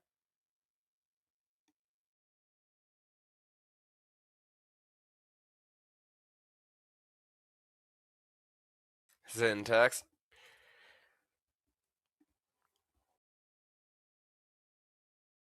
Gotta come up with a decent last pick here. Because they're lacking damage. They're lacking damage on so many fronts. You got a Mirana for damage, an Earth Spirit who has some damage from his abilities, but it will be a Wind Ranger. They will focus fire down whoever is looking the weakest, whoever steps ever so slightly out of position. Great against Bounty Hunter, great against Hoodwink, even good against Darkseer. Not so good against Ember Spirit, because he can just Remnant out of range every time. But I think that's fine. It's still looking like an extremely solid draft for the side of Syntax and Summer Bear. What? Ooh, another Lone Druid game. I mean, first Lone Druid was left to free farm, so we're gonna see whether Syntax, with a bit more of an aggressive draft, got the power of contesting Otaker here. Because you need to do a lot of work against Summer Bear.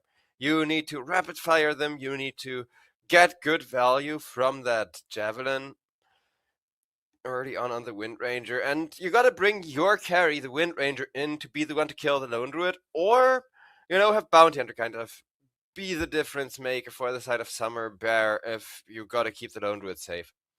I mean, like, you know, 4 people in Summer Bear group up, Lone Druid takes the bear, sends the bear with waveform just to get the track gold. Because it does work like that, the bear will pick up the track gold. You can keep the real jungle, the real druid safe away from the jungle while that's happening, because it's super early on when you want to print that money, right? But there's synergy here. Like, Lone Druid Bounty Hunter is really good in combination. I do think Summer Bear have the better draft by a slight margin, because while it's a good Wind Ranger game, I don't think Wind Ranger the hero is necessarily perfect, right? Like, Wind Ranger has her flaws, especially against heroes like the Darkseer and like the Ember Spirit. So while Wind Ranger against Lone Druid is fine, Wind Ranger against Bounty Hunter is gonna have a really good matchup. It's the Darkseer, the Ember, and the Hoodwink that kind of do make CJ's life a little bit harder. But we're gonna see. Because I'm definitely excited to see Syntax once again come into the EPL and show us what they're made of or not.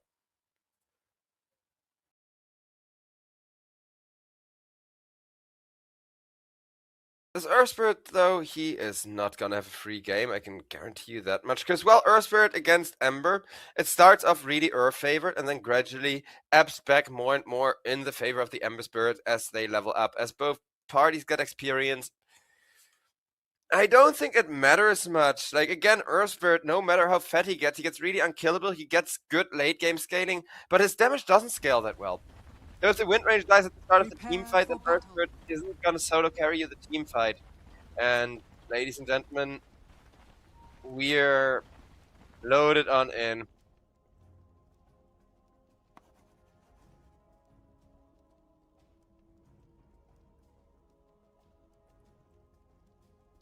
But immediately in a pause. That's rough. CJ, hopefully it won't be too long of a pause.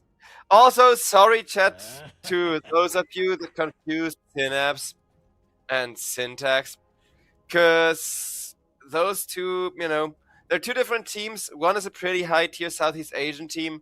The other is a somewhat decent, but not that established European team.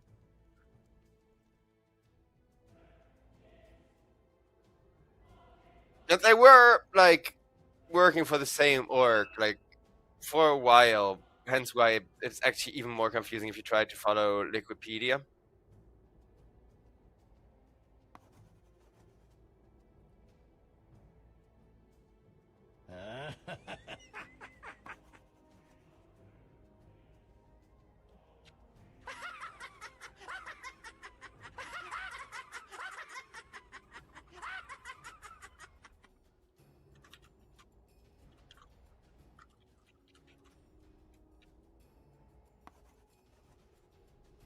Lots of laughter as CJ has reconnected at least.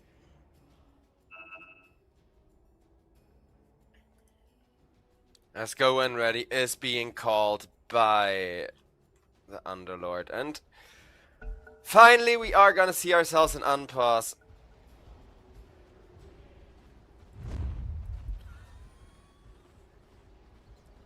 And an instant 5-man smoke from the side of Syntax. They're not even gonna wait for the, like, timer so that you're on time for the rune spawn. No, they want to smoke right now. They want to find that bounty hunter. And guess what they do?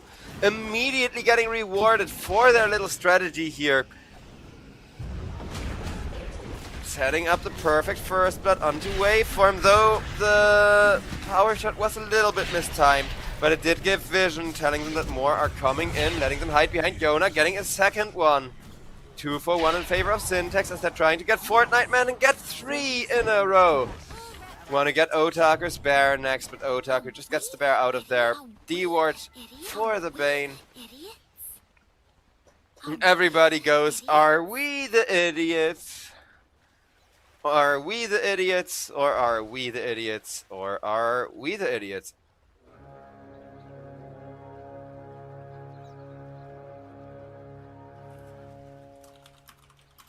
The battle begins. Maybe my finger got twitchy.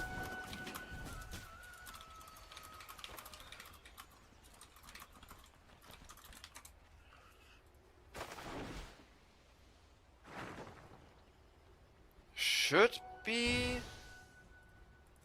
Ooh, 2 for 2 runes, but still good vision for the Dire. So the Dire come out ahead with 1 ward of vision advantage.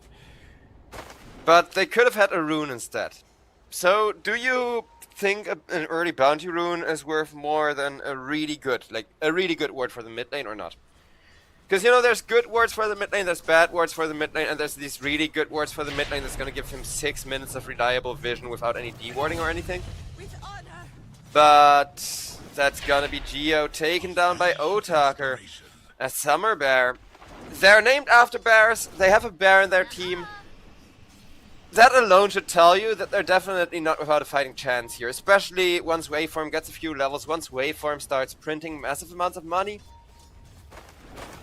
It's gonna take a bit till we are gonna reach that point.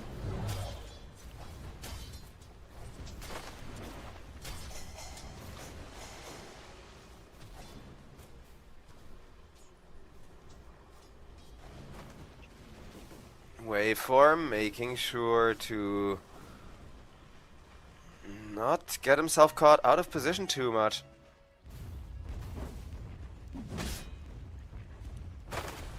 I like that playstyle where you dive behind the tower but run back when the enemy can't see you run back, because now they're not sure whether Bounty Hunter is still there or not and can't commit on the darks here. As meanwhile, Panda God Again, not the most exciting matchup, but Darkseer, he's still being ran at over on top lane, as that will be a kill in Fortnite, man. So the first time it went really well, and he got back around, and it was fine. He just took like a little bit of harass damage, but then the second time around, he's gonna be just a little bit too deep out of position.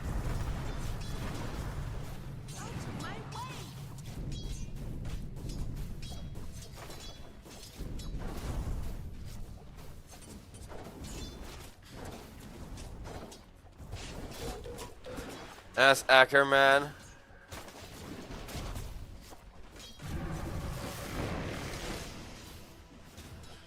Taking stacks, getting poked back a little. That magical damage from the bear is really gonna add up to a lot, so even if you do have the atrophy aura, which people don't even max nowadays anymore, I don't think that alone is gonna carry you.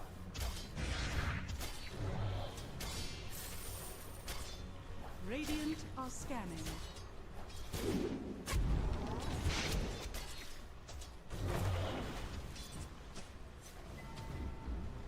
Play hard. Getting pressured hard.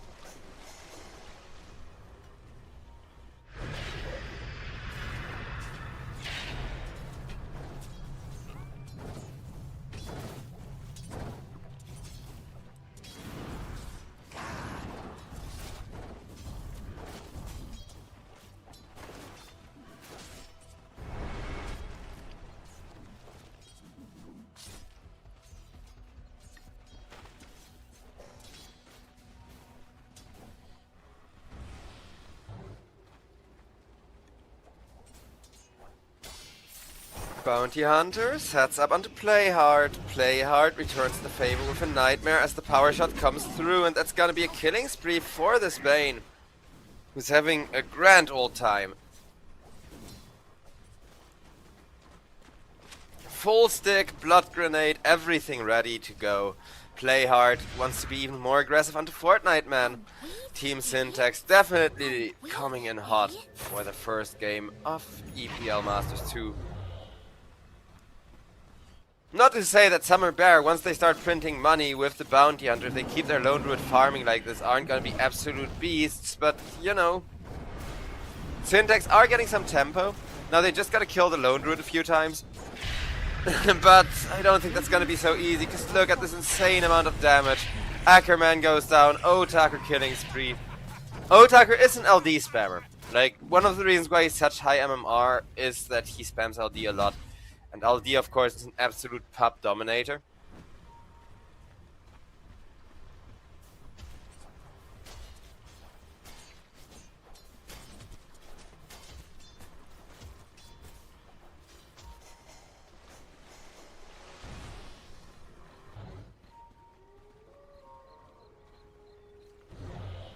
Bounty Hunter hunts the Bounty Rune. And then also hunts Earth Spirit, who's coming in to refill his bottle, realizes that he got screwed over. As Bounty with the Iron Shell, now wants Bane, Blood Grade is there. Brain Sap is there to buy a little bit more time, but he even makes sure to try and give the kill to the Darkseer, but won't quite succeed as the Blood Grenade damage over time stole it anyways. And that's gonna be the Underlord getting ran down once again. Underlord, the moment that the Root procs, it's like 1/10 of his health pool just melting away in magical damage that he cannot resist. Lone Druid put to sleep, will let himself be arrowed so that the bear can instead wreak havoc onto Mirana. And Mirana barely able to get away, but so is the Lone Druid. And it was Team Syntax that brought in the aggression and that tried to shut down this Summer Bear carry. Lone Druid living with just a sliver of HP. Is gonna heal up again when the bear gets to attack, while over on mid lane, Bounty Hunter comes in, and he will die before the Earth Spirit, so no XP for Waveform there. Even if Ember is really happy about support for a mid laner kill. Still not that great. Ooh, wait, as I say that, CJ kills our Fortnite man as well with a power shot. That long range power shot snipe, absolutely obnoxious.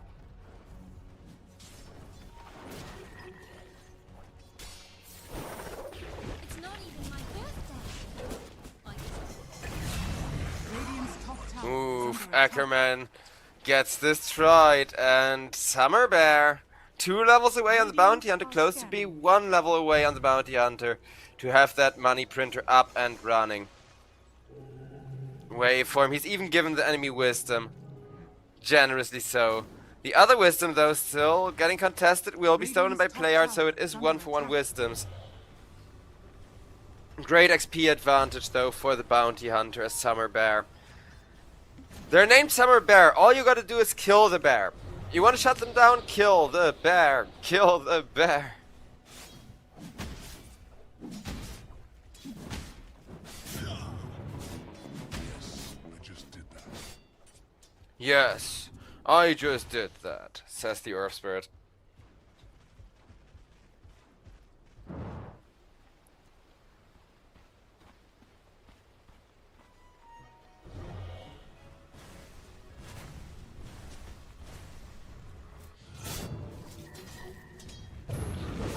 Panda God gets on top of the Earth Spirit once again, and Earth Spirit, oof. Yona has just been giving so much XP away to the Bounty Hunter. Dire's middle tower is under The mission attack. remains the same for Team Radiant's Syntax, top just tower you is gotta under get the attack. Fiend's Grip first, then you gotta Nightmare Arrow into Fiend's Grip, this freaking Lone Druid, because he's starting to get really hard to kill. And the game is kinda feeling Radiant's top actually tower quite has fallen. difficult by now. CJ's courier will get poked at by the Bounty Hunter, destroying that one. Dire's middle tower is under attack.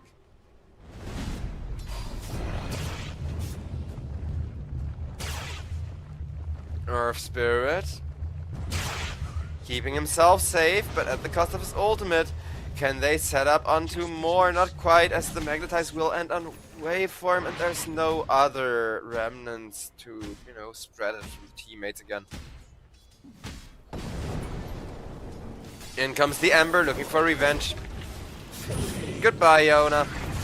Beautiful arrow from the Mirana, but is it gonna be enough when Ember Spirit has both supports behind him? Nightmare will be taken away by the Bounty Hunter. Panda got not quite catching up to play hard. Was just a little bit outside of Slayer Fist plus Searing Chains range.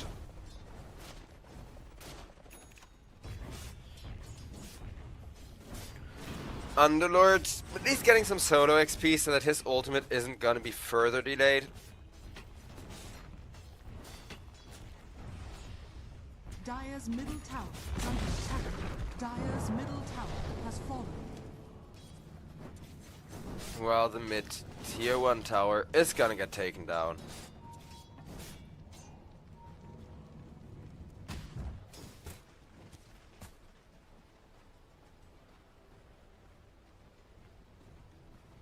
CJ Radiant's top tower is under attack. on the Windrunner is gonna get ran down, is gonna get drawn back into the vacuum wall, and that's gonna be Windrunner. Bam!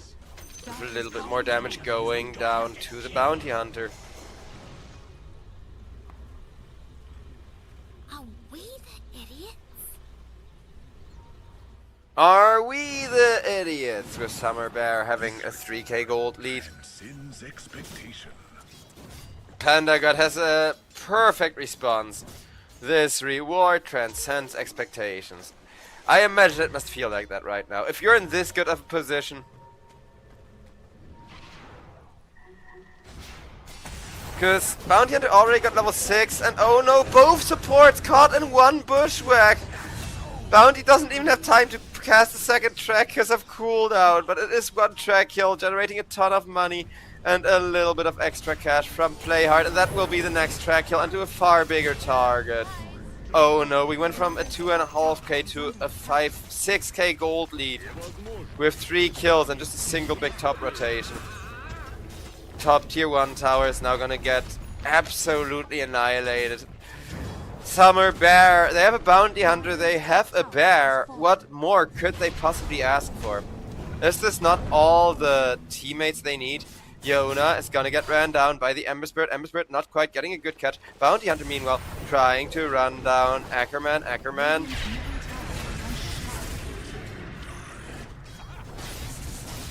manages to kill off the Lone Druid. But that's gonna be delight. At least reinitiated on. Can they kill him? He does have that infused raindrop to save him from a lot of damage, but not the magnetize, so eventually he is gonna take out.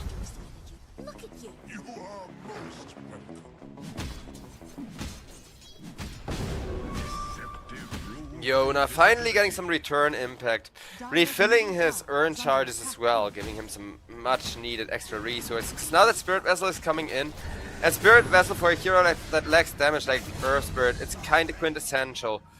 Bane, however, cut into ribbons by the Ember Spirit, while Geo makes sure to stay the hell out of there.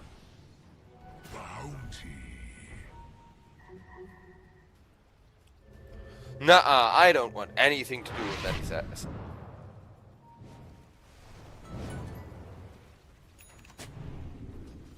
Radiant's courier has been killed.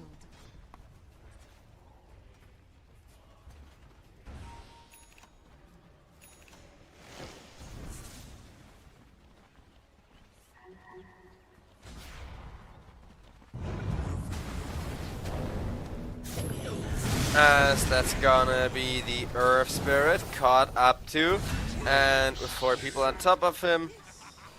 Okay, let me check. Like, it's hard to keep track of how many deaths Yona has already experienced. 5. He has 3 kills. Like, he hasn't been doing bad. Whenever it's him initiating, he's actually looking really good. But every time he gets caught, he just goes down pretty much perfectly. As that's gonna be Ackerman once again, chopped down by Fortnite Man. Dire's middle tower is under attack. Bounty Hunter stealing stacks from the enemy jungle with the Darkseer Iron Shell now.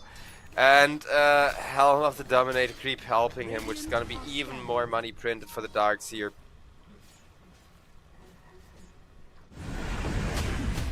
Over on bottom meanwhile, Hoodwink is gonna die, so we're finally gonna see a return support pickup. Once again on Delight. Dire's middle tower is under attack. Well, Lone Druid is gonna get his bear caught in the enemy jungle, I think. The bear is being pinged right now for wanting to steal the wisdom, though Otaker's bear starting to look quite tanky.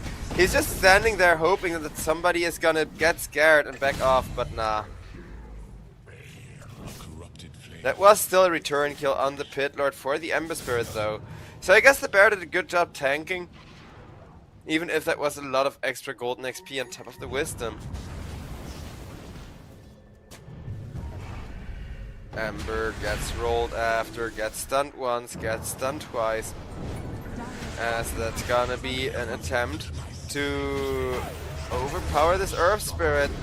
Attempt successful with the wall being dropped and a beautiful draw back onto the Bane.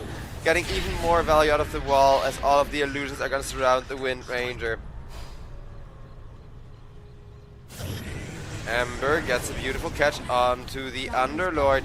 Arrow will punish him for that.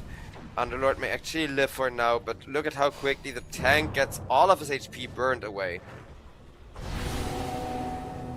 The amount of issues just being added to on the side of Syntax. Like, what can you really do against a 13k gold lead, a Lone Druid being already fat, and those massive walls now becoming scary that, like, Darkseer is finally getting a little bit of feed. Under attack. We're almost at 1,000 gold lead per minute, which is not that unexpected from a bounty hunter draft. The bear is probably gonna die here to the Wind Ranger, so good money for CJ. Dire's bottom But the tower Summer has Bear fallen. strat, it's working, because every time something like that happens, they are on top of, right on top of an objective, I mean. Like, just, you know, zero hesitation, perfect control of the jungle, perfect pressure being executed like this from the bounty hunter. He's just gonna track Geo and give away his location, but he can easily dodge the roll from the Earth Spirit. Not the Pit, however. Massive return kill there. Beautiful bushwhack from Delight. Delight also has any Yules, keeping 3 people off of him single-handedly. Setting Ember Spirit up for a beautiful turnaround onto the Bane. Bane not quite dead. Hoodwink will eventually pass. Ember, no way of reinitiating as Bane, who lived with like 40 HP. But it is a high magic resist hero who brain sap with a double damage rune, and the brain sap heal depends on the damage dealt, so that was kinda to be expected, even if Summer Bear are definitely not happy about that. Lone Druid, however, not contested in the slightest, and as long as that's the case, I don't think Summer Bear are gonna be too worried about going into the late game here. And with that, we watch and wait for the next fight.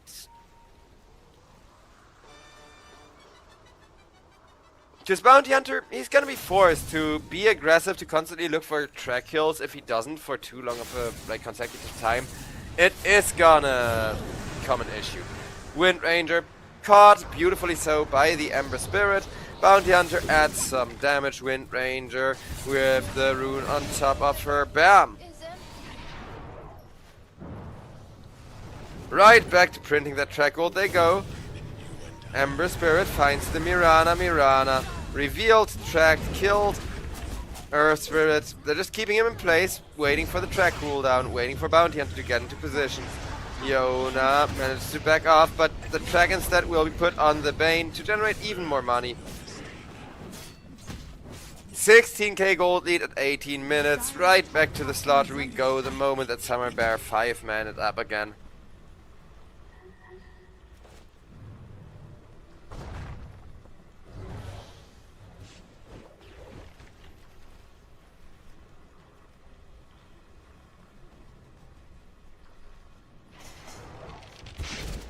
Bounty Hunter looking to fight it up against the Wind Ranger.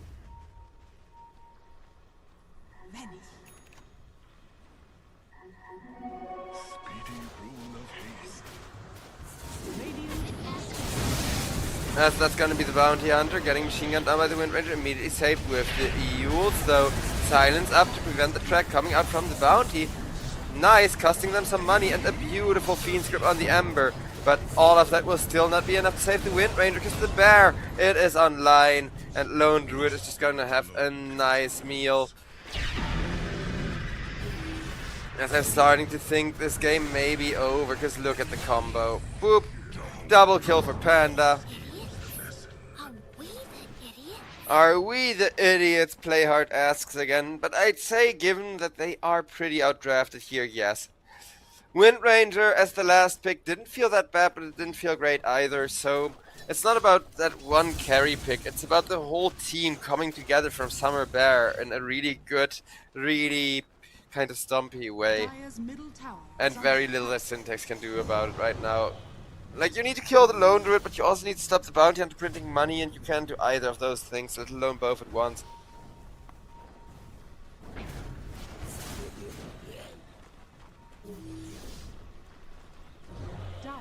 Scared. 20 minutes, time for a free Tormentor.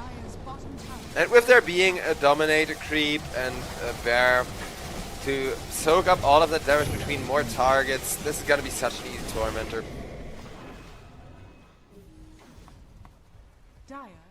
A quick and mellow rune for the light as the smoke's gonna be broken by the Bear, and the Bear just barely not getting the Earth Spirit will be focus fired. Not that much damage from the Wind Ranger. It will be enough to bring down the Bear, but look at that return damage from just Mjolnir being put on the Bear. Now, with all of their heroes low, Syntax find themselves in a pretty awkward position. And there's the reinitiate with a beautiful vacuum wall. Lone Druid has second Bear for the damage.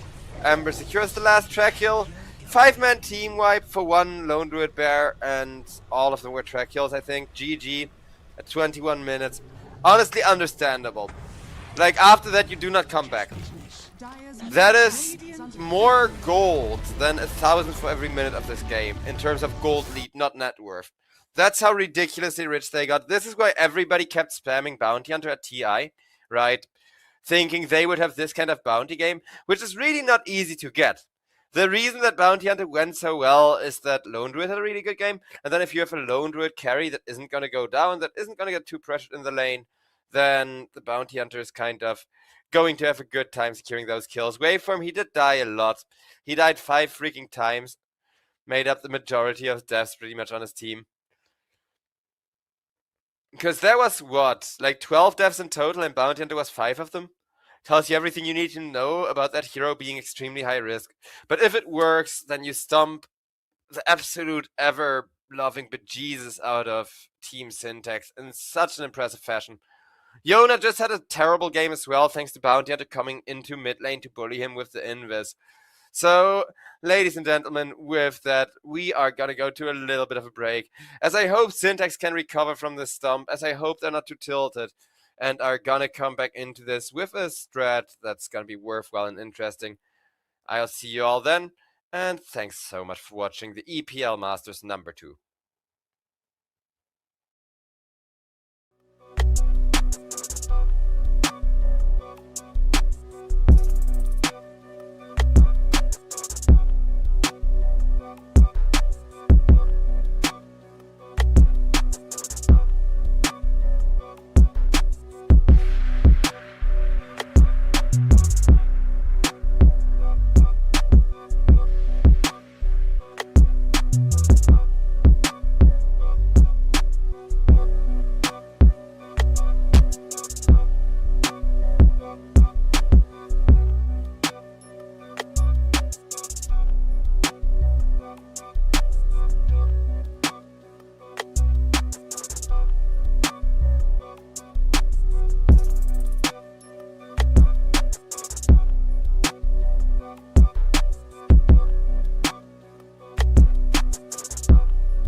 And ladies and gentlemen, with that, hello and welcome back once again. We got ourselves the second game of Summer Bear up against Team Syntax. After Summer Bear have proven that bears, they're a lot scarier in summer than they are in winter, because in winter they enter the state called torpor, so even if they don't hibernate all winter, they're just going to be very chill and non-aggressive. Whereas in summer, a bear will freaking maul you.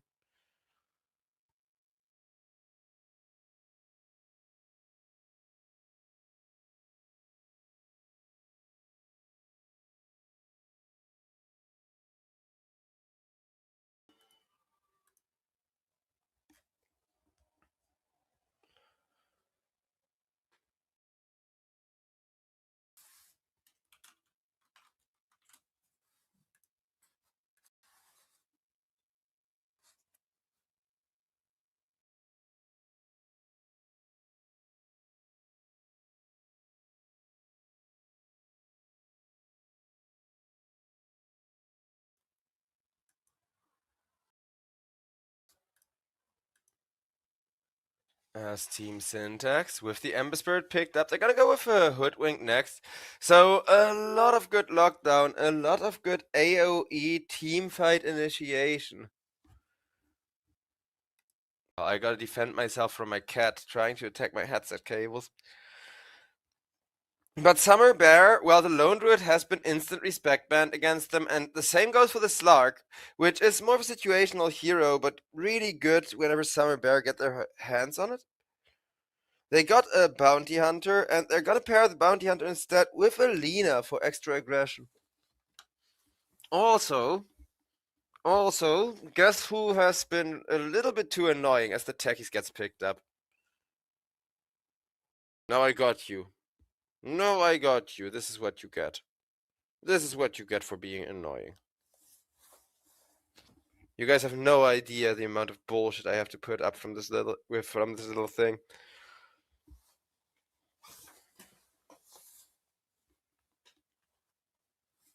But she's behaving now, okay.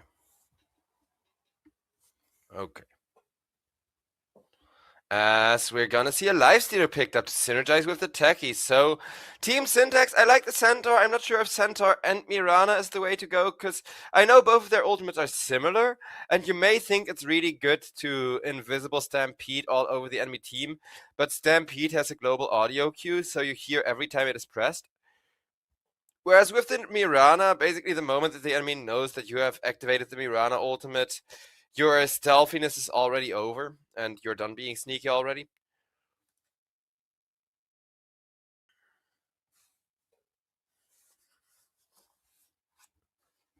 Little kitten, can you stop being annoying? I need to work. Your food is not free.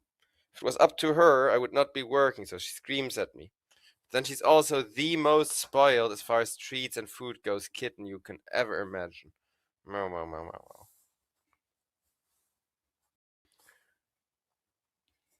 And just tries everything in her power to get me to stop working.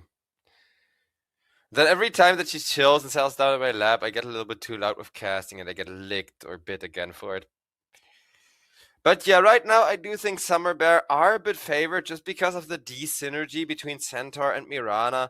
Like, both of those are good. Both of those are really good kind of support heroes that help enable heroes like the Ember Spirit.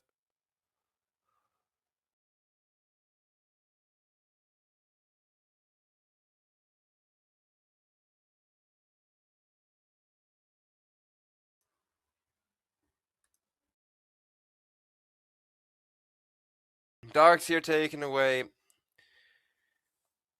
Luna taken away as well, and the Wind Ranger will be the last ban. Makes sense. I mean, Darkseer, I would have really liked to see. I think he would have had a lot of potential. As that's gonna be the Underlord banned out.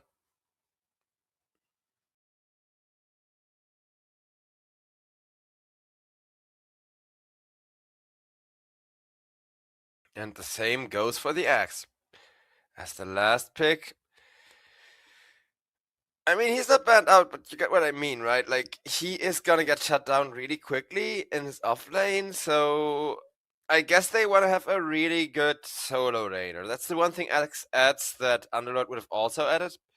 where you can just have one hero alone in the lane, free up this bounty hunter to roam really early, get a ton of XP, just like they did in game number 1. If it ain't broken, don't fix it. But now it's super obvious what the side of Summer Bears are doing. And the last pick is going to be an Urza to counter out the Lifestealer and the Axe. Okay, fair enough. I mean, Axe was already not going to have a good game, but CJ, I guess, is going to have a really good time in the Radiant bottom. Whereas Summer Bear, a lot less free than the last game, but it's still a really good looking bounty hunter draft. If you can get a few track kills where the Lina is involved, Lina is just such a snowball hero, such an absolute beast of a and monster of a damage dealer.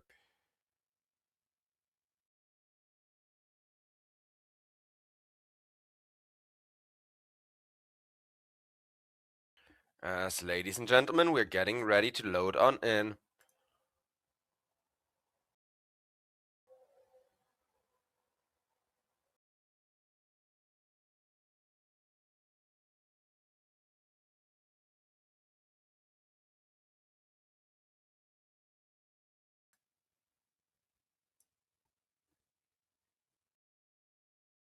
As well, I think even though, Team Syntax don't have the best of drafts, the longer I look at it, the more I'm starting to like this Urza's matchup. Like, if you get him on top of the Lina, you can remove the main source of damage. He's not that easy to catch off guard. Even if Bounty Hunter stuns you, you can just go like, rah, and rage, and, run away. So, a lot of good options, a lot of really good value to be had here, if nothing else. But Chill. Prepare for battle. reloaded in. I don't know, like, it's a lot harder to execute Syntax's draft still. And it's kind of like last game, where the moment that Summer Bear get a lead, they're very likely to escalate, they're very likely to get enough of a gold lead that they can just end the game within a few minutes.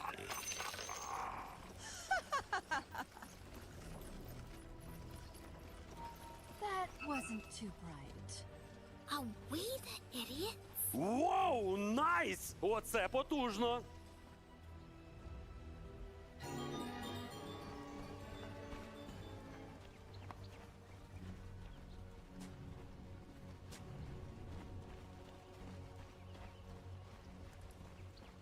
Thirty seconds to battle.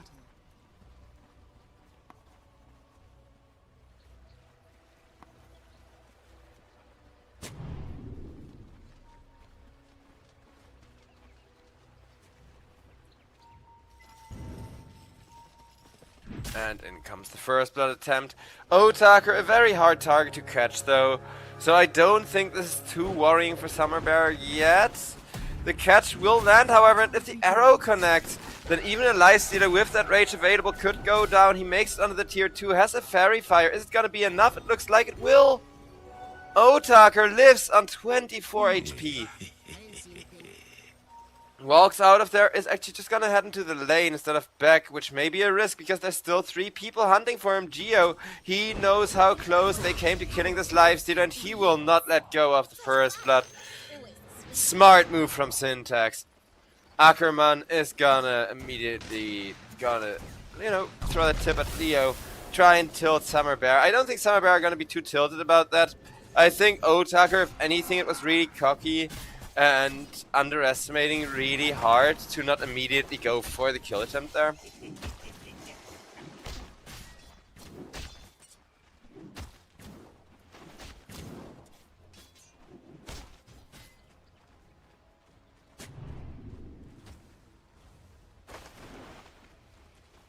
Littering, bro.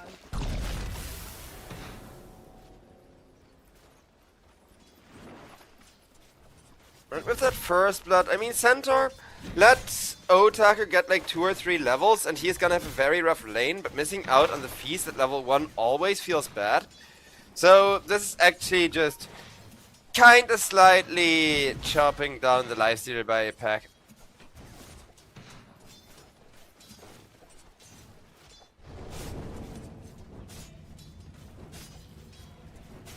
Ember against Lina. Way better of a matchup for Yona. I don't think he's gonna be that worried or stressed this time around.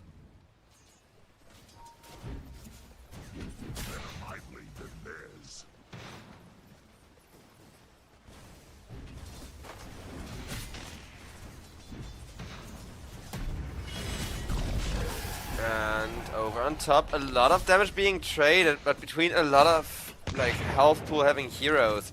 Because Lifestealer is low, Ackerman not quite as low, but with a nice blast off. I don't think Summer Bear mind that trade too much, because it's time and XP for Lifestealer.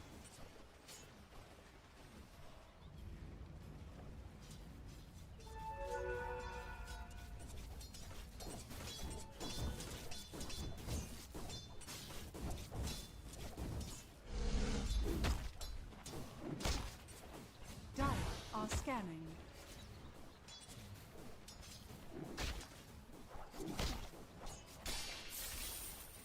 Just business. Nothing personal. Just business, Bounty Hunter says, well, he is getting destroyed by the Urza Delight. Just one bounce off of death. He's gonna jump in, suiciding himself, accepts his fate as he props the blood grenade, but the blood grenade misses Geo. And this is the second time that this top lane for the side of Summer Bear messes up quite a bit and gets immediately punished for it.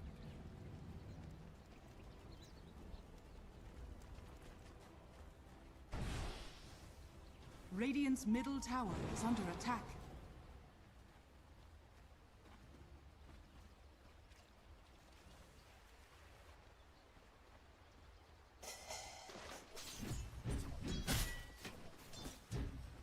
Radiant's courier has been killed. Radiant's middle tower is under attack. Mirana trying to go and get in on waveform.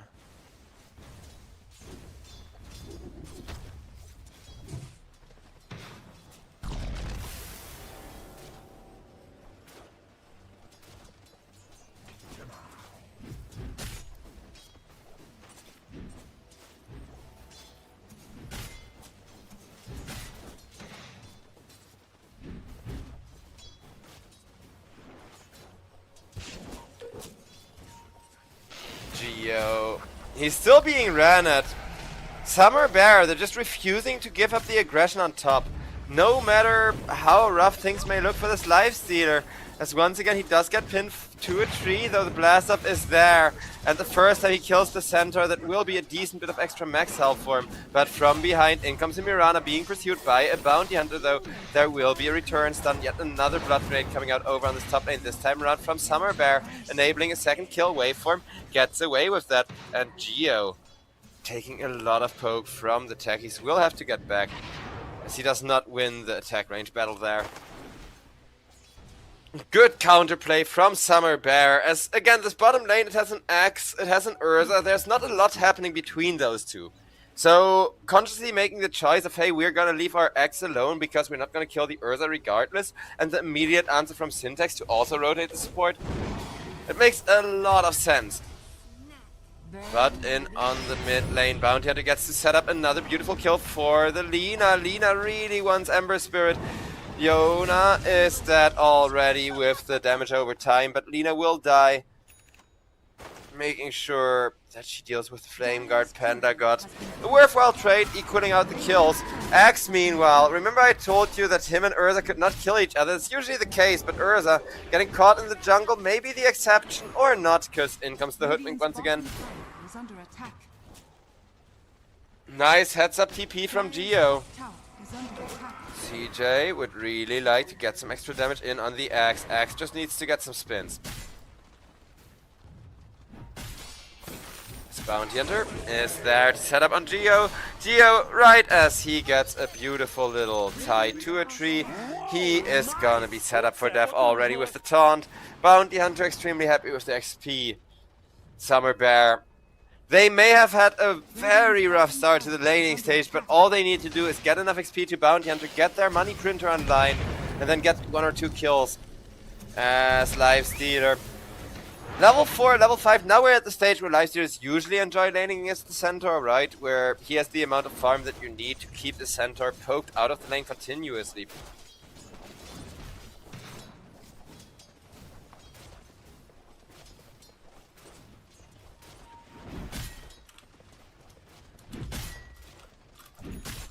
Radiant are scanning.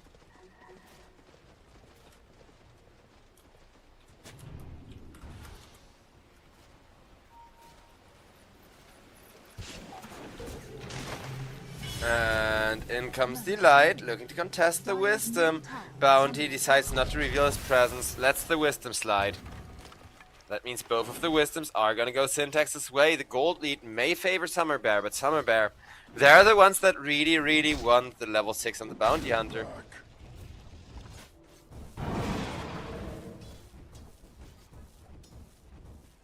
Denied.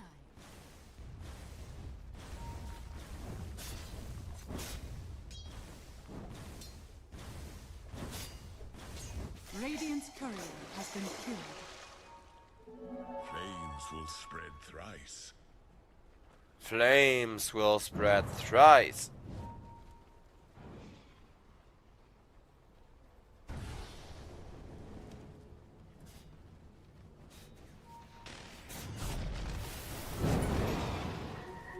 And Ember Spirit finds the Bounty Hunter first this time around. There is a bushwhack, but Lina in the perfect position to once again punish Yona. Yona is trying to dodge all of the damage over time, but it lasts a little bit too long. It's really cancerous.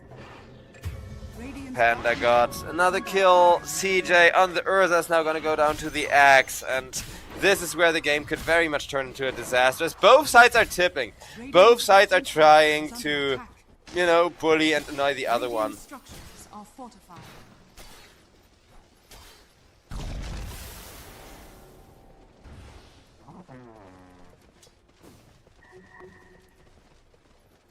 Fart noises. Radiant's bottom tower is under attack.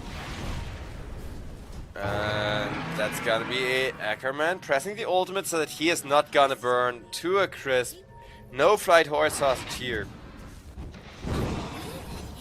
Dire's middle tower is under attack. Dire's courier has been killed.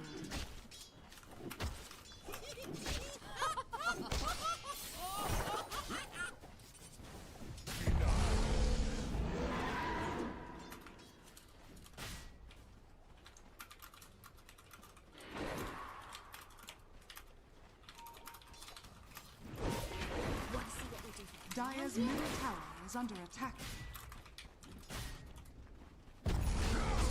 As that's gonna be Urza running down Fortnite Man, but Fortnite Man able to live thanks to the insane amount of armor he's already acquired. However, an arrow will set up wave for him, and Bounty Hunter does go down.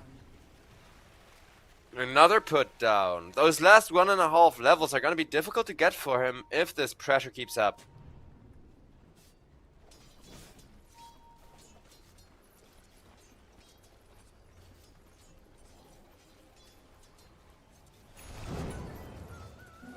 Speedy rule of haste. Dire's bottom tower is under attack.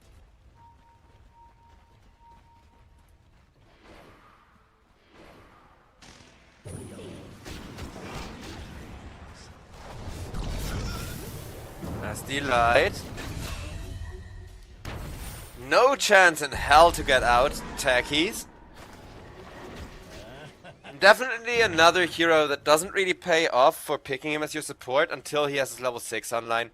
Until he is gonna start snowballing.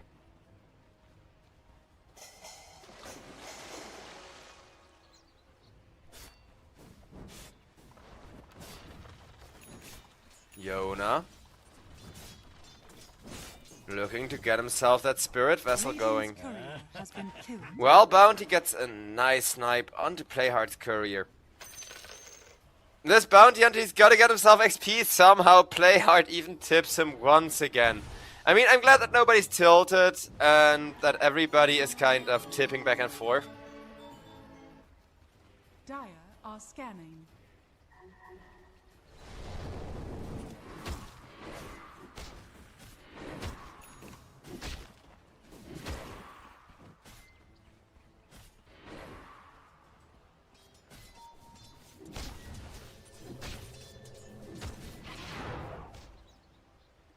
As Waveform makes sure to stay out of harm's way and scout out just how many they're dealing with over on bottom lane.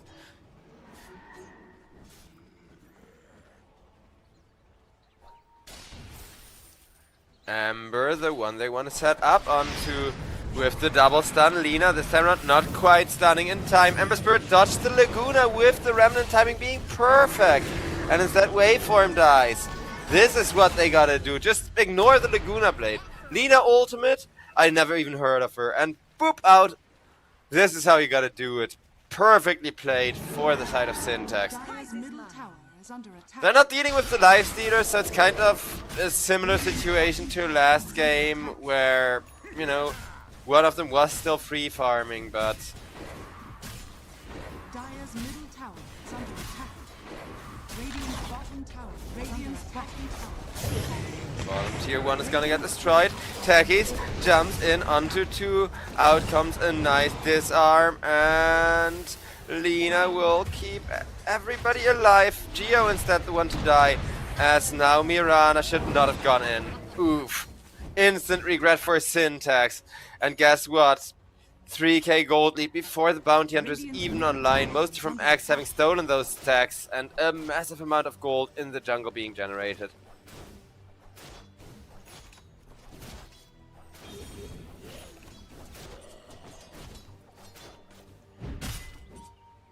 Ready to burn. Radiant's top tower is under attack. Radiant are scanning.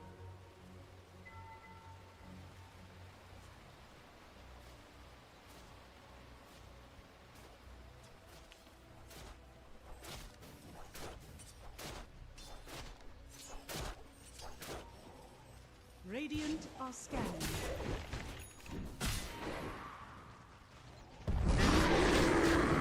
As Axe could be a juicy target. With the arrow connecting, he will be Fortnite Man.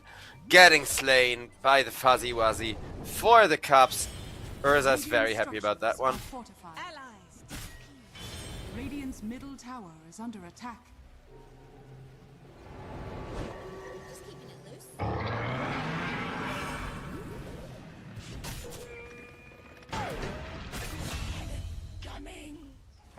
As that's gonna be Ackerman killing off Waveform.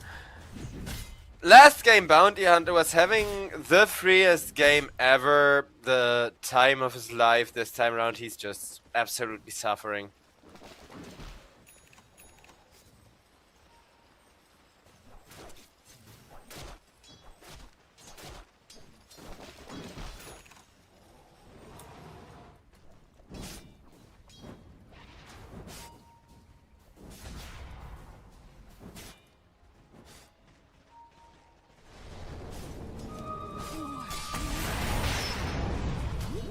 And there's gonna be an attempt onto the Lina, but Bounty finally got that track online. And with that, team fighting is gonna be a lot easier and more lucrative for the side of Summer Bears to take down Yona and play hard. Running for his life, Dragon Slave will finish him off. 2 track kills in a row, already another 1000 gold generated. Hoodwink gets her ultimate completely ignored, another 1000 gold generated with yet another track kill. Even the supports now completely make Summer Bear rich. And Lifestealers meanwhile just getting those stacks of additional little farm going for himself. Radiant's middle tower is under attack.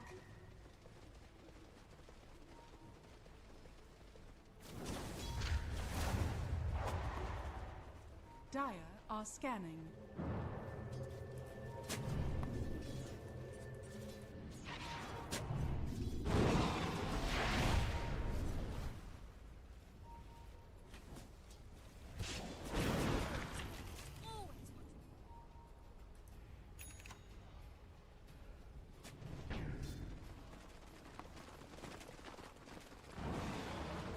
Radiant's top tower is under attack. And in comes the jump onto the Centaur Warrunner. Centaur Warrunner with the ultimate and the Mirana ult, he does live. But again, this is not as good of an ultimate combo as you think, because this is 2 huge ultimates down just to save 1 hero. Yeah, this combo is a reliable save once, but the cooldown to what it gets done combo is just Radiant's top tower not as is under good. attack. Dire's middle tower is under attack. Middle tower has fallen. As that's gonna be play hard. Not quite getting jumped by the Techies. And Ember Spirit also annihilated. So they do get a kill out of that after all. Not quite the one they wanted, but another kill across the board with Fortnite Man hitting the perfect call onto the bear. Man, ladies and gentlemen, after this, we're gonna switch caster, and I think that's actually quite good for us.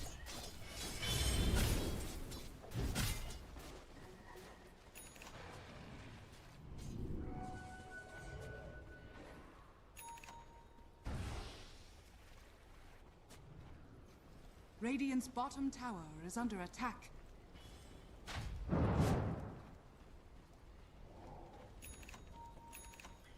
$7K for the side of Summer Bear. Radiant's courier has been killed.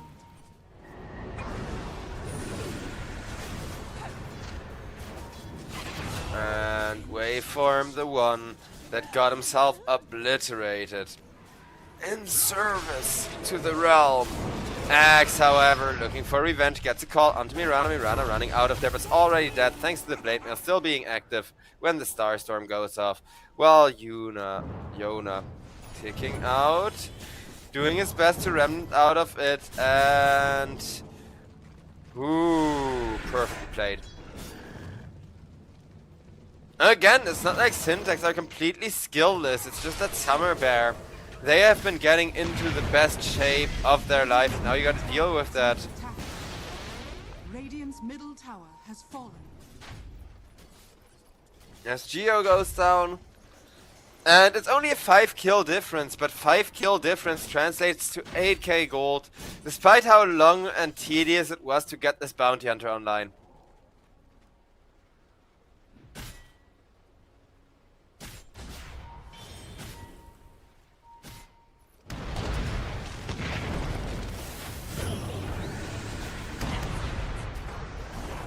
As with all the techies' minds going off, once again Yona, very low health, but so is Delight, and Delight is gonna be the first one to die. Traded for an Ember Spirit as a track kill though, still a massive profit for Summer Bear, and that's kind of where the issues keep repeating themselves basically.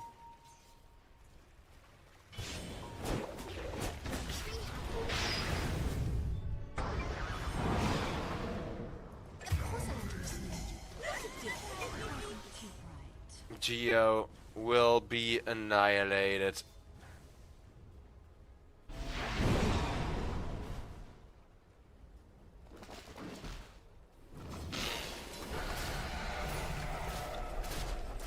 As Ackerman able to survive, but you can see this really fat Otaker lifestealer that he's dealing with become more and more of a problem. Lifestealer though, oof, a little bit too predictable. He ran into the jungle camp, but Techies has a save.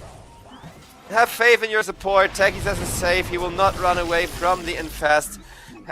Gets a perfect little 1-2 combo off with the Lifestealer, as Geo will be number 3. And if they GG out in another few minutes from now, at least they lasted longer than last game. But Syntax, the moment that this money printer comes online, it's kind of exponential and you can't kill the carry anymore. Yona doing his best to stay alive, doing his best to stay in this game, but look at the gold difference already.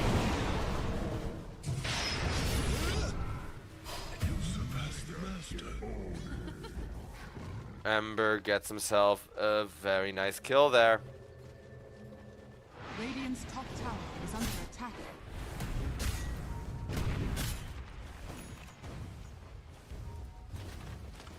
Let it burn. Dire are scanning.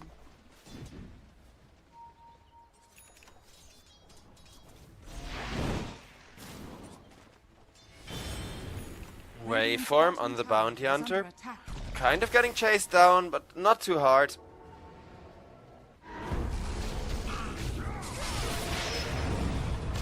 And in comes a good jump onto CJ. CJ is going to get himself destroyed. We're deep into ownage territory at this point.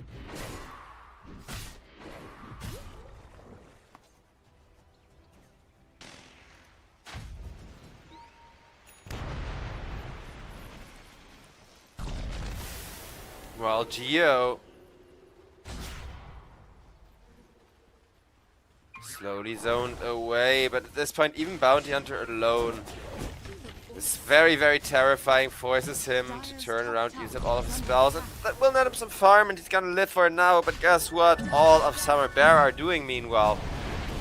When the Urza draft gets the first Roche taken from them, you know you're basically falling apart. Dire's top tower is under attack. Radiant are scanning. Your shrine has fallen to the ground. Immortality. As Panda gets himself that Aegis. And Summer Bear, 16k gold lead, definitely huge. Radiant are scanning.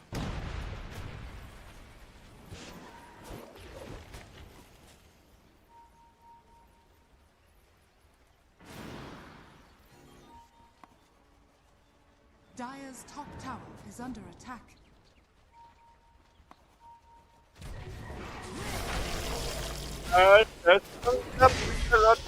Urza. The obliteration, it's just not gonna end ever at this rate.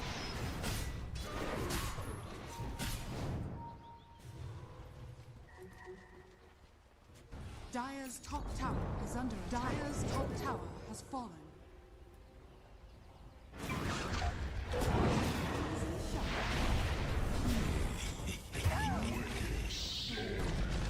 Radiant's middle tower is under attack. With play hard going down. Radiant's bottom tower is under attack. And that's gonna be delight. Are fortified. Radiant's bottom tower is under attack.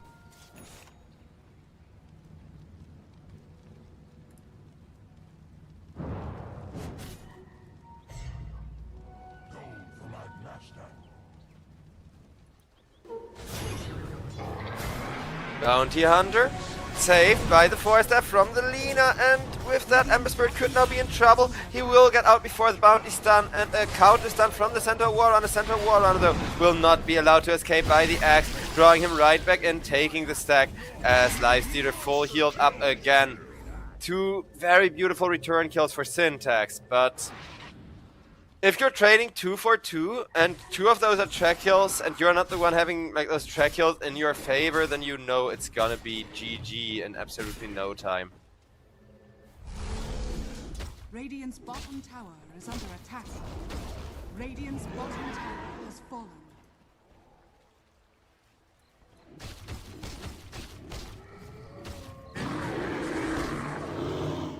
Dire's top tower. As that's gonna be Urza attempting to teleport out, but no BKB means no chance to survive for CJ. CJ, so much damage over time on him already. TikTok, good, godlike. Good job there from the Lina, but Lina, she has been having such a good time already.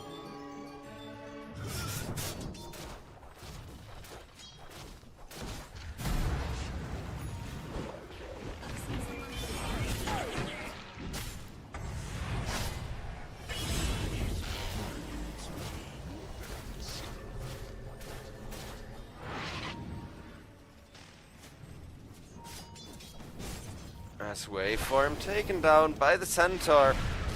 Again, Bounty has been having a rougher game than last, and that just shows you how fragile and how fickle these Bounty Hunter strats are. Where you got a piggy bank with 0 health and only a little bit of invisibility to keep it safe, walking around the map behind the enemy team more often than not.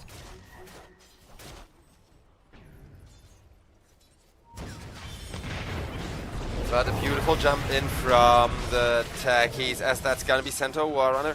Almost completely obliterated. Ackerman though still alive, and Geo with the rapid fire from the Lina taken down. Tier 2 on mid is gonna follow. Otaker, thanks to the armlet and being able to toggle it, actually is instead just gonna claim the Lina to hit the tier 3 tower with him. 26 minutes. It's not quite a stump, because again, Syntax, if they lasted another 10 minutes with the Urza draft here, they would have actually won this game, I'm quite certain of. But now that you're losing Rex and this Bounty Hunter money printer is basically snowballing already, good luck coming back from here.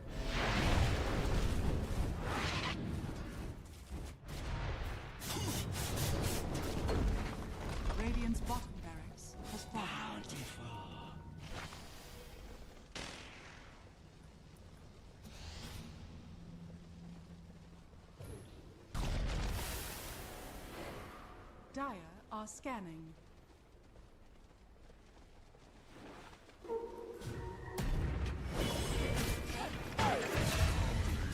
And Yona gets taken down by Otaker over on the bottom lane. Well, waveform, again, the piggy bank dies, but for the piggy bank, your mid laner going down, Lifestealer already surpassing 350 max health. I think it's just too much already at this point.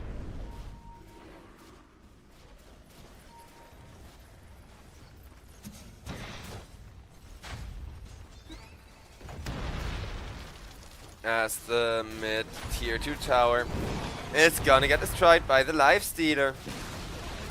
Radiant's middle tower has fallen. Only one tier 2 remains. Ackerman though, forced to ult out immediately. And that's gonna be a nice turnaround for the Centaur. Lina caught in a bit of a bad spot. BKB activated, forcing Urza to BKB himself. Ember Spirit will be used as he does not have a BKB. Ackerman though taken down with the Culling Blade. Ember Spirit taken down. Ember Spirit no buyback, instant buyback out from the Centaur at least to keep the line held for a little while longer than Summer Bear. The goal difference is already way too huge.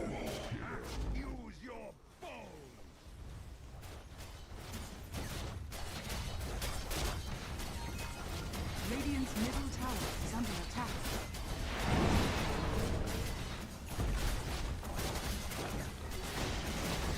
Radiant's middle tower has I'm starting to think this is over, though technically there's even a tier 2 still alive on top. But it's not like any heroes can live to defend it or even leave the base that far. Second Radiant's middle barracks. lane of Rex taken down. Lifestealer already dealing with the buffer buildings. Techie's already getting to work on the tier 4s with his mines. Syntax, do keep in mind they're a tier 3 team. Like, they do okay in EPL, Southeast Asia, but this is the Masters. And they don't quite seem on the tier of an EPL Masters team just yet in terms of skill level. At least not if these are their performances against this bounty. Urza comes in and does something at least. But it's not like CJ really has the resources when everybody is a whole item ahead of him already, thanks to all of those track kills. Lina pushing down the top tier 2 while all of this is happening. Mirana, meanwhile, may not be dying this time with waveform kind of helping out, but I'm not sure how much better that's gonna be as Mirana taken down. Play hard, will give the GG. I will say game number 2 actually kind of was a good game from Syntax. They gave it their all. They had a strategy where the win rate was, you know, recognizable, let's say. I'm not saying like, oh yeah, they almost won. Again, lasting 10 minutes longer against the Lifestealer who's been free farming all game would have been impossible anyways. But there was an attempt. They just need to also check the carry, like also keep the one position in check while doing everything they did this game, and then you can win against these top tier teams. So the potential is there, and I do really want to believe that Team Syntax are at least going to give us a few good series, but apparently not today and not against Summer Bears. But guess what, ladies and gentlemen? We're going to head to a little bit of a long break, like a little over an hour before the next series, but there is still more series and more Dota 2 action coming up today. And we are going to try something where we're going to switch the caster, because maybe it's just been all 2-0s because of me caster cursing it, right? By wanting a third game. So we're going to see how it'll be when play takes over. I'll be watching from the chat and kind of talking trash. As I'll see you guys around. Thanks so much for watching. Have a good time though. And yeah, 2 more best of 3s coming up an hour and 15 minutes from now. See y'all then. Peace out. Have a great one.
Welcome to this edition of the EPL Masters, the second time around that we have the absolute honor of bringing you some more Dota in this level of play. Now, obviously, TI has ended. There's been a lot to the meta. Congratulations to Team Spirit, of course, the first time ever. Three Peters to ever do it, the team. However, we've got ourselves a bit of an interesting one here today. This is the tail end of the day, of course. We've got Team Links up against Rearise here. I am Plate bringing you this series and the last one, Dynasty against FTS, later on tonight.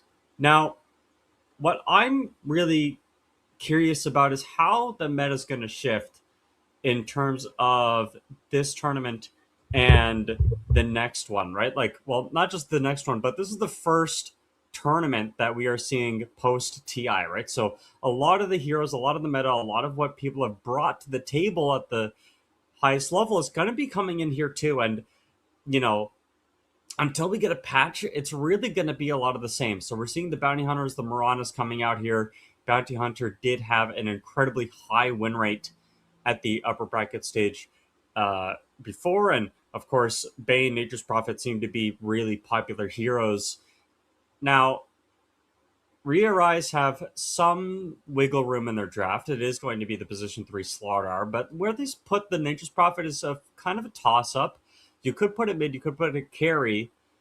What you decide to do is up to you. I guess it's like, do you think you can really lane Nature's Prophet against Darkseer and not play for the Nature's Attendants? I do think Darkseer has a really nice way of clearing out all of those extra summons that you want to spawn as the Nature's Prophet. So Lynx do have that set up for themselves. However, they don't have, at this point, any real setup for Marana stun. Like, maybe Bounty Hunter stun is enough to get the arrow down, or maybe you want to do some sort of vacuum combination, but I'd like to see some, like, Sven or something for Team Lynx really double down on the vacuum combo with the wall, or set up an arrow kill with the Marana arrow. That's a really nice way of getting Sven locked into place. You can also deal with the Nature's Prophet incredibly well, and the armor that Sven provides is a nice counter to Slaughter. Even though Rearise do have a BKB piercing stun, there are a few ways of getting the Sven out of there, and eventually Marana can buy a Wind Waker anyway, which is something that we have seen in the past, and keep him alive. But we're going to see PL. It is a decent enough PL game. There's Slardar does not do well into PL at all. Bane struggles against PL. You can buy the shard on Bane, but it really is insufficient, and a lot of spells from the Ringmaster you can dodge yourself. Getting caught into a Wheel of Wonder from the Ringmaster is very hard to do, and obviously Nature's Prophet has no natural clearing potential for the PL. So in terms of what exactly, Lynx are going to ban, well, they've already, picked the Darkseer, so they have that going for themselves. They don't have to worry about the PL. And the other thing that they have is, Underlord is going to get banned out here. You could see a mid Slardar here. Ember Spirit's been banned out. Some other possible mids, maybe the Lina is an option, right? It's kind of fallen out of favor, but in terms of like turret heroes, you do have some LSA set up with Darkseer. Magical Burst is going to be really required.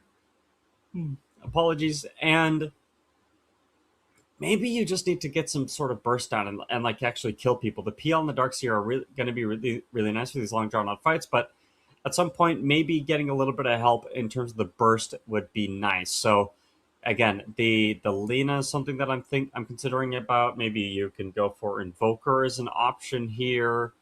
As another hero that we have seen in the past. Rose Spirit and the Ember are banned out. So in terms of other mids, Puck has been removed from the game as well. I'm thinking you do want some sort of melee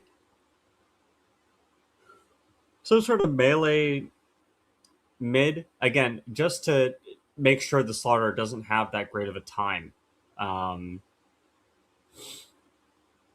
can't foresee a Slark. I don't know if the Slark, I don't know how good Slark is against Slardar, but I think you open yourself up to being counterpicked in the mid lane. Like, you could throw Nature's Prophet mid against the Slug, for example. I don't think we're going to see that. Lena gets banned out. I think Invoker is really the only other natural option here for Team Lynx. If not Invoker, maybe Wind Ranger could be an option. Wind is probably pretty viable against Slaughter and Nature's Prophet. You don't really care about getting right-clicked. Wind Run is incredibly powerful, and you're always going to have a Shackle, especially with their Nature's Attendants around. So again, Nature's Prophet probably a good option too, if not the Invoker. I can't foresee any weird Vipers or anything coming out here. Oh my goodness gracious sakes, what's happened? Just an instant wave of exhaustion. Tiny. What? Tiny mid? Huh? That's what I mean. Like, it's not like I don't get it. It's just that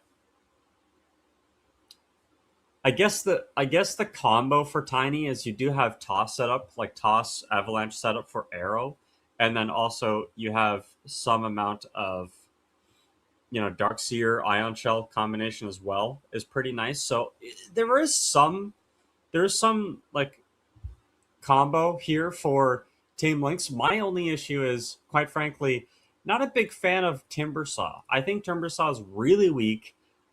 This hero really doesn't do a whole heck of a lot. This game, it could come into play, be incredibly powerful for Rearise, but again, it does just simply come down to how that lane's going to go. 4 melee heroes for Team Lynx. It does make this Timbersaw hero really attractive to pick. I'm kind of surprised we didn't see something like a Razor either. Could have been another option for Arise, some sort of ranged right-click carry that can shut down somebody. But here, Team Lynx really need to get some sort of active role going here. I think the PL is going to obviously be able to out-carry everybody on Rearise, but you're going to need to hit your tri-item, your Scotty, your Manta Style, and your Aghanim Scepter. Once those 3 items have been hit, Naive is going to be able to run it down, kill anyone he wants to, and that's why I don't think Rearise are going to take it. So we'll see. We'll see. I've been wrong before. I'm not going to say that I haven't been right either. I mean, obviously, you have to be right. A broken clock strikes right twice a day, but I just really think that this Team Lynx draft, if you don't get overrun completely, you're going to have a good time. And how good of a time you're going to have really depends on just the nature of tempo, the nature of if the Slaughter is going to be able to have that good enough a game. How quickly can these level 6s come up for the Bane, right? Can Van get Vanilla get the level 6 early, right? Are we going to be able to see a quick level 6 from Mani-san and the Ringmaster, right? Like, these heroes are going to have to come in clutch and get those opportunities here, but there is a decent tempo, right? You do have a pretty okay way of hitting these buildings. Nature's Prophet, king among them. You're going to be able to push in towers with the Nature's Prophet, with the Nature's Attendants, I mean. The D push, like, where's the D push from Team Lynx? I guess you're thinking about Ion Shells. Maybe Mirana Starstorm is going to be the other option, but it's not like you have a Hoodwink position 5, right? Like, if you had the Hoodwink 5, maybe it's a lot easier, but you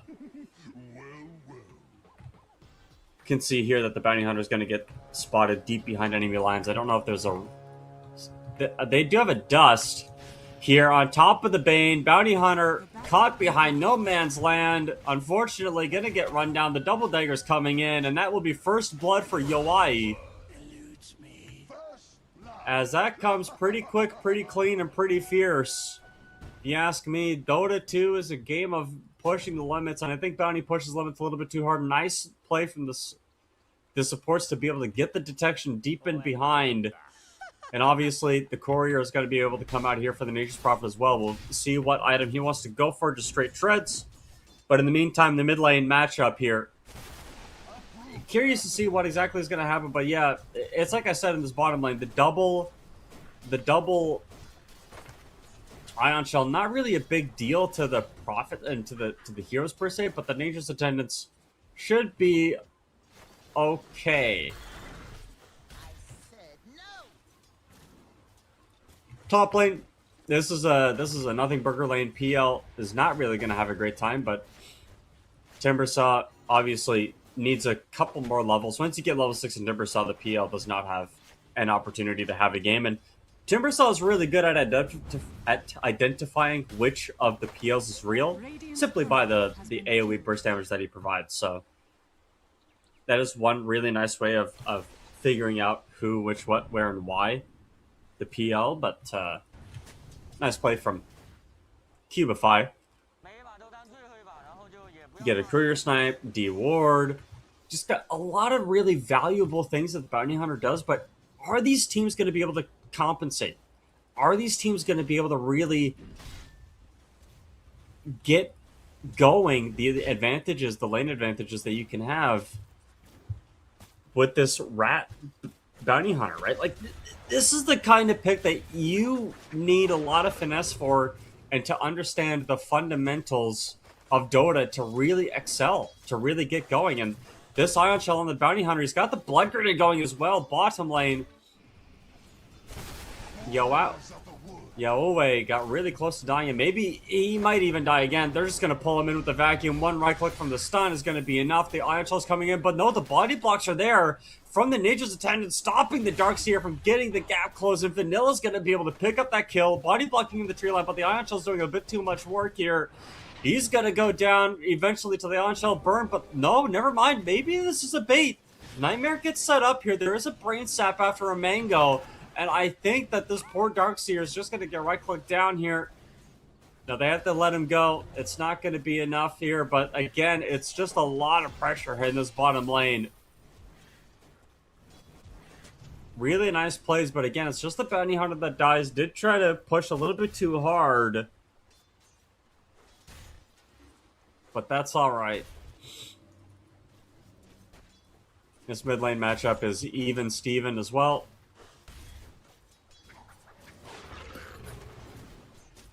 Top lane, not a lot. Again, just not a lot going on between these guys. Starstorm is pretty decent harass. You have the magical quiver for a bit more oomph. But the PL is not really the kind of hero that can help harass, though the PL and the Nature's Prophet are doing about as well as each other here. We are seeing the Bane get bullied right off of the creeps. Curious to see if a dive is going to take place. I'd be surprised if it didn't, but maybe it's just a matter of keeping things simple, keeping things safe. Vladik doesn't want to go, so he obviously won't. But yeah, just a lot of passivity so far. The top lane, not a whole lot going on. 1-for-1s in the runes mid. We'll see what the first item is going to be for Tiny. Nice toss back under the towers for a bit more chunk, but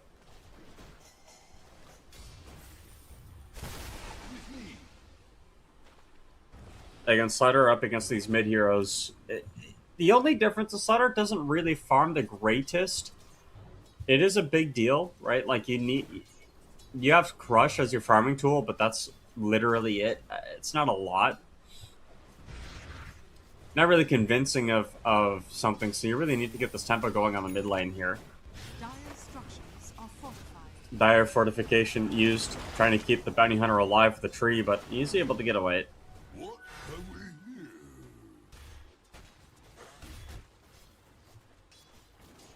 I think the quieter the lanes, the better it is for team lengths. Also, very surprisingly, Timbersaw, least amount of CS in terms of cores so far in this game. He's only got 23, just got it up to 24. A couple of those with the Skelly Bros, but again, very limited in terms of his farm so far. He's about to get a ton, though, with this creep wave. I would be surprised if he doesn't get every single one of these. But that's going to be a really nice help. He's going to actually probably propel himself higher than everyone else in terms of the last hits on this. And Ringmaster's Teeth being bottom. Lynx want to set up onto this poor Darkseer, and they are going to get the stun out, but they just don't have the extra damage. The dagger comes out and hits a creep instead. Had that hit the Darkseer, it would have been a kill, but again, just not lucky enough, not really the kind of play you want to make, and instead they're going to try to play up onto the Slardar. Bounty Hunter's coming in. Ethereal's getting chased down here by 2 supports, and if he gets hit by this Bounty Hunter, it's going to be...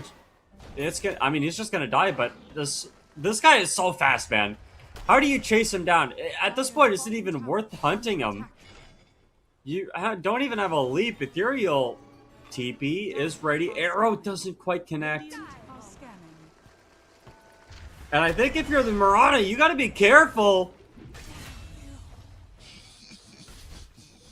You can't fight fish in the water. I mean, that might even be worth it for the Slaughter, considering how much space was taken. But with this catapult wave pushing in mid, Tiny's able to farm this wave for free. I don't know how worth it that excursion was for the Slaughter. You are going to take quite a bit of damage on this tower. Meanwhile, top, they are setting up on the PL. He doesn't have Doppel, and they are also bringing in the Nature's Prophet as well, so that's a pretty easy kill. The supports can't get up top to save him, and obviously the Mirana has to get out as well.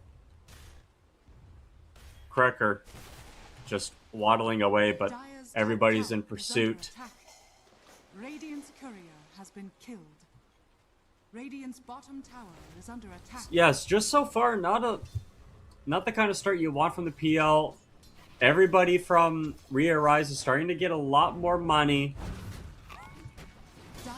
Timbersaw's really tanky. He's got 20 stacks of the reactive armor. PL's not able to touch him. And meanwhile, there's creep cutting happening bottom. Tiny's coming up in mid, trying to farm up a little bit more, you know, on the quote-unquote lower and off camps. It's just... Dire's middle tower is under attack. It's just awkward.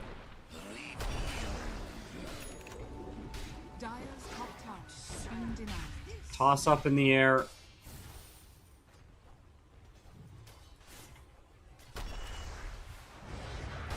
Avalanche down, arrow as well, but the Nightmare's coming out on top of the Tiny. It doesn't matter, the Bounty will still die as Kirker and Maluj, they make their play over towards the Bane. One more Avalanche would probably get it done. Oh, they went up, but that's okay. Ringmaster's going to be the target instead. Never mind, it seems like the target prioritization seems to be a little bit hit or miss. Arrow doesn't land.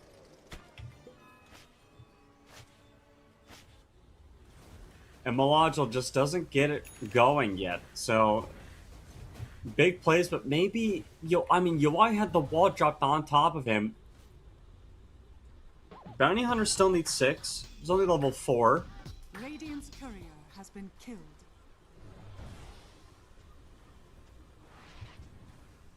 Dire are scanning. Get another courier snipe.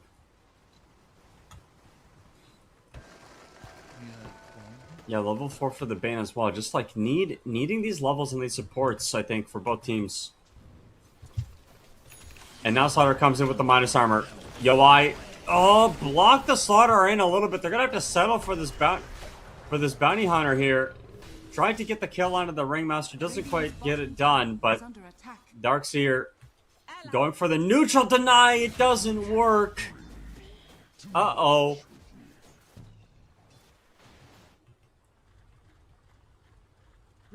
You probably could have kept running, but a nice turnaround play coming up from Re-Arise. Again, just continued efforts. Continued pressure, continued problems.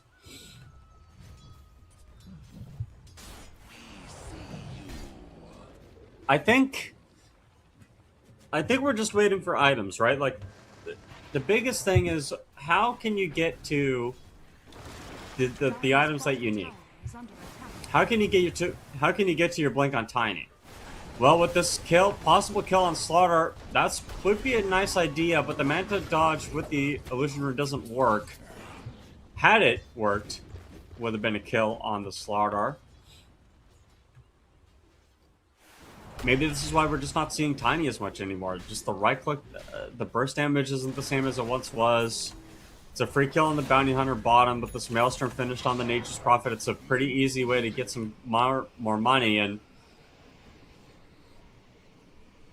another possible kill on this neutral creep here. Just like so much extra value, so much extra money coming in. I think that this game is really just going to turn into, hey, how do you open the game up for lengths, right? They've been bleeding. They haven't been doing a whole heck of a lot. It's just been one death after another. Are scanning.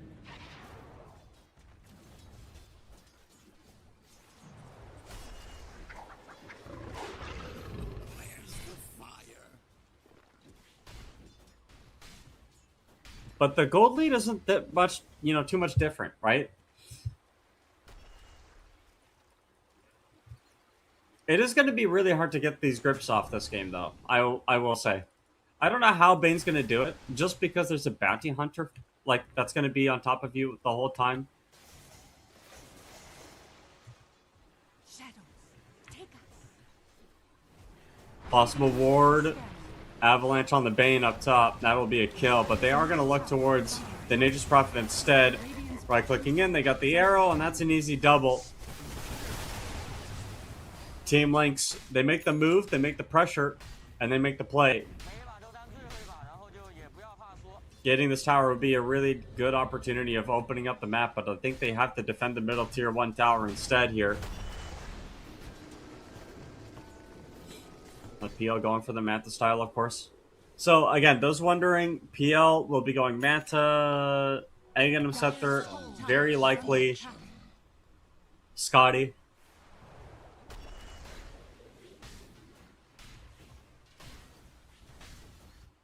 PL's farming speed isn't necessarily the fastest in the game, but it's not slow either. He becomes an eventuality. It's just a hero that eventually gets to a point where you become very hard to kill. You kill everybody else. Вау, найс! Оце потужно!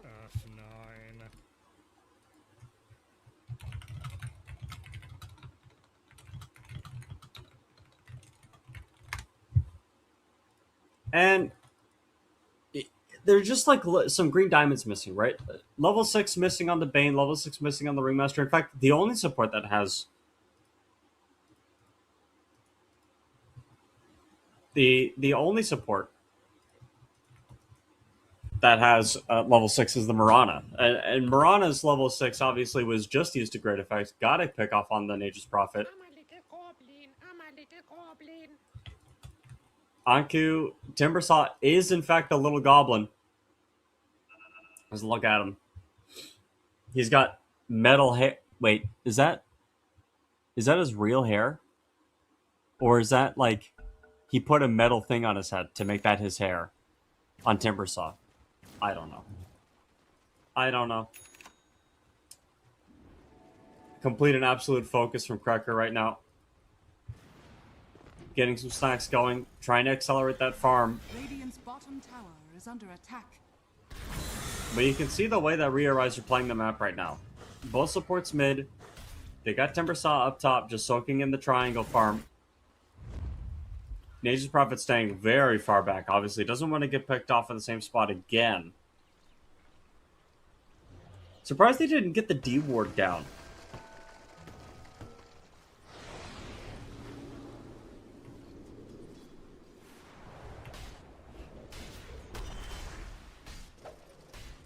That might have been a really nice idea.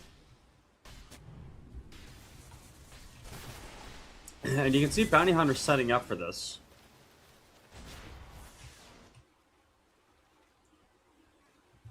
Really a nice trike, actually, to get that at the very tail end of the TP. Now I think they think that the Bounty Hunter is there, but setup play, the wall has been used on the Bane. Toss forward, right click is there. Vladik gets the kill, but the Timbersaw is waiting in the tree line. Slaughter's running up around as well in the river. The damage is going to be here, especially with the Nature's Prophet teleport.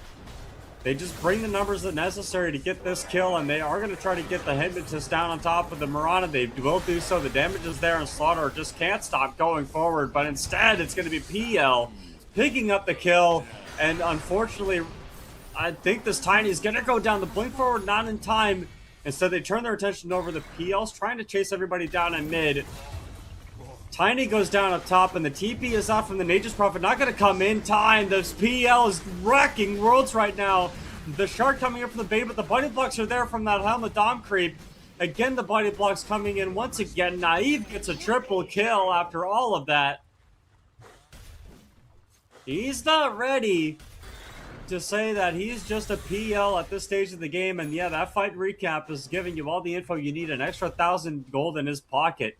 Did the most damage in that team fight, and this is without items. Didn't even have Manta style for that team fight.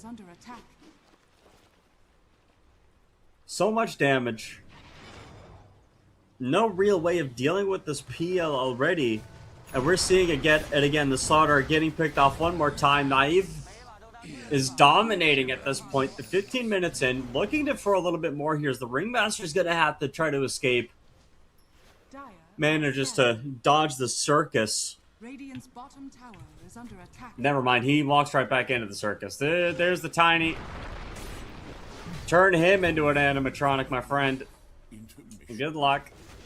Radiant structures are fortified. Radiant's bottom tower is under Just attack. more and more pressure, and that just opens up this tower, right? Radiant's bottom Barna Tower gets taken out. Aghanim Scepter's coming soon for the PL. Radiant's top tower is under attack. Quick item check across the group here. Looking at Shiva's Guard, gonna be next with the Dark Seer to fight off against the Slardar minus armor. Blink is available on Melodral, so you're really gonna be able to find these Avalanche toss combos on really valuable targets. And Timbersaw's getting chased down here.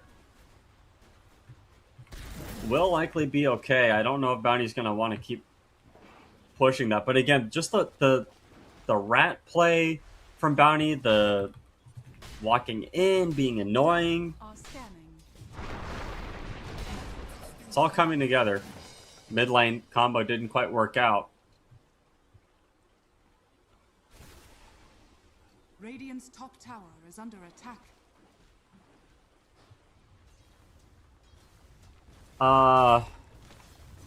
Yeah, I think at this point, if you weren't ahead on Re-Arise, it's gonna be really hard. The game, like the scaling on Lynx is quite insane. Radiant's And Darkseer, is under attack. well, they managed to find a pick off on the Bane, but a team fight's brewing here as Ethereal running into the whole group, the whole lot of them. Vacuum in onto all three cores. Yeah, you die, but where's the follow-up? You gotta get something going here as the Timbersaw is chasing and Wheel of Wonder's gonna whiff. Instead, they find the Bounty Hunter. He's gonna be a lone lamb fed to the slaughter, but the Lions are coming in. Blink up, trying to find the toss back. Starstorm is in. Avalanche onto 3. The damage is overwhelming, and here comes PL. No threat to his life whatsoever. He's gonna run in, try to find the Timbersaw. Timber Chain away is good. The Bane comes in after getting picked up, but the Tiny's managed to come in, find an angle. The Nightmare comes out, toss back onto this creep. And I think this Timbersaw wants to find a little bit more, but he may be caught in a very unwanted place here. So these PL illusions just keep running in. He wants to go for a little bit more on the PL. Stun down onto 3. Avalanche with the Lance. This Ringmaster doesn't have the HP to deal with this burst damage. And the fights just keep brewing this way. They don't have the lockdown. At least the lockdown isn't there.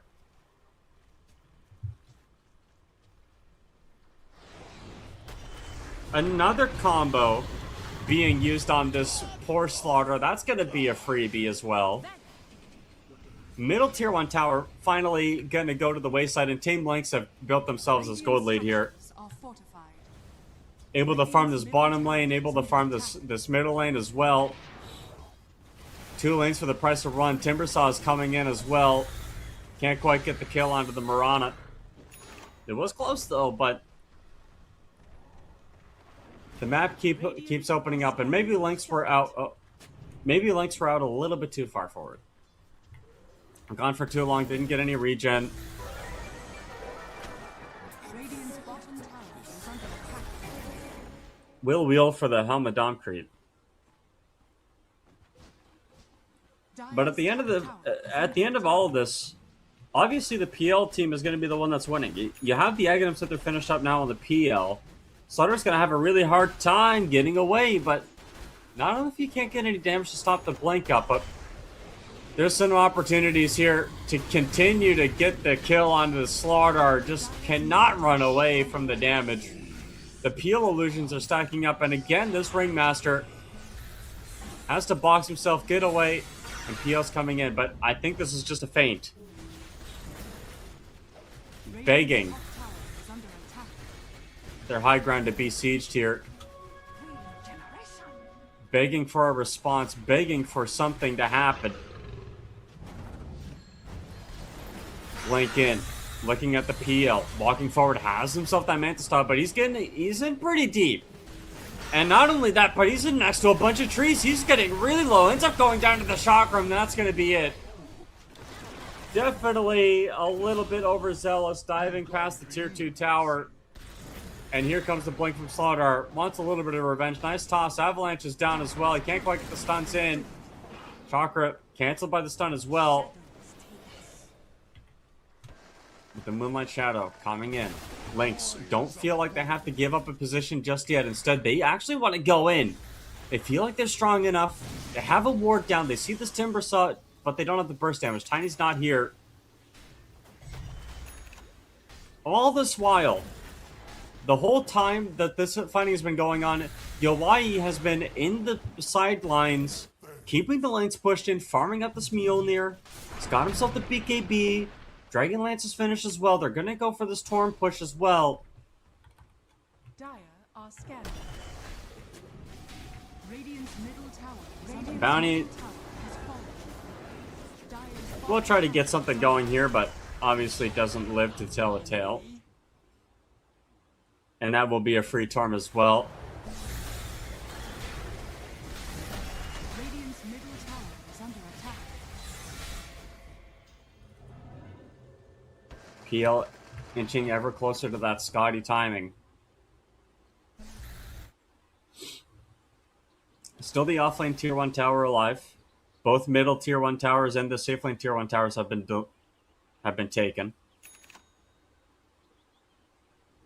Just continued pressure from both sides, but again, I can't help but feel this PL scaling is going to overcome that of the Nature's Prophet.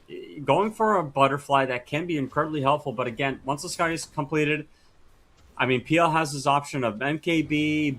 Bloodthorn is incredible on this hero. I'd be surprised if we didn't see a Bloodthorn, considering BKB seemed to be the only purchase available on the side of Ria Rise, sorry. Smile. They find the Bounty Hunter, though, in the mid lane. But the Avalanche toss combo down onto 2 with the arrow follow-up vacuum. Is it going to be able to come in time? No, but the Hypnotist is out with the Fiend's Grip as well. They don't have any way of saving the Darkseer. Counter initiation. Everybody was ready, except for the team that tried to go for that play.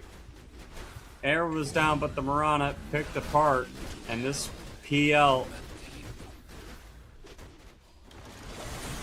has to try to fend off this Aegis take with Team Lynx dead, almost all of them not around. Looks like Ria Rise will back it up and give it away. They don't want to go for this Roshan take. Feel a little bit too squishy, a little bit too weak. But these team fights have been going their way for sure. The damage is starting to come in. Shiva's Guard is going to be finished on Timbersaw soon. Level 18, again, a pretty big power spike for the ulti.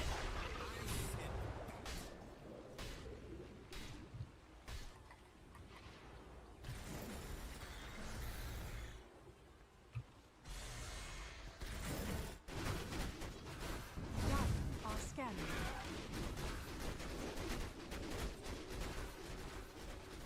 $2,600 gold for Scotty. Top tower is under attack.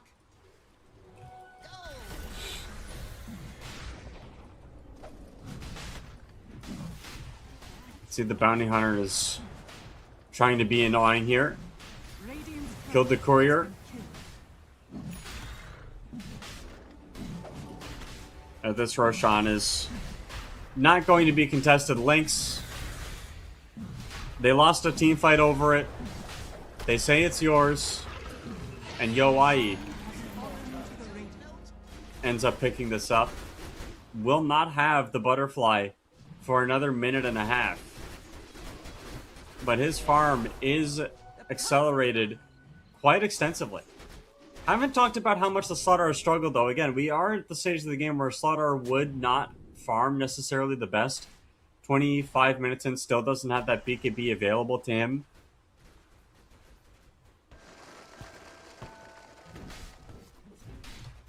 Tiny's farm, again, also surprisingly pretty low. Has a Shiva's Guard actually completed. They have 2 Shiva's Guards. No Assault Cuirass. I wonder who's... I think probably Darkseer built an AC. Dire's top tower is under attack. Yoai. Radiant are scared.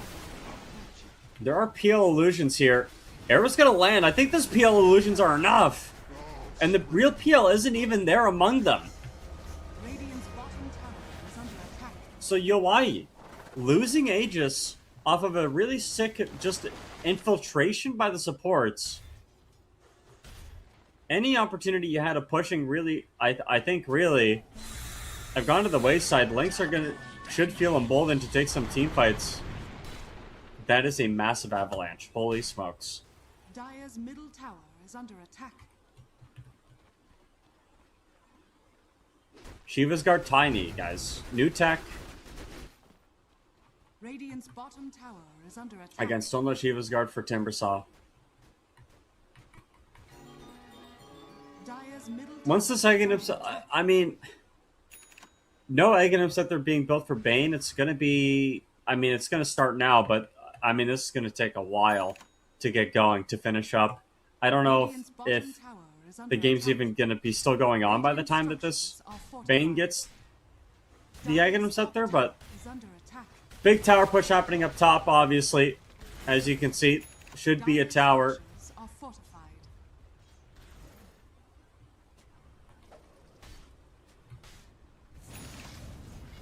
But maybe not. I don't know. Team Lynx don't want to give this... Dude, there isn't a Aegis of Immortality on this Nature's Prophet. Force the BKB, TP away, gets out. Wheel of Wonder comes in. That should be the end of that push here. Dire's middle tower is under attack. We'll see what Team Lynx want to do, and maybe just push it in this top tower. Radiant's top tower. But a lot of ultimates used. Wheel of Wonder used. Wall used. Nature's Prophet ultimate used as well. They are looking at the tiny turnaround. On top of the Timbersaw, BKB used. Timber Chain's actually going to whiff. Vacuum down only onto 1. The Bane is getting singled out here, but this Timbersaw continues to charge forward and cause some issues. Avalanche down to the low ground inside of the river once again. They're just not sure which of these PLs is real or if any aren't. They will end up coming in with the PL once again. Will they go up high ground? Just looking. They found the Ringmaster in the back line. Yep, there it's going to be 1 dead. Timber Chain down through the trees. That's kill number 2. And now the PL feels emboldened to go forward. Bane, obviously, not really going to get much done here. And both supports are the only lives lost for Rearise. Radiant's top tower. However, this game continues to explode in terms of, I guess, neutrality. This is pretty even so far. Arrow lands, right clicks are there, Bounty Hunter comes in, and oh my goodness, the Timbersaw does damage. Nice ultimate for the Nature's Prophet, TPing in as well. Vacuum Wall only onto 1. The Timbersaw comes in, and it's a cleaned up double kill. A cheeky play onto a Slaughter turns disastrous.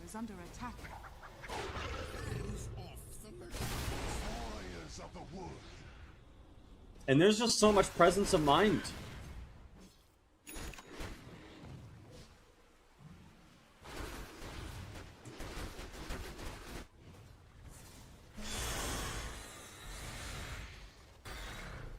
This Radiant team are being incredibly resilient. Radiant's bottom tower is under attack. We are looking at Bloodthorn next for Dire's Naive. middle tower is under attack.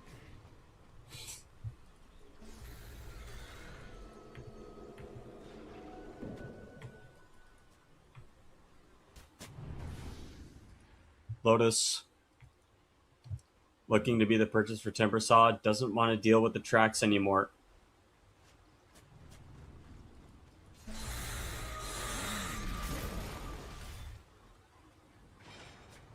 I don't know how much value we've really seen from Cube 5 this game. This Bounty Hunter hero did some work early game. I guess it just did some work now. It's a free track kill.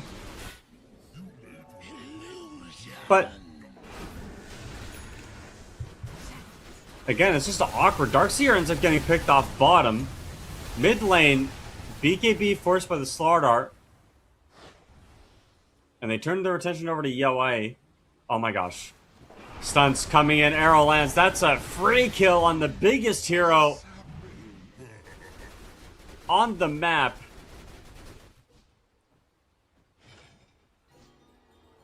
Could very well be not Roshan, because that's not up yet, but definitely Elaine.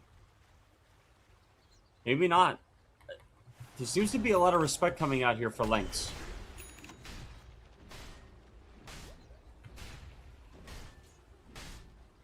They're not pushing too hard.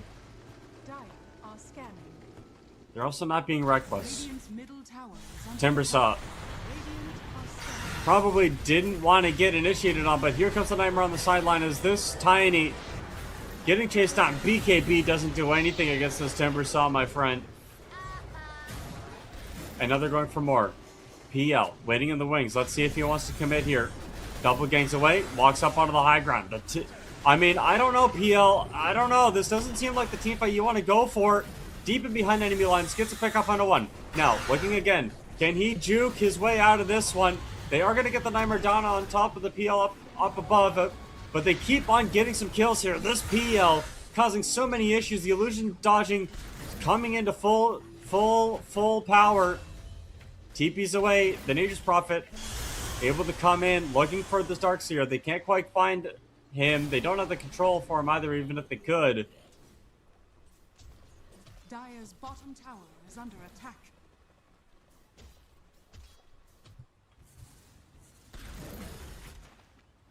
PL continues to be a saving grace here.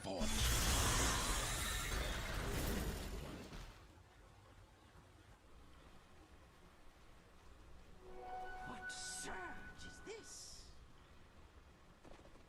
He's now recognizing it's more important to build a heart. Wants to be able to stay in the team fight for as long as possible, but I do think a Bloodthorn would have been better. Torm gets taken.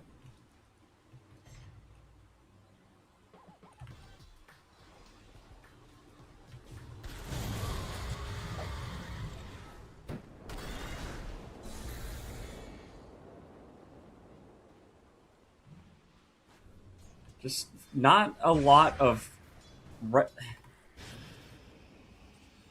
Game is really coming down to these team fights, right? The BKB timings are starting to really wear down.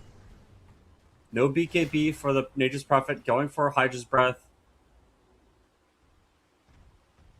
Okay, he does have a BKB. What am I talking about? Slaughter should also have a BKB. He does. Cool. I mean, the timings on these BKBs now, 8 seconds for Slaughter, 7 seconds for Nature's Prophet, 7 seconds for Timbersaw.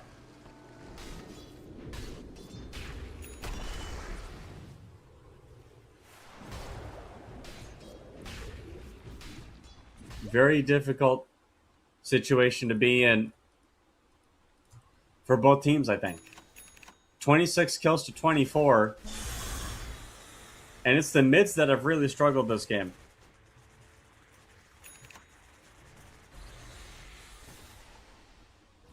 Neither team really growing a gold lead here. Dire are scanning. But the heart's been completed on PL. So these long drawn out fights that we might worry about.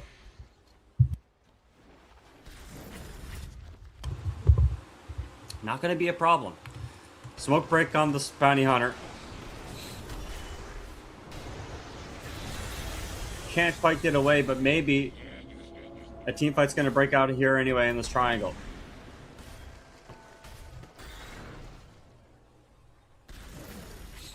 Never mind, everyone's backing away. Smoke play coming out from Team Lynx. I don't know if Rhea Rise are going to fall for this.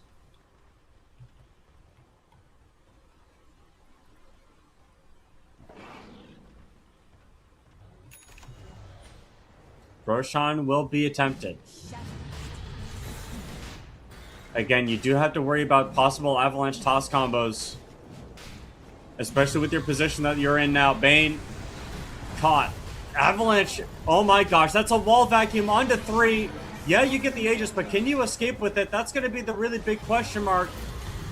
PL having to dodge the BKB Timbersaw. They are going to kite it out.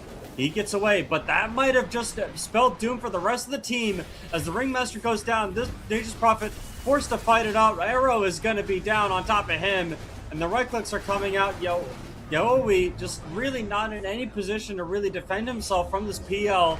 As the Avalanche comes out once again, tossed up into the air. Satanic is not able to be used, but this Darkseer now in the backline, in a lot of trouble. Vacuum 3, once again, doppels up and it's good. As the PL looking, running around, chasing whoever he wants to. The Bane is going to be his target. Darkseer low, but the Avalanche is down on top of the starter. Once again, the Illusion's doing work to this poor fish. He's a fish caught in a barrel, surrounded by illusions. The fisherman knows exactly how to hunt them. Avalanche is down once again. Timbersaw, Avalanche, toss up into the air. Chakrams throwing all around, whirling deaths. It's all just spells for the sake of casting spells. But PL cleans it all up anyway. And this PL has officially turned into the Apex problem. Buybacks coming out here from both teams, but again, it is just this PL that does so much work. 12,000 damage. Timbersaw doing a decent amount as well, but it doesn't pan out to the same efficacy. As the PL has this heart, able to really survive and chunk through so much of that damage. Has the Bloodthorn finished up now? Gonna go for the Butterfly. I'd assume the boots go. Radiant's bottom tower is under attack. In this bottom tower. Structures are fortified. Radiant's Bottom tower under siege, middle tower under siege, all 3 lanes pushed in.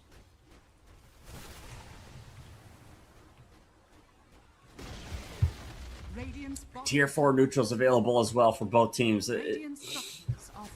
Team Lynx have hit a timing. Radiant's middle tower is under attack.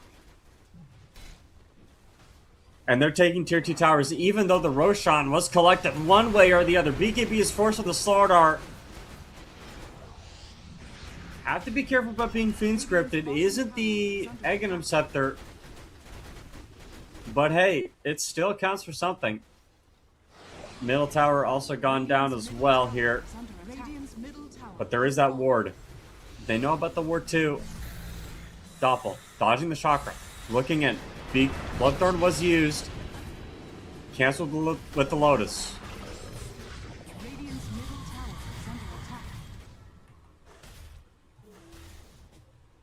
Links back away. They want to take over the triangle. Keep burning the map. PL has hit more net worth than the Nature's Prophet. At this point.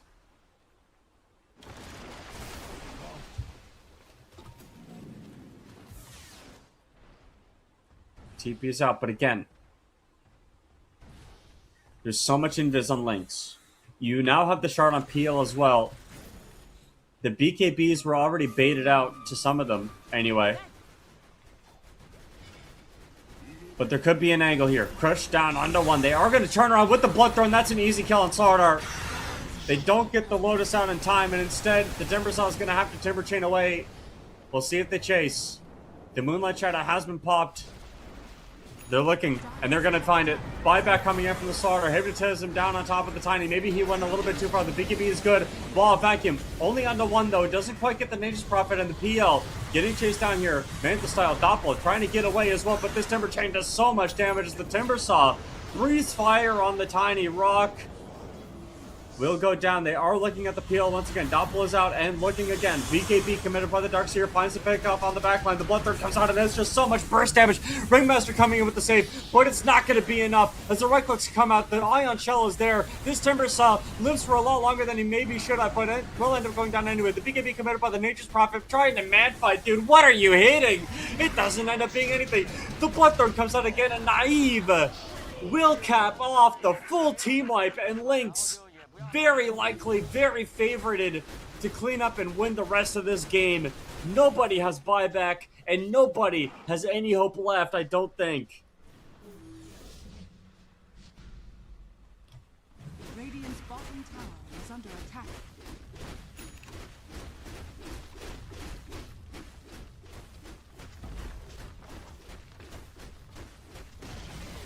This is absolutely the PL I think that Rhea Rise did not want to play into. He is 6-slotted at this point. The butterflies, or the nullifiers come in, actually. Radiant's bottom barracks has fallen. Radiant's middle tower And just like that, level 28, 41 minutes in, 17,000 gold lead for Team Lynx. It's going to take a lot to bring this guy down. I don't know necessarily what the nullifier's for, or it's for the box. But again, PL gonna hit these tier 4 towers. Nullifier comes down on top of the Bane, just chasing him down easily. Vacuum Wall is there, and both of these supports are in a lot of trouble. PL is really good at Diving Fountain.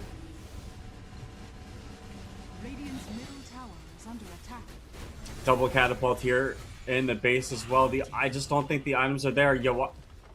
Yawai just doesn't have the right click, the ability. You know, Nature's Prophet is a macro counter to PL, but is not a micro one. You can out-tempo the PL for sure, but when you get into this position, you don't do a damn thing. But maybe there's an opportunity here. Maybe Lynx stayed a little bit too long. I think they're going to respect the respawn timers here. These arrows have been on point as well. Going in, this poor Slardar. Hexed up, BKB committed as well. Vacuum doesn't hit anything, but that's okay because it's just one less BKB to deal with.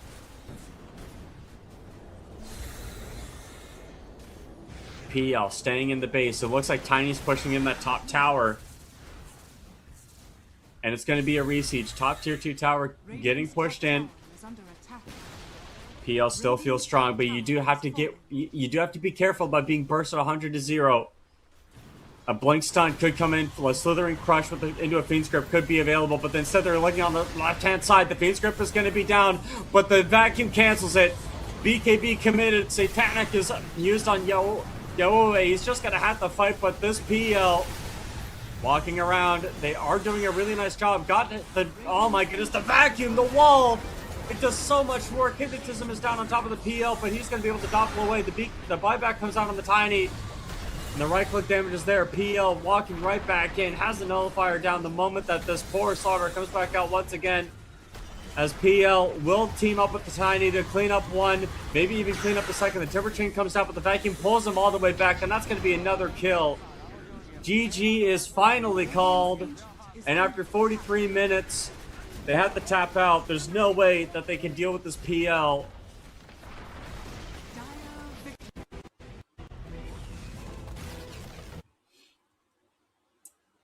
An incredible performance, I think, from this PL. Lynx executed on their draft perfectly.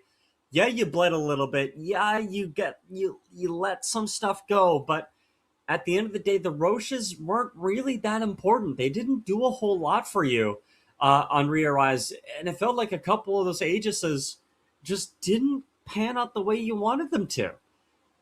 not enough damage, in my opinion, that came out from Slaughter this game. 21,000 damage, died 11 times.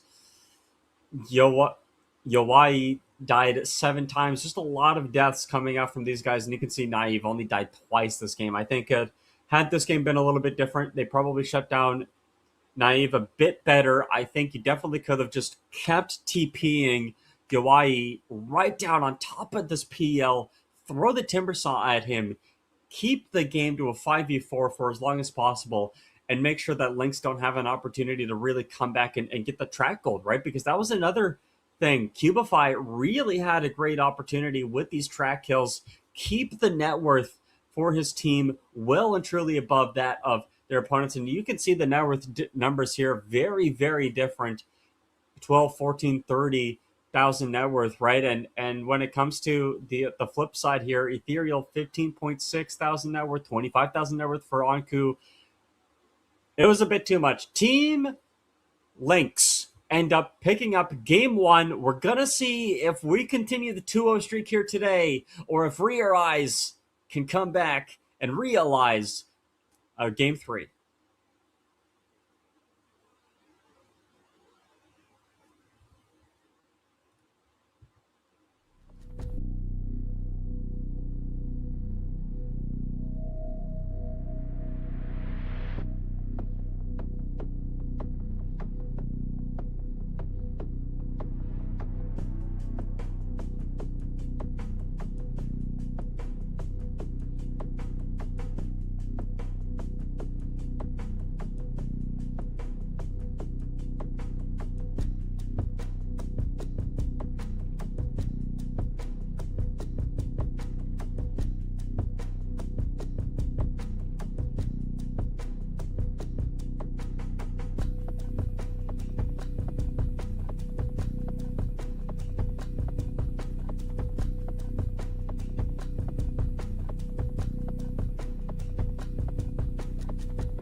Welcome to EPL.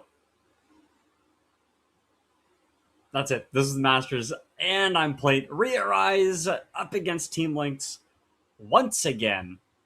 This has been a series. I mean, game one was close. There were a lot of things I think that could have been done differently for Re-Arise. I think they could have played with a little bit more tempo, a little bit more gumption. Obviously, they didn't capitalize on their strengths of the draft, but they want to go back to the turret carry. They want to go back to what they think works for them, and that's going to be the Shadow Fiend. So Yawai, obviously, really important that he gets himself a good game. They seem to be first picking his hero every time. Very interesting stuff. Wyvern going to be picked up as well. Re-Arise opting for more, I guess you could say, standard stuff so far. Not that I think Shadow Fiend Wyvern is a good lane combo, but you do know that you're going to be up against the Axe. You're going to be up against the Wyvern, the Hoodwink. You have a Wyvern with you. That's kind of the option that's available to you.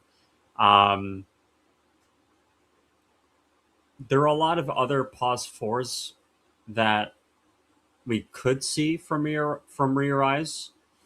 We could also just see the Bane pick up once again. Nightmare save for Hoodwink, Ulti, and obviously Nightmare is really good against Axe as well. There's a couple of things there that are really nice that you can play into. They go for Tusk instead. Tusk does the same thing. Tusk with Snowball save and the Shadow Fiend lane. I'd assume that it's going to be a position. They're at least going to lane the Tusk with the Shadow Fiend. Get the raises going. Right, triple raise. And obviously you get yourselves some pretty easy kills and win pretty handedly that way. So Lynx, no way of getting away from the shards and the Axe. No way of getting the Hoodwink out of the shards either. Pretty good combo so far. I think Re-Arise are just saying, hey, we're going to draft for lane. We're going to, not pick the slaughter, bait ourselves again with this weird position 3 flex thing. We're just going to do what makes sense. Back-to-back support picks. And we're going to let Team Lynx come at us with their draft. Second pick, widely not favored nowadays. People think that Radiant is better. And then obviously people like first pick a lot. First pick with the 18 gives you a nice pick ban. And also if you just first pick core hero or, first or second phase of core hero, you get yourselves 18 pick, secure what would be a good carry. We saw that last game with Team Lynx 18 picking PL and banning a couple of its harder counters. So Re-Arise are going to be able to do that with a pause 3 with the mid. We'll see exactly what angle they want to go for. I'd assume that they 18 pick a mid, but there's no Ember Spirit, there's no Earth Spirit available either. Lynx are going to go back for the Tiny. And they're going to go Techie. So I doubt this is an offlane Tiny. Or mid Tiny. I assume this is a carry Tiny. Offlane Axe. Looking for a mid here for Team Lynx. Invoker's my first go-to hero right now. I know I said that last time around, but Winter Wyvern Cold Embrace sets up Sunstrikes very nicely. Very easy to get those going. Pangalier's picked up for Re-Arise. Could be an offlaner. Could see pause 3 Pango, pause 4 Tusk. A little bit of a technical difficulty there, guys. Thanks for the patience here. There we go. It's all fixed up and ready to go. Yeah, I think Pango Tusk and Shadow Fiend Tusk are both sufficient laning duos. Swashbuckle proccing the tag team is really good. So there's that to consider. But obviously Team Lynx have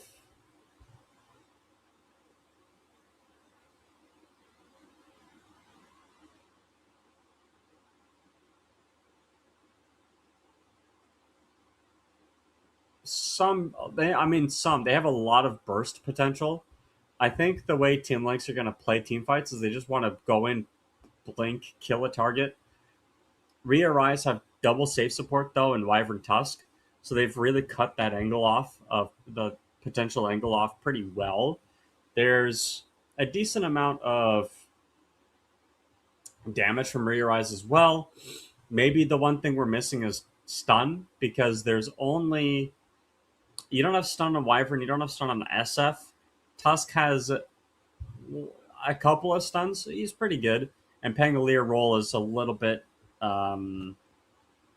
hit or miss depending on where you're taking the team fights. So you can stun a couple of people with the Panga roll, obviously, but is this enough for a Shadow Fiend, or do you need your pause 3 to come in with some more control? I think more control would go a long way. I definitely believe that there could be some amount of pause 3, like Sauter was banned. Centaur, is that in the pool? That could be an option. Centaur Warrunner with another save, right? Like you have the cart save for Shadow Fiend if you really need to. Also could use a way to clear out mines. This isn't necessarily maybe Lycan. Lycan isn't necessarily a stun or control hero, but at least you can run down Hoodwink, you can run down Techies, you can use your wolves to, demine. You do need something that has summons to clear out mines. I was going to say maybe Enigma, but clearly that got banned out. Yeah, the Techies mines right now obviously going to be very annoying. I just don't know how you combat that, or maybe you just say, "Hey, forget about it. We're just gonna play our game anyway."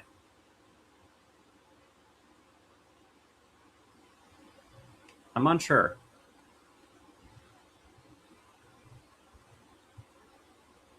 Hopeful that Rhea Rise can continue this good draft. I feel like they've made a lot of really good picks. They've set themselves up for some pretty good lanes, but now they need to pause 3, AoE control, and tank. And maybe a save would be nice. So that's why I'm saying Centaur. Yeah, it fits all the boxes pretty well. I think it's exactly what Rhea Rise need. And for Lynx, well, a mid laner at this point, I'd assume. I don't know if Invoker is necessarily the kind of hero you want to pick here, but they're going to go Necrophos. Okay, so carry Necro mid tiny. Some things that I like about this Necro, some things that I don't like about the Necro. What I like about the Necro is the lane is really good. Necro is really good into SF. You can get Cruella's Cruzier, which will completely... If you get Cruella's against Winter Wyvern, you literally stop him from healing. It's insane. I don't know if anybody's seen that, but like the HP differential that you get as a Necro when someone is hit by the Cold Embrace and you just pop your anti-heal item, ridiculous. I would strongly suspect to see Necro actually pick that item up this game. Really tanky heroes that don't want to play into a Necro, right? Centaur is really tanky. Pango gets a lot of tank. Tusk, strength hero. Shadow Fiend builds a lot of stat items as well. But the thing I don't like about Necro is getting your ultimate off is going to be very difficult. Like being able to get a Reaper Scythe kill when there are so many saves. There might be a Centaur. Aghanim set their save. There's going to be Snowball.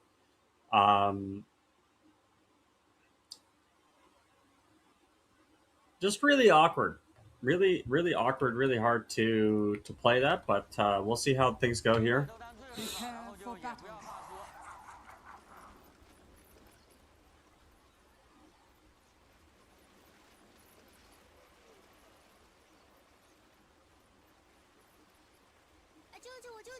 We'll see exactly how...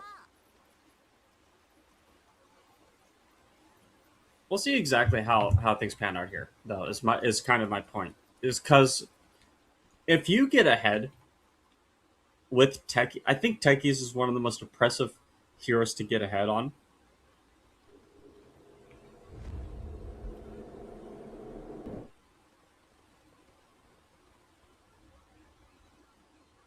You're going to just mine up areas of the map that people want to farm.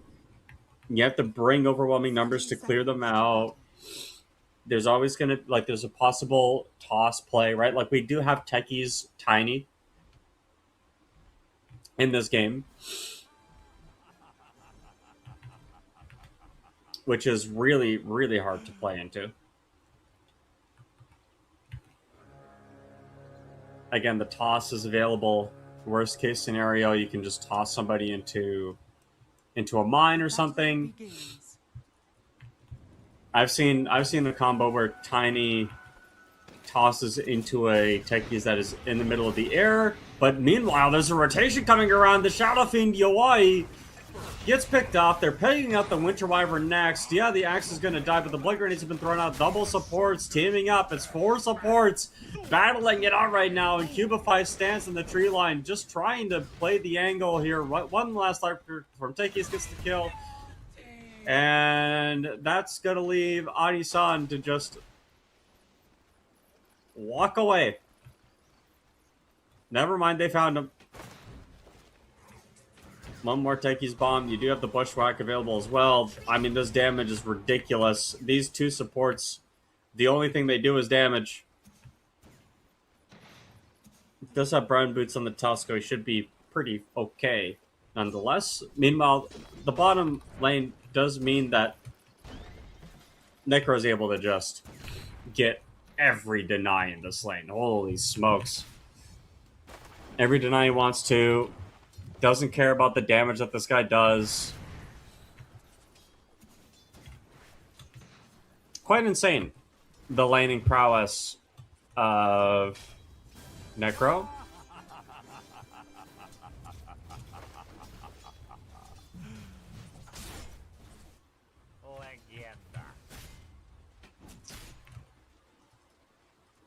Mid lane. Ethereal's not the kind... I mean, Pango's not do enough damage, I don't think, to Tiny. I know Tiny has 0 armor, level 1, but once you get level 6 on this guy, you get that 5 bonus armor, it turns into a lot. And obviously, you do have to cleave with the tree toss.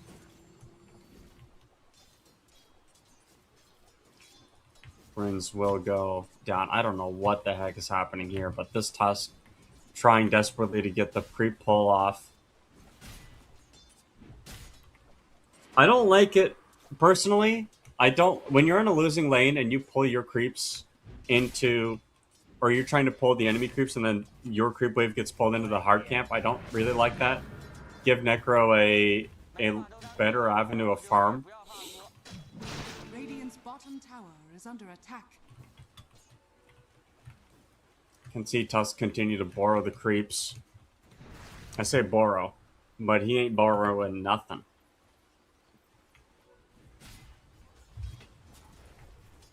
Also curious to see Centaur go retaliate, but I guess you don't want to put more points into double edge. You just want to farm.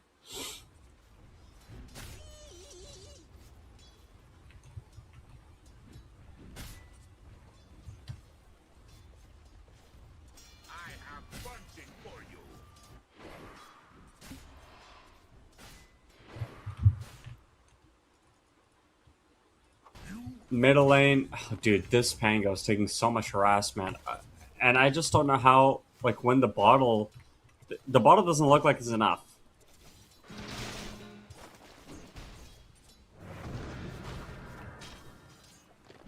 Well, they have 1 mana for 1 avalanche, but they are bringing over Techies. Does have that blast off available. That's going to be a kill on Ethereal. Blood Grenade ends up picking it up, and does this secure both Water Shrine or Water Runes for Tiny? If so, obviously you are going to come in and get a lot done. But Necro's having a completely good time free farming. Level 4 soon. Top lane Axe is trying to cut wave himself. 2 points in Battle Hunger. Very interesting idea here. I don't think it's very good, but Tiny on the flip side ends up going down to the Necrophos. And Centaur is just getting completely bullied out of this lane. He's got to go Helmdom. He's going to have to try to hit some creeps in the jungle. Pre 5-minute farming jungle is very despair mode. But this is the way that it pans out sometimes. Up top, they get the pick off onto Cubify. Bringing Tusk up top. They know, hey, listen, if your lane's going bad, we'll just make the Axis lane go worse. And mid lane as well. Ethereal once again hit with the Tiny combo with the techies. But he's got Swashbuckle. Should be able to get away from this one. Not a lot of mana left on the Tiny. They are bringing over the Tusk as well. Cubify coming in with that rotation as well. Toss up into the air. Swashbuckle's going to land most of it, but not all of it. Missed one. He will end up getting the kill with the shield crash here. But Ethereal getting chased down. They are going to set him up with the heal. Stun is down as well. Blast off is good. And now here comes the Axe. A double kill for Cubify. The movement speed slow from this bomb does enough to bring Frecker the double. Or killing spree even. Meanwhile, this bottom lane, dude, Necro was just pushing Centaur so far back. Level 5 on Centaur, but this Necro... Dire's bottom tower is under attack. With the freedom to push this guy to the edge of just the absolute edge.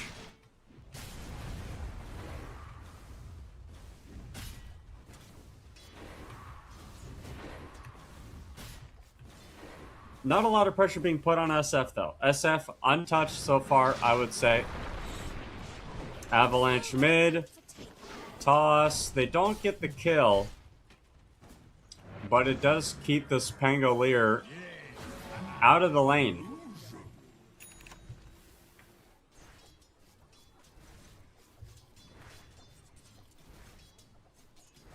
Just continue.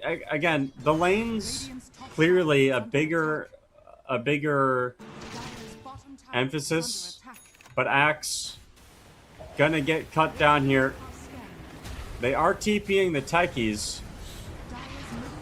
We'll get the blast off down on top of the Tusk and the kill as the tower ends up picking it up with the help of the blood grenade. Wyvern sneaking the Wisdom Shrine. However, Naive gets the other one, so Radiant are scanning. pretty quick Radiance coming up for Necro. On the flip side, Falcon Blade finished on SF. Kind of surprised he built Falcon Blade at all, to be honest. I feel like if I was in this game, I would just go straight treads into, like... He's going Mask of Madness. I don't like Mask of Madness into Axe. Necro. Really not a fan. Nice Battle Hunger to aggro the creeps over to him. But again, it's just like... I guess it helps your farming speed, but at the end of the day, you don't really need it. I mean, you're a friggin' Shadow Fiend. You can just do whatever you want. Swashbuckle will hit one blast off going in. They do get the Stampede down, but it doesn't quite get much going. They will pick up the kill on the techies. Tiny setting up with the Avalanche here and the Bushwhack to follow. They don't actually get the Bushwhack down. Instead, it's going to be down onto 2 on the flip side. Toss up into the air. They don't have enough burst to follow through. And Malaju stuck on the low ground, actually trying to walk forward. Avalanche will get the kill. Axe comes in. And Ethereal doesn't quite get the stun. The Swashbuckle missed. Axe is coming in. Dunkaroos. For Snack. Never mind, he doesn't find the angle, but that's okay. Trying to grab that Blade Mill. Just continued pressure here, and that both of these carries getting to those item timings.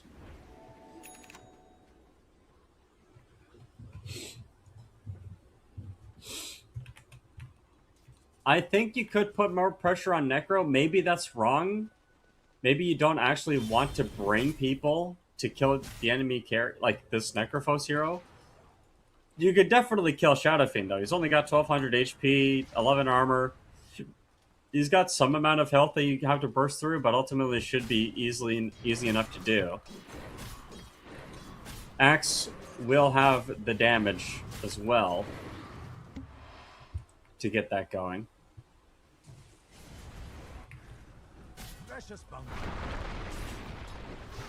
On the verge of dying to a stack, by the way. Radiant's top tower. He got there. Stampede committed. This smoke. It was a nice smoke. It was the right Radiant's time. middle tower is under attack.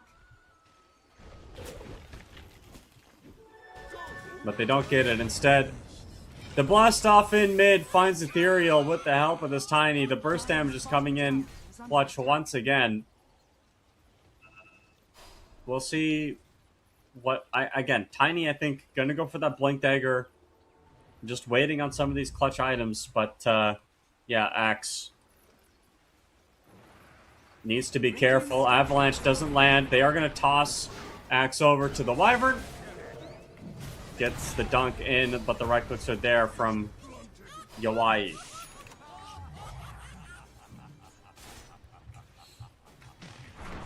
Blast off once again with the mines. Oh my gosh, they have the damage. They bring down Yawai. Ethereal came in with the TP a little bit too late. Doesn't even have the Diffusal Blade. So what are you going to do to dissuade anyone from casting spells, my friend?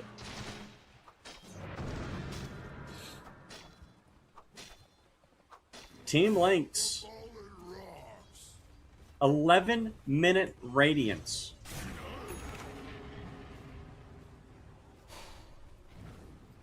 On Necrophos. This guy is farmed. Capital Farmeed. So much money pouring from his pore.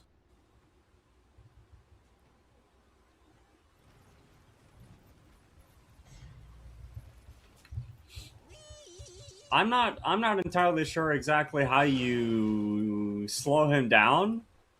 Probably deep wards, get some vision on him, find his farming places, and I think you have to bring SF. You can ult the Necro with the SF, kill him that way.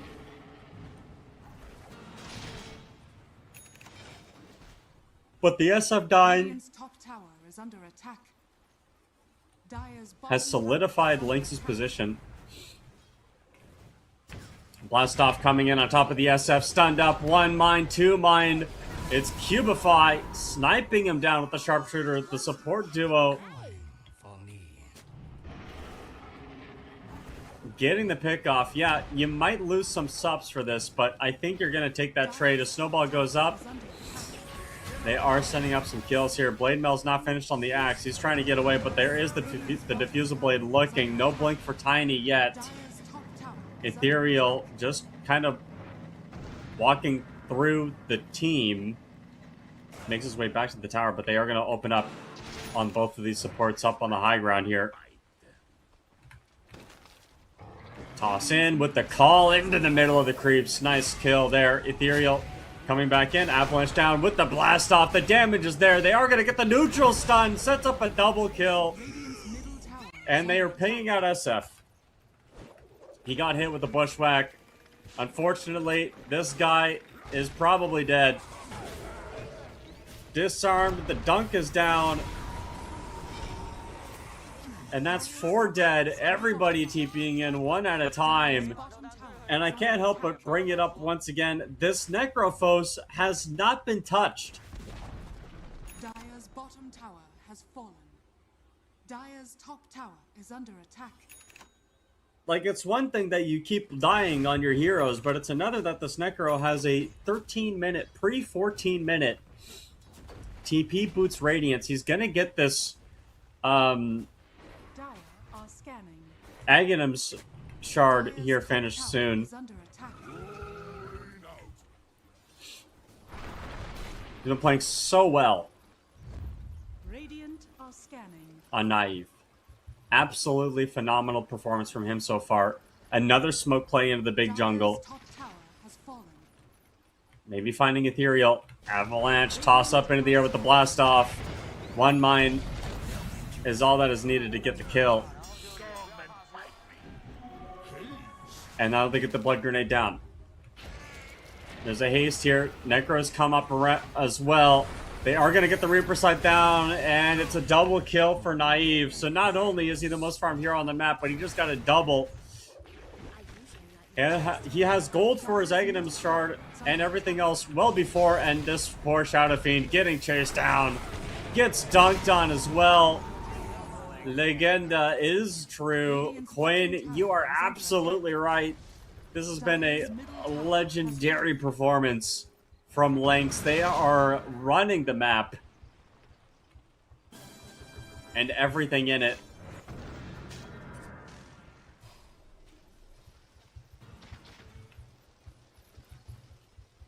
Blank is not completed on the axe. That's on the courier coming up soon.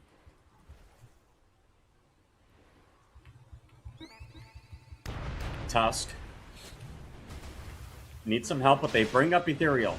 Stun is down. They are going to get the Winter's Curse as well. A lot of spells being used for this Hoodwink. Axe wants to go in. He will find one, but again, they don't have much value here. Instead, it's going to be Ethereal tossed back into one mine. Blastoff is coming in. Will get the stun down, but kind of awkward to find this angle. The deny on the rune is there. Here comes the Necrophos, and that's going to be time to bail out. Blink call on to 2. Sets it all up easily. And here comes SF. Once again, caught. You just need to ulti to get away. Radiant's top tower is under attack. Trying to hide. He can't, though. And that's going to be a Reaper Scythe kill. Mega killing streak for Necrophos here. What are you going to buy? Heart? Radiant's bottom tower is under attack. I don't know.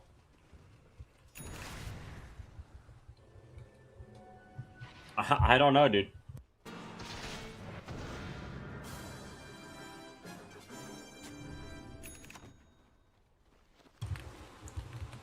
This Necro has like 800 GPM. What is this GPM? 700 GPM Necro, 17 minutes in. Is under attack. This is a lot of network. This is a lot of GPM. Meanwhile, Tiny, with the stun, they don't have a lot of follow-up for him. They are actually going to bring him down here. They get the call. Numbers are coming in. They want to get this team fight. The Blastoff is down, and the mines just play all over the place.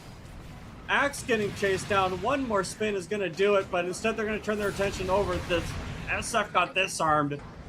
Axe is ready, waiting with that blink. He's going to get the call once again. Stuns are there. They will find this poor SF once again on the backline. He's got nothing to do. Nothing, absolutely, to get going here. The TP is out for this Centaur, but unfortunately the Pango blasted off once again. It's a double kill for the Necrophos, and the Axe didn't even die. You lose a Tiny, but you get 4 killed.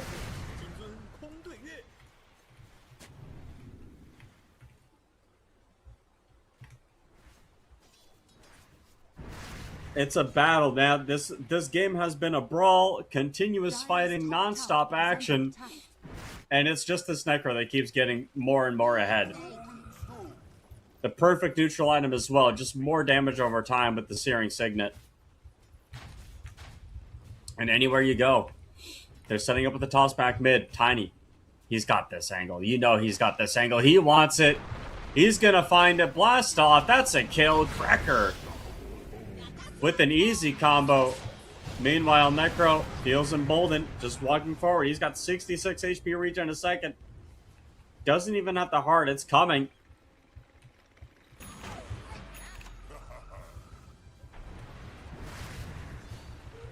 SF, level 14. 24 souls.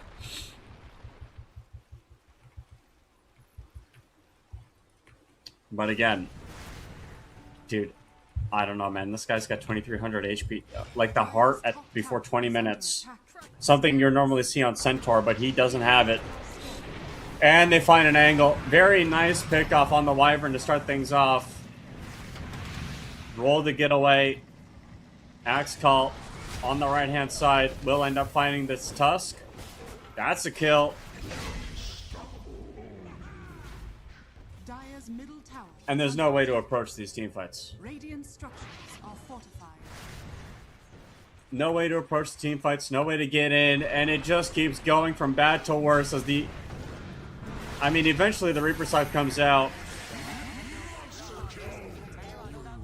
Dire's top tower is under attack. I don't know what much else there is to say. 14,000 net worth lead at this point for Lynx. Blink Call will find the SF once again, and the Blast Off as well. That is not going to do your SF many favors. That Cold Embrace will end up coming out, but they are not going to get the stun. Instead, Snowball Save coming out. The spin is going to get the job done, and the call once again does so much work. Avalanche toss! This freaking axe is unkillable, man! He doesn't care! Surrounded by 4, 5, 6, it doesn't matter, dude. He can't friggin' die, man. Ethereal comes in. Finally, will the axe pay the price? No, dude, he can't die, man. This poor Pangolier. What are you supposed to do? GG is called. That's the answer. You can't even kill a friggin' axe at this point. What are you supposed to do? And tame Lynx. Radiant victory. They end the series in about 60 minutes time.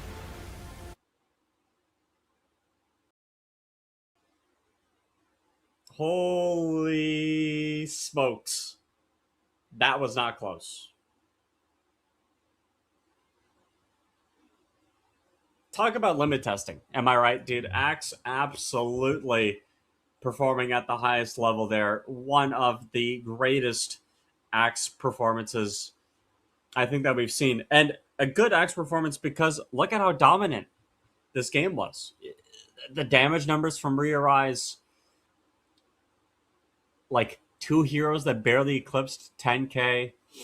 Meanwhile, if you look at Team Lynx, everybody participating, everybody getting the, getting to dip their toes into the fray. And Naive with 17,000 net worth at 21 minutes. Just, it was too much. It was too much to deal with. Rearise, I think you have to go with a new strategy. I don't know if first picking Yawaii's hero is really the way you want to get things done. Obviously, you can see this game, he struggled a lot. Centaur did absolutely nothing. The Tusk did absolutely nothing. This is a hard game. Rearise didn't really help their lanes out that much. Lynx doubled down. They got the pickoffs that they wanted to early on. And then Vladik was able to run away the game with the axe. I also think, really importantly, Malodula on the Tiny, again, showing off that this hero is really dangerous, did the most damage in the game, very powerful hero, but again, doesn't do as much, I think, unless the X is there to really set up a lot of those Avalanche toss combos. And obviously, as well, the Techies was there for Tiny's tossbacks as well. Nice play. Team Lynx end up winning the series 2-0. The string of 2-0s continues. Will it continue? We have another series coming up in quite a bit. That's going to be Destiny versus FTS, the last series of the day. We've had a lot of EPL here at the Masters, but we're going to have some more after this break.